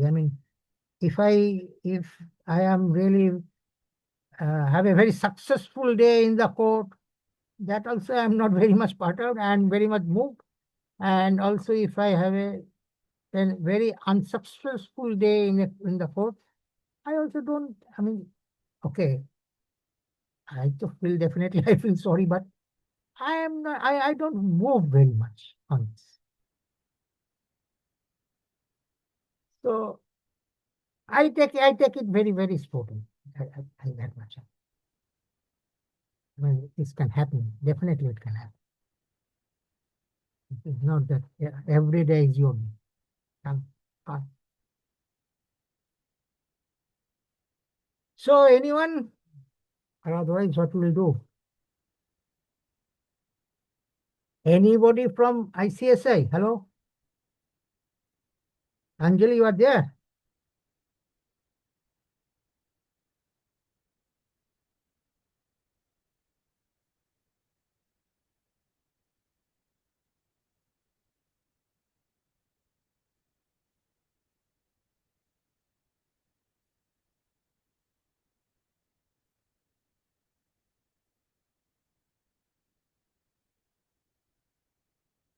Hello? Anyone from ICSI? Hello?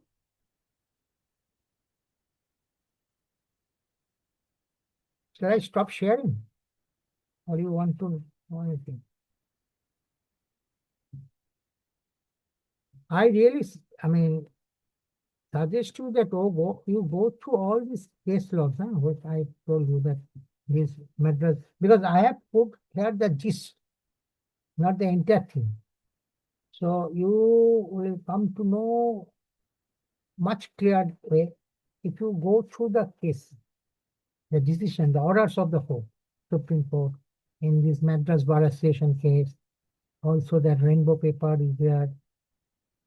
Lalit Kumar, Dilip B. Jariska. So you read these things, you will try, you will know. I can tell you one incident, and it is a fact. I will not tell you the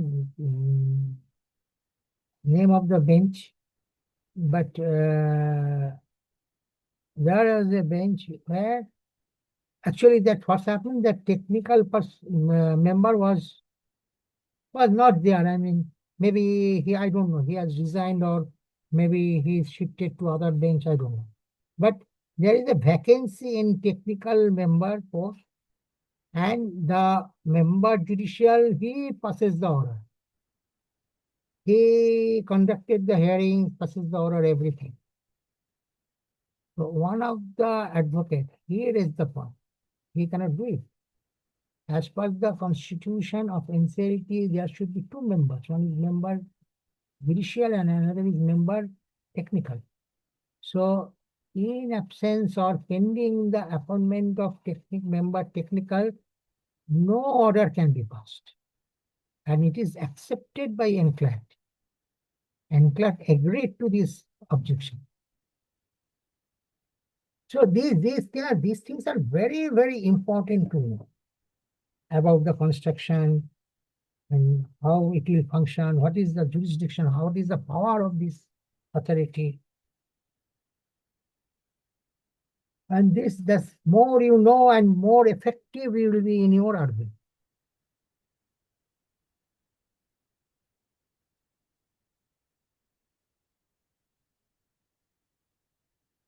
All of you, I believe, are IPs. You are the members of ICSI IIP. Yes, sir. Okay, all of you. No, I Mostly. am ICAI member. You are? ICAI member. You are ICI.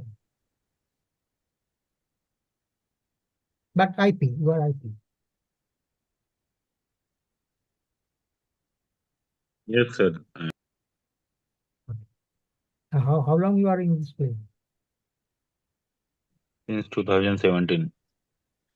You are here from 2017. Okay.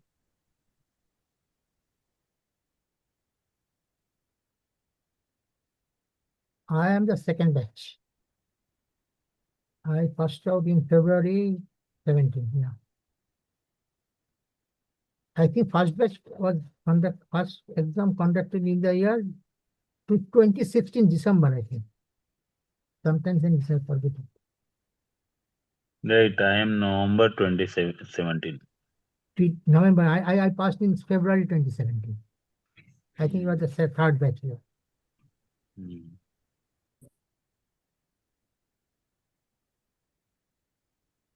Good.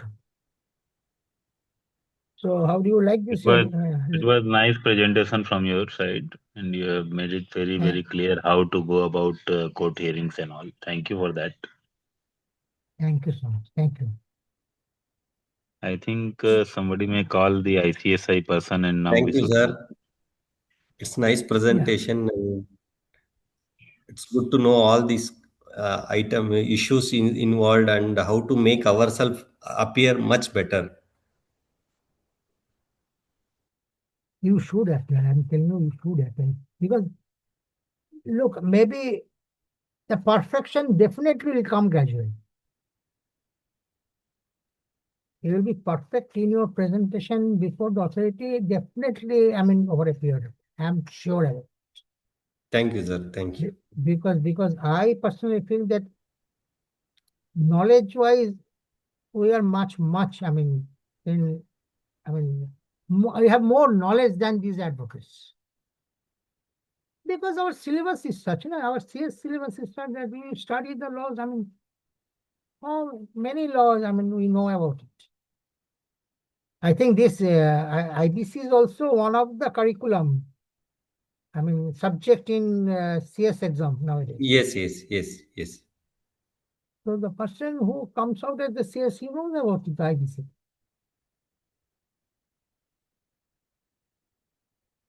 So can any ICSI people is there? So if you can ask me a question or.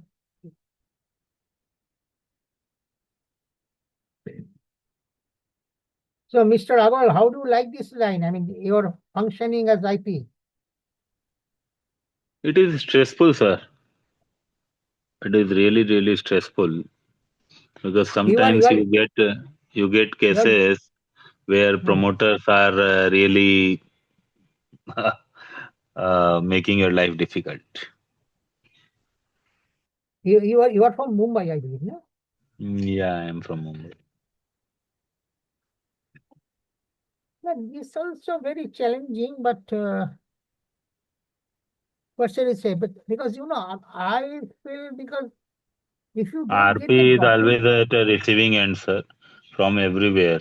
COC does not support you in many cases, and even promoters are always against, and sometimes PRAs also fight among themselves and blame on RP to that he is supporting other one.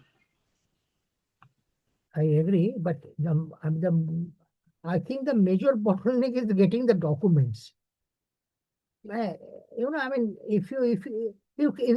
don't have the documents for the corporate data, how can you function? That I is the find it biggest impediment actually. That is the biggest major impediment. bottleneck. Other If you things, don't have a document and no support at all from the staff, absolutely, that is the the biggest. major bottleneck, I think, in this condition. Otherwise, Right. what you say that look, COC is against you. No, COC is not against you always. COC No, members, like I had in one my case, 33 COC members. So all of them keep fighting with each other. So they keep fighting with each other. Because if there are 33 members, then certainly each one's share is not more than 10%. So no one is controlling the COC actually with 66%. But luckily I got a resolution in that case also. So that is a very good good. thing. Congratulations. Congratulations. Yeah, these are the things. But major bottleneck, I consider that lack of documents. No information, nothing. And it is now running 10th years. Yeah? You will know the same thing happening. Yes, same issues. And the biggest problem is the judicial infrastructure. See, in one of my case, the resolution was approved in 2022. It is still pending to be approved by NCLT. Achha? Yeah. definition politics not. See, what has happened in that case, this is a very big case of home bias, means real estate. So in that case, the resolution, piecemeal resolution has been done. So the Achha, project. judges have heard it. It was RFO. Then when it was RFO, then again the judges bench changed. Again it was heard from zero. After 2 years of it is being RFO, suddenly promoters filed objections, and now the objections are under hearing. So after 4 years of passing the resolution plan by COC, it is still under hearing. So But this is the issue with the judiciary. But did you mention about these things in the bench? Everything is in the knowledge of everyone, all the judges, everyone. Yeah, that's the points. I agree. And because of this issue, till now that part 3 is not notified. Because once the part 3, and the threshold limit till date, it is 1,000 rupees for part 3. For individual, till now the threshold limit is only 1,000 rupees. See, in one So, of can you the imagine? sessions, I had suggested the IBBI professional officials that see, most of the frivolous things comes from the ex-promoters. They challenge resolution plan, they challenge the action of RP and all. So I had suggested that there should be some percentage of fees. Like, if you want to challenge the resolution plan, please submit 10% of the resolution plan value. If this type of something comes up, then if promoter is challenging a plan, just because, see, what promoter have to do for challenging a plan, just to file a IA which will be filed by one of the advocate for 50,000 rupees to 1 lakh rupees. That's all, and then keep fighting it for 6 months, 12 months time. So if some amount is being deposited by him, if something is being made, Right. so if some sort of fees is being put on them, like you will have to deposit 10%, like in cases of 138 cases and some other cases, there are limits. Na? If you want to challenge something, you have to deposit. In DRT also, if you want to challenge something, SURFACE also, there are such provisions. So I have suggested it, and IBBI has told me that they are considering this. Let Okay, us see very good. if Let this us see. comes up 5%, 10%, whatever may be the amount, then the real intention of the promoter will come up, na, whether you are in a position to submit 10% or not. So that is if you are able to deposit 10% amount, then it means there are certain genuine points in the plan. Otherwise, just for frivolous reasons, if you are keep Right. challenging it, so it is Right. a wastage of judiciary time, na? Absolutely. Absolutely. You're right. I also want to suggest that, I mean, you can list it out the books of records required to be handed over by the promoter, ex-promoter, I mean, directors, but to the RP or IRP, and if not, some penal provisions. This certain things should be done. I mean, to mitigate this type of harassment. I'll call this harassment. I mean, after all, I mean, after the CIRP order and IRP or RP is appointed, all burdens are not on the RP, and he should be supported properly. I think so. In India, it will never happen that the ex-promoter will support the RP. That's why you require the stringent law for this.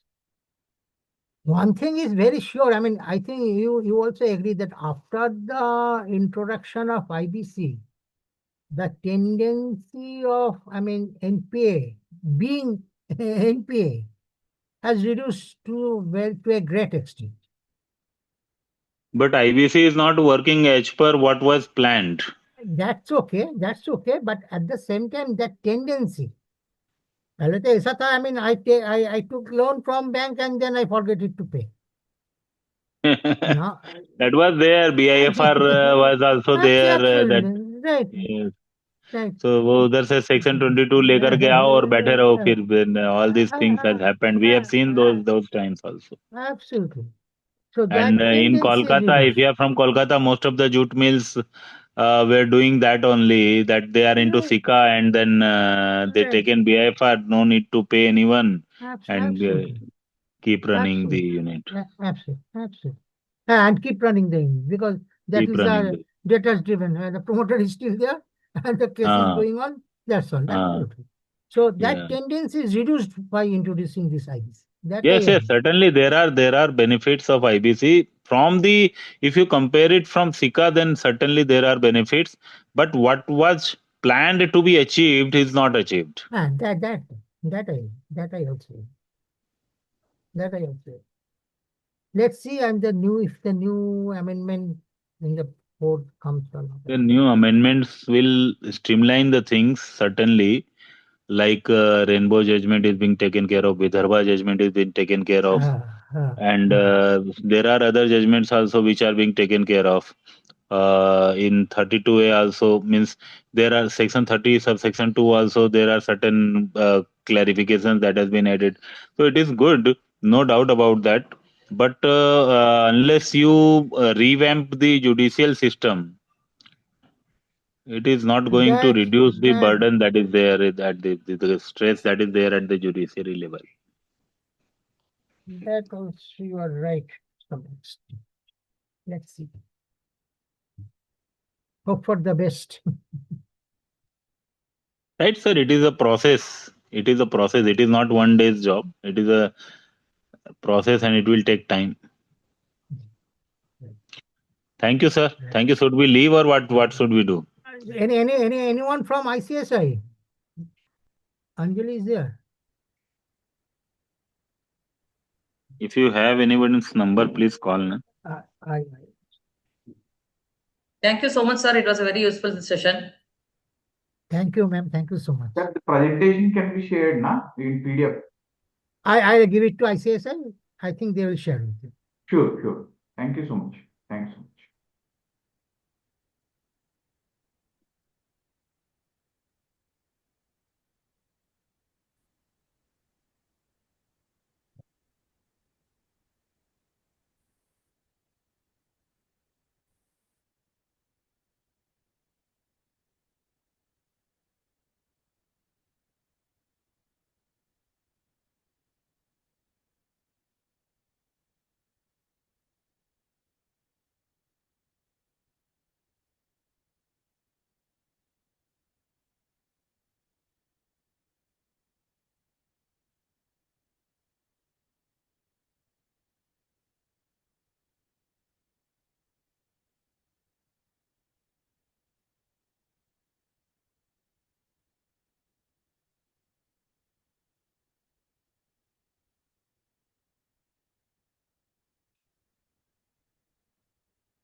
Partha sir, you were trying to call?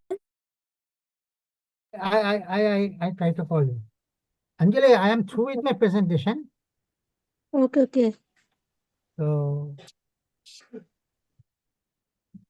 what we'll do now? Pardon, sir? So what will you do now? Can you call it today? I mean, can I close it? Yeah, sure, sir. We can close it. Okay. Thank you very much, sir, for giving your Thank you. valuable Thank time and sharing your experience on the topic. Thank Sir, you so please much. share the PPT of this session. I'll do that. Sure, I'll do that. So, friends, I take your leave. I thanks all of you for your. Yes, sir. We can conclude. Yeah. So I thanks all of you for your wholeheartedly attendance and your questions you asked me in the webinar. So I am leaving. Thank you so much. Thank you so much, sir. Thank you, sir. Thank you, sir. Thank you.